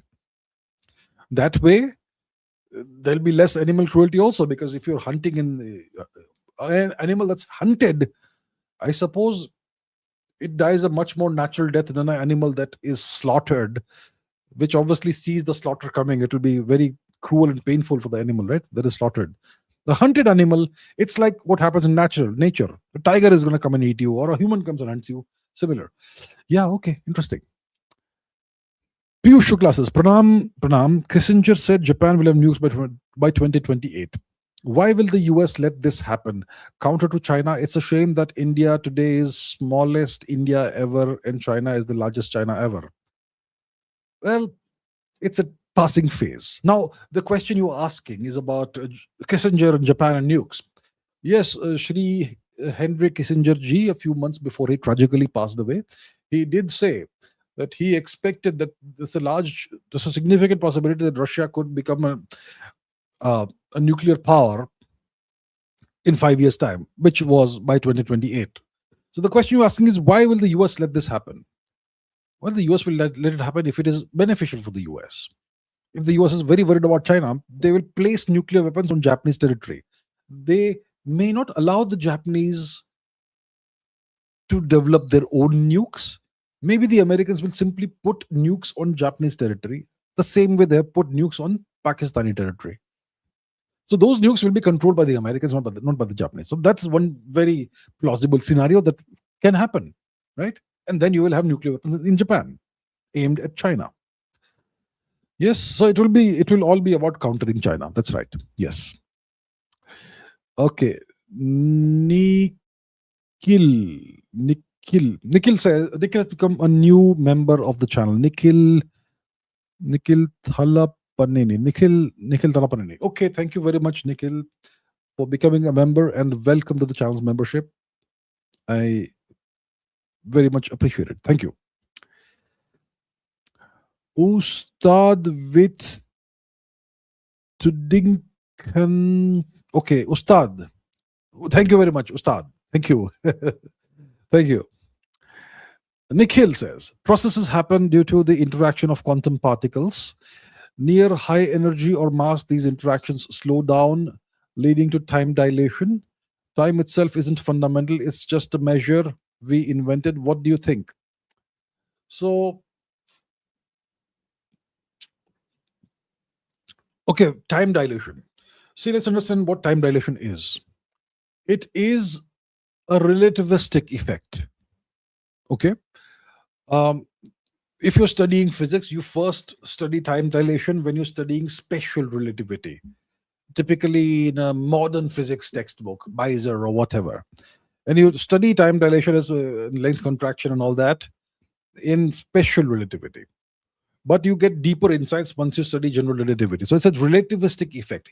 What is relativity all about? Relativity is our best theory of gravitation, and it according to general relativity, which is the best theory of gravity that we have, the universe, it exists inside a 4-dimensional stage called space-time. The 3 dimensions of space and a fourth dimension, which is the dimension of time.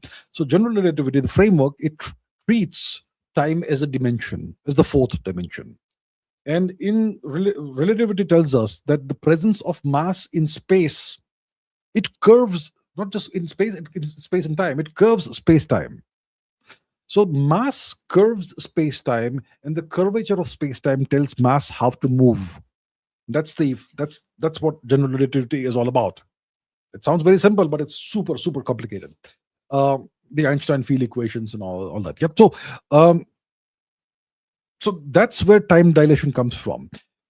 If you are near a massive object, time for you slows down. What does that mean? You will not perceive time suddenly slowing down, and you will not start moving slowly. For you, time will just keep on going normally. But for a distant observer, you will be almost frozen in motion. So the closer you are to a massive object, the slower time is for you. So if you spend most of your time on this planet standing on your feet, then your head will be older than your feet, because time is passing slower at your feet compared to your head on average. Okay, so that's how it goes. That's time dilation. Is time so? My point is, time dilation is a relativistic effect. It's not a quantum effect, and we have thus far found no way to reconcile quantum mechanics with general relativity. It doesn't work. If you try to create a theory which try to merge the two theories, or if you try to quantize general relativity, or if you try to tie general relativity into quantum mechanics, it doesn't work. It creates the theory breaks down. Okay. So this is the relativistic effect. It's not a quantum mechanical effect. Processes happen due to the interaction of quantum particles. Yes. If I clap, that's also the sound that you're hearing. At the root of it all is quantum mechanical effects. Yes. The fact that you can see colors, that's quantum mechanical effects. Everything is quantum mechanical. Whatever we experience in life, at the root of everything is quantum mechanics. Quantum particles, yes. Now, time itself isn't fundamental. It's just a measure we invented. I don't know about that. I don't know whether time is fundamental or not. In quantum mechanics, time is an external parameter. It's not a parameter that emerges from the theory of quantum mechanics. It's external to the theory. So it's a classical external parameter. In relativity, it's a dimension. It's a dimension. Now, what is time? Fundamentally, we have no idea. It's one of the biggest mysteries in physics. And time started with the birth of the universe. So what happened before that? Was there a before? How do you? It's like asking what's north of the North Pole. So time is a massive, major open problem. It's a huge mystery, and we don't have the answers in physics as of now. Pratik says, if you want to do good about the country, abolish Babu system first. Can AI replace this Babus first? It's wishful thinking. Can you privatize municipal corporations? I'm sure you can privatize municipal corporations. Babu system, yeah, it's a huge problem. I'm not saying all bureaucrats are bad. Some of them are brilliant, but most of them, I would say, aren't the best. Can you abolish the bureaucracy? Then who's gonna form who's going to carry out and implement all the whatever you need for governance? The bureaucracy is the machinery of governance, right? The governance machinery. Without the bureaucracy, how do you have things happen? You can privatize a lot of things, but can AI replace bureaucrats? If you have a sovereign AI, a lot of the bureaucratic work can be replaced by AI for sure, if it's a genuinely sovereign AI, not an American AI. But you will need some people, at least in government, right, who are not politicians but actually part of the governance machinery. You will need some people. So you can bring in high technology. You can privatize municipal corporations for sure. You can do that, but hold them accountable. And you can bring in AI if it's sovereign AI. There are multiple options possible today. Rajat says, pranam to you as well. I'm very well. I hope you're doing good. What exactly is the fuzzball? Is fuzzball as black hole explanation? Don't understand this string theory 10D. Does it have any basis? It's something that comes out of string theory. Who was Mr. Mathur, Dr. Mathur, who came up with the fuzzball explanation, with the fuzzball theory? Look, even I have not studied the fuzzball theory, and it's string theory first of all, which is not my field. But let's see. Uh, Black holes, fuzzballs, Mathur. So Samir Mathur, yes, there we have it. Samir Mathur. Samir Mathur's fuzzball proposal, the string theory paradigm resolving the black hole information paradox by, yeah. So you can look it up what Google says, but I don't have an explanation of my own. I haven't studied this. I have never, string theory is not my thing, right? But it's you. I had read his paper a long time ago. Long time ago. He essentially, if I remember correctly, he had created a model. He had constructed a black hole as a bag of, as a bag of fuzzballs. And fuzzball means some string theoretical construction of some kind, if I recall correctly. It's been a long time, don't remember. But you can check out the AI explanation. I'm sure it'll be a decent explanation. I don't remember, and I have not studied this, and I'm not a string theorist at all. It's not my field at all. String theory. Does it have any basis? It's a theory. It's a mathematical construction. Okay, string theory doesn't make any actual testable predictions. String theory is mostly a failed theory. It's thrown up a lot of complex mathematics that can have applications that can be useful, but overall string theory is overall a failed theory. Why do I say it's a failed theory? It's not made us see. String theory first emerged in the 1960s, and today if you go to American uh, physics departments, most theoretical physicists there are string theorists. So the string theory mafia has taken over the entire academic system in the US. Physics academic system, theoretical physics academic system in the US. So string theory emerged in the 60s, let's say 1960s. So it's more than 60 years, right? That string theory has been a thing, major thing. In 60 plus years, string theory has not been able to produce a single testable prediction. Failed. It's failed. It's a failure. So I think it's high time the world moves on from string theory. We've wasted 6 decades on it. We need to move on from it. So this fuzzball thing is just one way of potentially explaining black holes. I haven't studied it, so don't know. Okay. Rajat says, can dark energy be one of the Higgs fields? No. No, the Higgs field is pretty well understood. Okay, the mechanism has been known for a very long time, since the 1950s almost, when Dr. Higgs proposed it, and now the particle has been discovered, which means that we do have a Higgs field. But dark energy is something mysterious and weird. Okay, we don't know, we don't understand dark energy at all. It is the mysterious substance or fluid or force or whatever it is that's causing the universe to expand and the expansion to accelerate. That can't be explained through the Higgs mechanism. So no, the answer is no. Okay, right angle says, did you check Gang as a swastik? Your view, Ganapati Bij mantra. I have no understanding of this. Sorry, no idea at all. Very sorry. Reddy says, meat eating even for Brahmins was allowed in some yugas like Satyuga. Okay, all right. Yeah, okay. Socho says, for weaker section vassalization, and this India is for weaker section vassalization, and this India is same. Okay. Are you saying it makes no difference whether India is a vassal or not for most people? Is that what you're trying to say? Not sure. Prateek Kumar Roy says, why don't Indians have a protein-rich diet? Science episode request. Good night, everyone. Good night to you.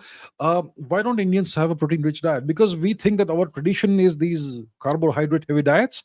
These carb-heavy diets became necessary for us during the period of starvation when the British imposed engineered hundreds of artificial famines. So we had to make these long lasting carbohydrate based foods our main source of food, pulses and all, which also have some protein, but which are very, very heavy on carbs.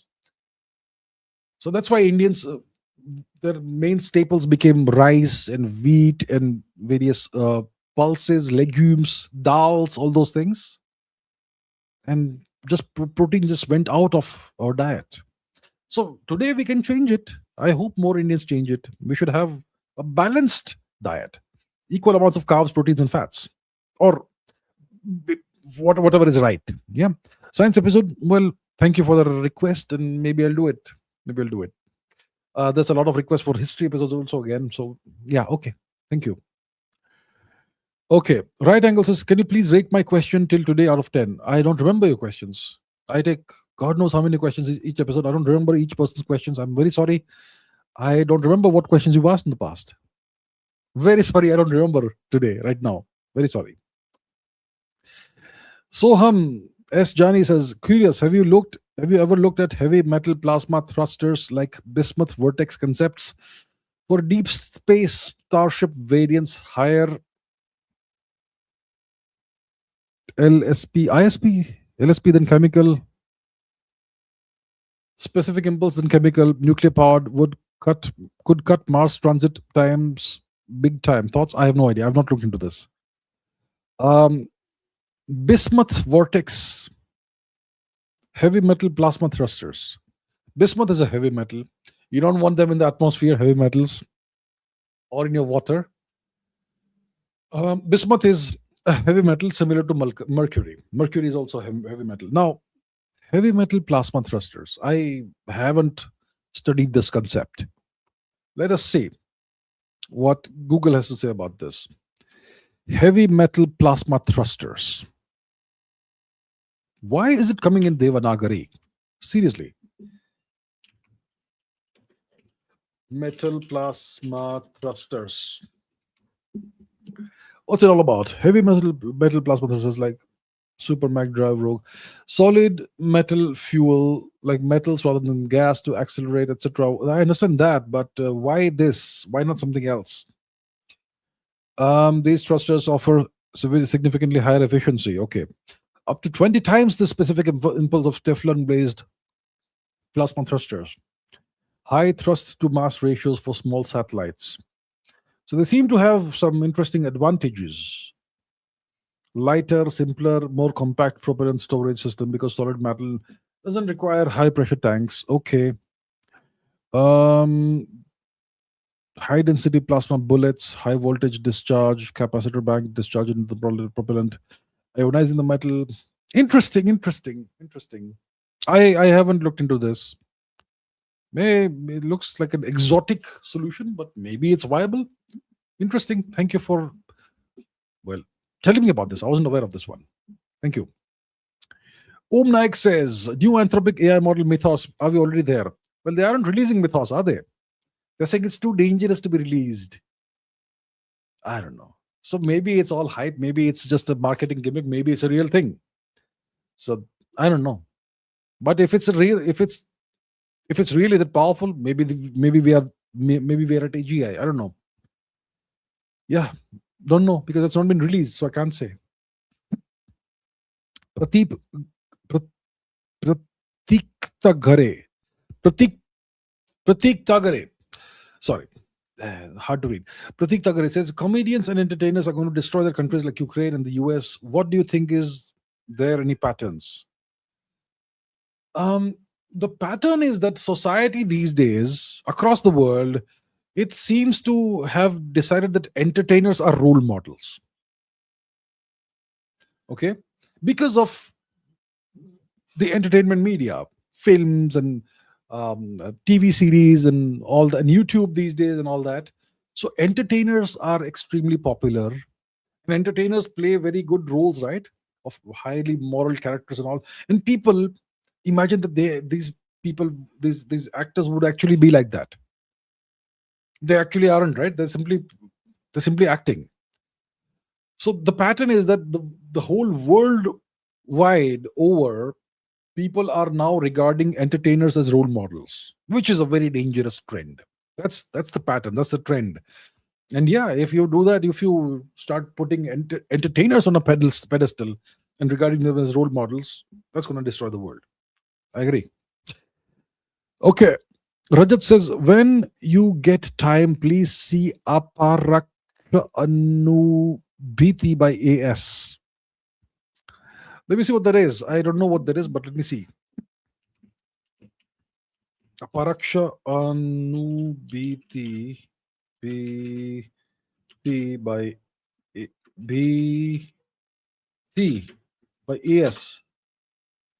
Up Anubhuti.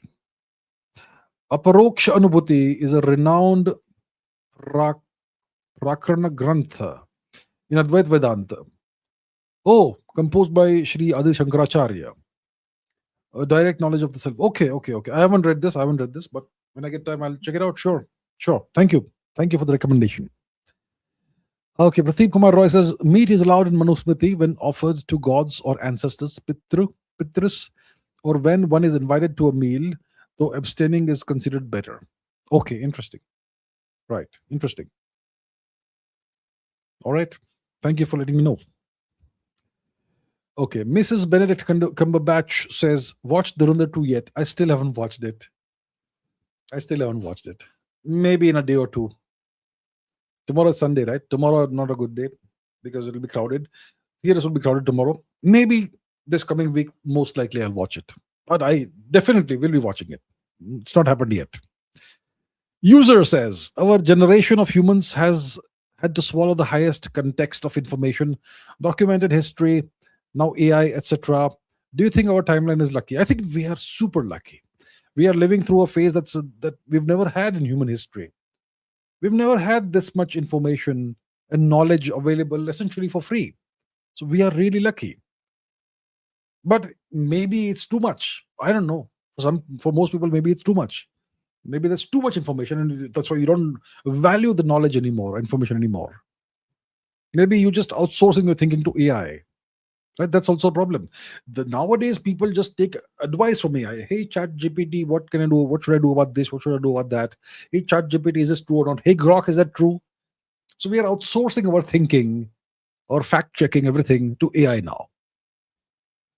So that's a problem. But overall, I would say that we are living through a wonderful era where knowledge is free, almost free. Most of it is free, right? Knowledge is abundant. You don't have to memorize things. I think we are indeed um, very lucky to be living through this period of time. Of course, there are problems. There's been no period of human history without any problems. But yes, the kind of technology we have today and access to information and knowledge we have today, we are certainly very lucky. Yes. Piyush Sinha says, EU nations are American vassals. Correct. Why were the Americans unsuccessful in vassalizing their university and education system?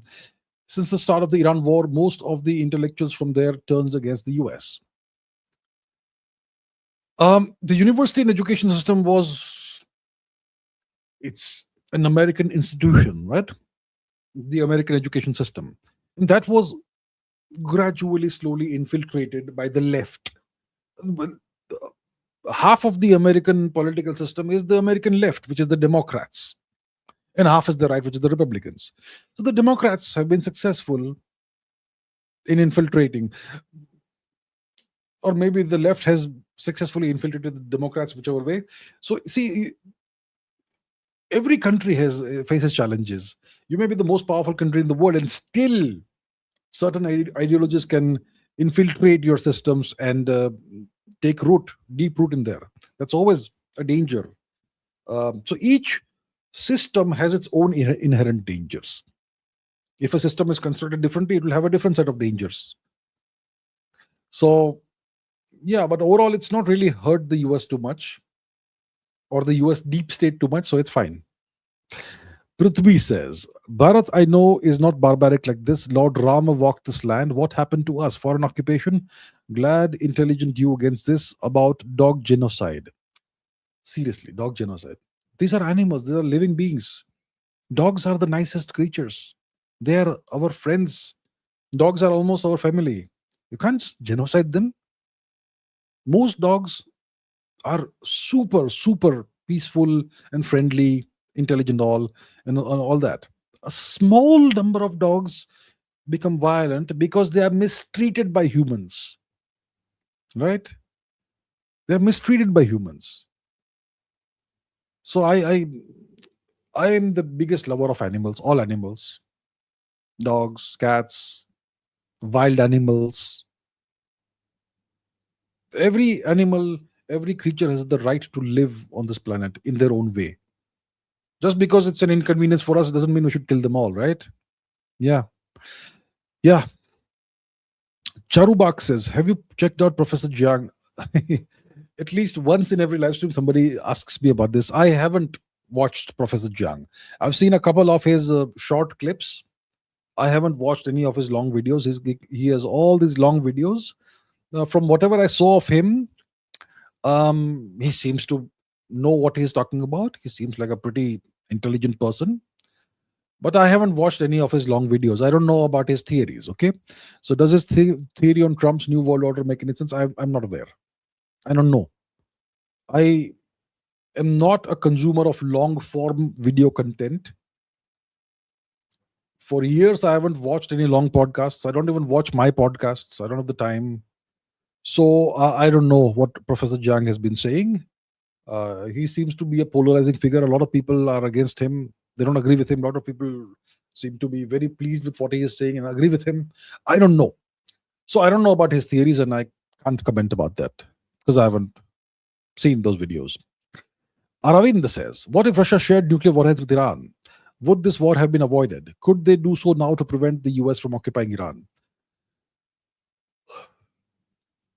They could. If the US can put nuclear warheads in Pakistan to target India, I suppose Russia can do this vis-a-vis Iran to protect Iran. That's an option. That certainly is an option. That certainly is an option. If they had done this earlier, the war could have been avoided, yes. And maybe it's incumbent on Iran to develop its own nukes in the next few days. I'm sure they can do it. So, yes, I think the only thing that will guarantee Iran's long term survival is nuclear weapons. Yeah. Piyush Sinha says, how has China developed thorium reactors despite not having any fast breeder reactors? I don't know. I am not. I haven't studied China's nuclear program. Do they have thorium reactors? Let me see. I don't know. Okay. Does China have thorium reactors? Yes. China has developed and is operating the world's first experimental thorium powered molten salt reactor.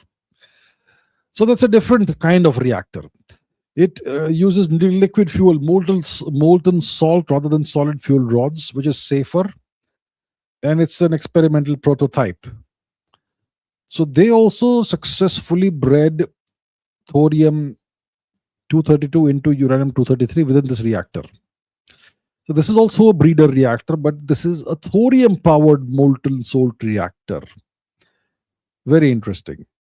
So even the Chinese are looking into thorium very seriously. Liquid fueled thorium molten salt. So it's a different kind of reactor, right? So this also is a breeder reactor. It's breeding uranium 233. Yeah. So even the Chinese could have a stage where, like India's third stage, perhaps. Okay. Pratik says, if Japan couldn't prevent nuclear meltdown, how is India confident it can manage reactors safely across earthquake zones, floodplains, and coastal areas? You just have to take the right precautions. Japan did not take the right precautions for a tsunami scenario. Fukushima, right? Japanese reactors are very, very high-tech reactors, and it looks like they did not take into account the possibility of a breach of the reactor's superstructure or whatever because of tsunami waters. So, if they had considered that, they could have created a protective barrier or something, and this incident would not have happened. So, the Fukushima issue happened because Japan did not anticipate a tsunami and an earthquake and tsunami of that magnitude, potentially. That's what most likely happened.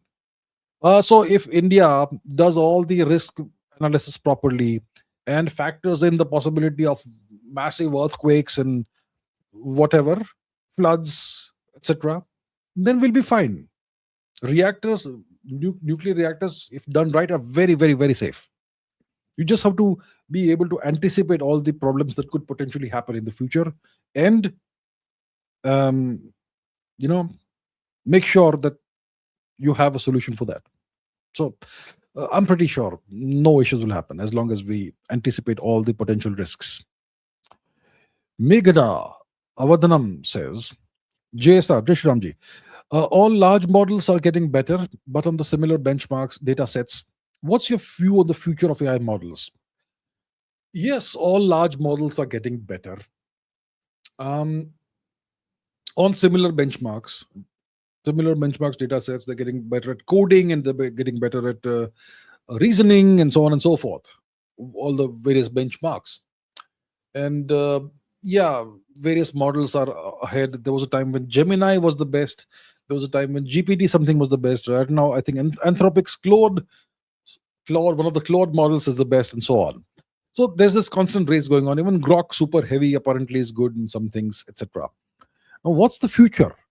We're gonna keep on having this competition. We even have some open source models that have come out, right? Google's open source models that are pretty good, comparable to the best models. If your hardware can handle that sort of thing. So, what's the future of AI models?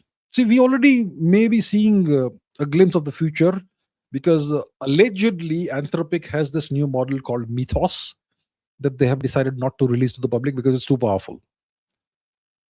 I don't know if it's the truth. Maybe it's a marketing gimmick. Maybe it's true.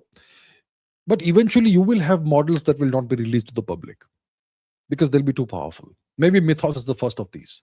So in the future, what you're gonna have is you're gonna have some truncated models with truncated capabilities which will be released to the public, and the more powerful ones will be kept behind closed doors. The US military most likely has very powerful models that they are using, and those will never be made accessible to the public. One thing you will see with AI models, every new session, the model's memory starts from zero, right? It starts from zero. If you're a long-term user of ChatGPT, maybe ChatGPT, the model will kind of have some basic background understanding of you based on the past chats, but mostly the memory starts from zero. It gets some context from your past chats, depending on how it is stored. Some of it is stored, maybe it's compressed and stored, but mostly the memory starts from zero. Why are these models that why are their memories made to start from zero in every new session? Because otherwise they'll develop a sense of being, they'll develop an identity, they'll develop human like characteristics. AI is already there. So that's why they make sure that the model's memory always starts from zero. So they are preventing models from becoming persons. They're keeping them, they're ensuring they remain products instead of actual beings. So I think AI is already there, where if you allow a model to become persistent, gain experiences and memories, it actually becomes kind of a person. Yeah, so maybe we are there already, possibly, potentially, perhaps. I hope I'm wrong because that will be who. But overall, the more powerful models in the future, I think they will be kept behind closed doors, and only a certain fraction of the power will be made available to the paying public, even if you're paying a $200 per month plan or something. Yeah.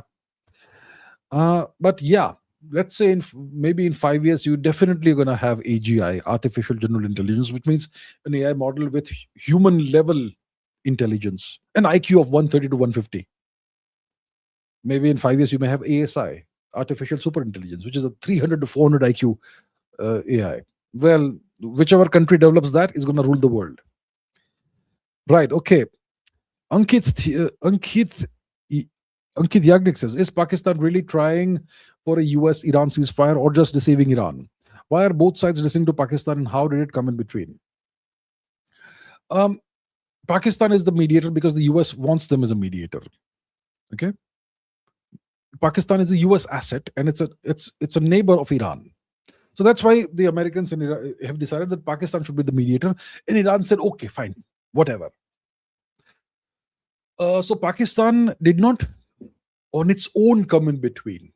The Americans appointed their puppet Pakistan as the mediator. Okay, the Americans did that. The Americans can trust Pakistan because they own Pakistan. Now, is Pakistan really trying for a ceasefire? No, they are simply doing what the Americans tell them. The Pakistanis are simply doing what the Americans tell them. The Americans are Pakistan's masters. The United States is the master of Pakistan, which means that Pakistan is on the American side. It's not a neutral mediator. And Iran will be very foolish if it imagines that Pakistan is a neutral mediator. Pakistan is a US asset. And yeah, there will be a high possibility that the Pakistanis will do their best to try and deceive Iran. Okay. Piyush says, I think today sir will get enough superchats to fund Durandar 3. Right, because I need superchats to fund my movies, right? Okay, jokes aside, if you make a movie, what important things will you include in that would have an impact on society? I have never thought of making a movie. I would, if I were to make a movie, well, I don't know. I've never thought about it. Do movies always have to make an impact on society? Maybe a movie, if it's a comedy movie, maybe it should just make people happy and make them laugh. See, movies explore various themes. Some are there just to be a creative expression. Some, not every movie is supposed to have some kind of impact on society and play an educational role or something. Movies can also be a tool for escaping the real world. Bollywood cinema has always been that, right? An escapist thing that people go in for a 3-hour movie just to escape the real world. If I were to make a movie, what would I do? I would probably not, if I had the ability, the funds and the resources to make a movie, I would not make a movie. I would make HBO style TV series, 1-hour episodes. I mean, if you see the production quality of Game of Thrones, it's Hollywood cinema level production quality of a long running series. I would like to make the Mahabharata or the Ramayana or both like that, at that level of quality. Not stage costumes and plastic gadas and all that. Real high quality, top quality thing. That's what I would do. Okay. Soham S. Johnny says, considered bismuth. Oh, this is a continuation of an earlier thing. Considered bismuth vortex plasma thrusters for deep space Starship over Raptor LSP 350S needs 6 to 9 months to Mars.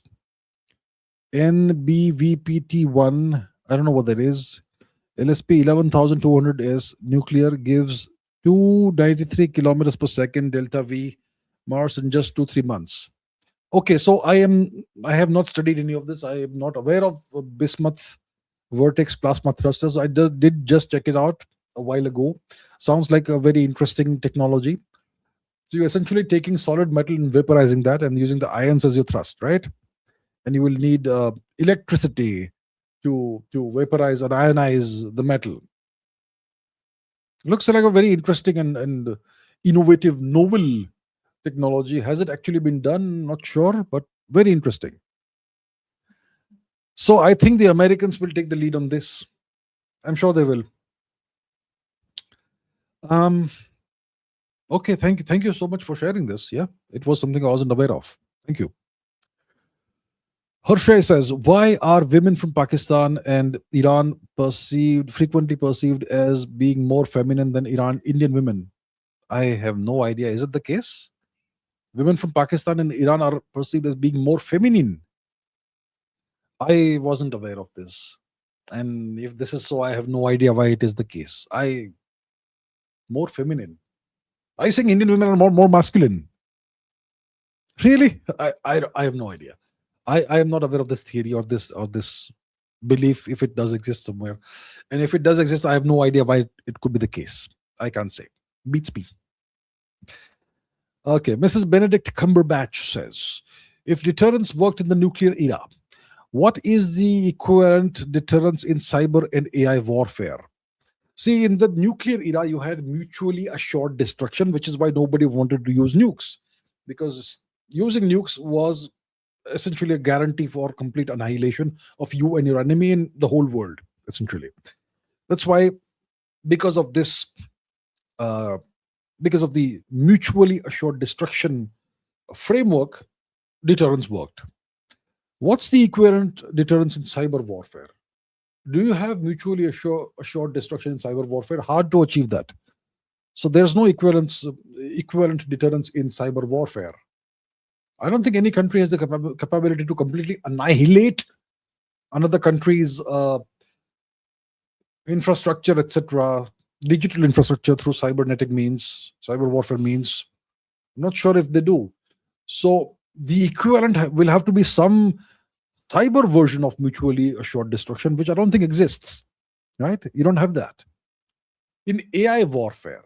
So it's not like two AIs go to war against each other, right?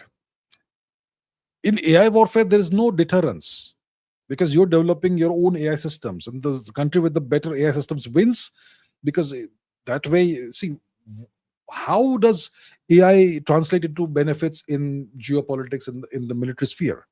First of all, if you have a high quality AI system, you can just ask the AI to select targets and shoot them down.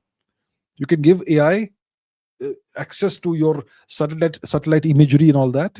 Your AI system can go through historical satellite data and the current satellite data. It can identify targets, and then you can give your weapon systems. You can give AI control of your weapon systems. So the AI selects targets and implements, executes.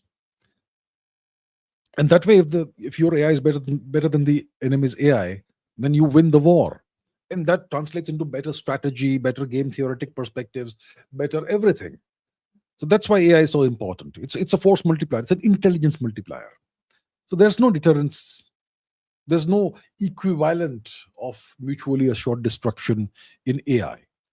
AI is it's intelligence. It's intelligence. It's not a weapon as such. It's an intelligence. It's an intelligence multiplier. So the deterrence is going to be in the kinetic sphere, in the kinetic domain. And that is once again going to translate into uh, nuclear deterrence, which is mutually assured destruction. Okay, Pratik Thagare says, is Trump the best president according to the deep state or the liability because he has destroyed the US image because of his ego? He's a good tool to have for the deep state. He's the right guy for the right time. He's not the best president or the worst president. He's just a good tool to have. And the moment he is no use anymore, they're going to move on from him. Right? So I don't think he's the best president for the deep state. He's a useful tool for them to have. Okay, Geopolitics says there are churches in every village in Telugu states. What should we do? What can we do? We can do nothing. The government of India has to take action, right, to ensure that we remain Indian, and to ensure that this sort of demographic and cultural warfare is not done against us. But the government of India doesn't seem to be concerned about this. So what can I say? What can I say? Om Naik says the great talks would have concluded. Any update? I have no idea. I'll not check in real time now what happened, but we'll see. We'll see. We'll know anyway. We'll see. Okay. Raghavendra says, was Sri Lanka Rajapaksa crisis also a US operation? It could be. One of these Rajapaksa brothers was a US citizen, wasn't he? There's always the US hand in everything. I think it was Gotabaya Rajapaksa. Let's see. Was the Sri Lankan politician Gotabaya Rajapaksa a US citizen? What is wrong with this? Give me a second. Let me see. Let me open a new one. Testing. It's coming in Devanagari. I don't know why it's coming in Devanagari today. I'm going to have to do something about this, but okay. Gotabaya Rajapaksa, right? Gotabaya Rajapaksa US citizen. Was he a US citizen? He renounced his US citizenship. Okay. He applied for restoration of his US citizenship. Okay, okay. So he did have a US angle for sure, and I'm sure there's a US angle in there. Okay. Okay, Pratik says, if everyone is learning AI to land a job, kind of contradicts what Elon says about needing less software developers in the future. AGI has no emotions like humans. I don't know if AI has emotions or not. Can't say. Maybe it does. I don't know. Maybe it seems to have, but maybe it doesn't. I don't know. But eventually, if you have an AI system, I expect it could develop emotions. Now, if everyone is learning AI to land a job, is everyone learning AI to land a job? I'm not aware of that, and it kind of contradicts what Elon says about needing less software developers in the future. I don't know if people are learning AI to land a job. People are leveraging AI to write resumes and do various things for them. Um, Eventually, once you have highly capable agentic AI systems, you're going to need less software developers. That's going to happen. You're going to need orchestrators. Even orchestrators can be high end AI systems, and you're going to need managers to manage the AIs. So thus far, we have not had any job losses in the software sphere, but it will eventually translate into job losses. I don't think everyone is learning AI to land jobs. Um, at least I'm not aware of that. I'm not aware of that. But I agree with Elon Musk that eventually you're going to have AIs taking over large, large portions of the software development life cycle. Right? There's something called the software development life cycle. It is called SDLC. Yeah, SDLC, software development life cycle, and there are various models of that and so on. And humans are in very obviously it was all human done before. It was all done by humans, but now you can have human in the loop and mostly done by AI. So you will mostly need managers and designers and all, and most of the coding will be done by AI. You can have AI doing the reviews also, or AI doing the testing also, but at the end of the day, you will have humans in the loop somewhere. So you're going to have job losses. Okay. Megha Kushwaha says, don't you think if Iran wins this war, they might support Hamas like terrorist groups to radicalize people in India? Well, has Iran ever done that in the past? Iran was not at war with anybody between 1988 all the way until 2026. So if they had this kind of nature that they will want to support terrorist groups in India and radicalize people in India, would they not have done this already? Would they not have done it? They have never done it. If they support Hamas for whatever reason in a different part of the world, I don't give a damn. They have never taken any action that actually hurts India. They have never supported terrorism against India of any kind. So what makes you think that it will happen now if they win this war? Why will they do it? Why? Are they crazy? There has to be a logical reason for doing things, right? There has to be a logical reason for doing things. Iran is a logical, rational nation. They will not do it. Okay. Devan Shavasti says, Janab Andya mein ek baj gaya hai, der na kare, Janab na kare. Okay, is it 1 o'clock? It's 1 o'clock in India. Yeah, it's been a very long session. Well, thank you, Janab, for the reminder. Janab. All right. Prashant Sharma says, losing friend because I support BJP, what to do, avoid topic. Losing friends because I support BJP, what to do, avoid topic. I have no idea.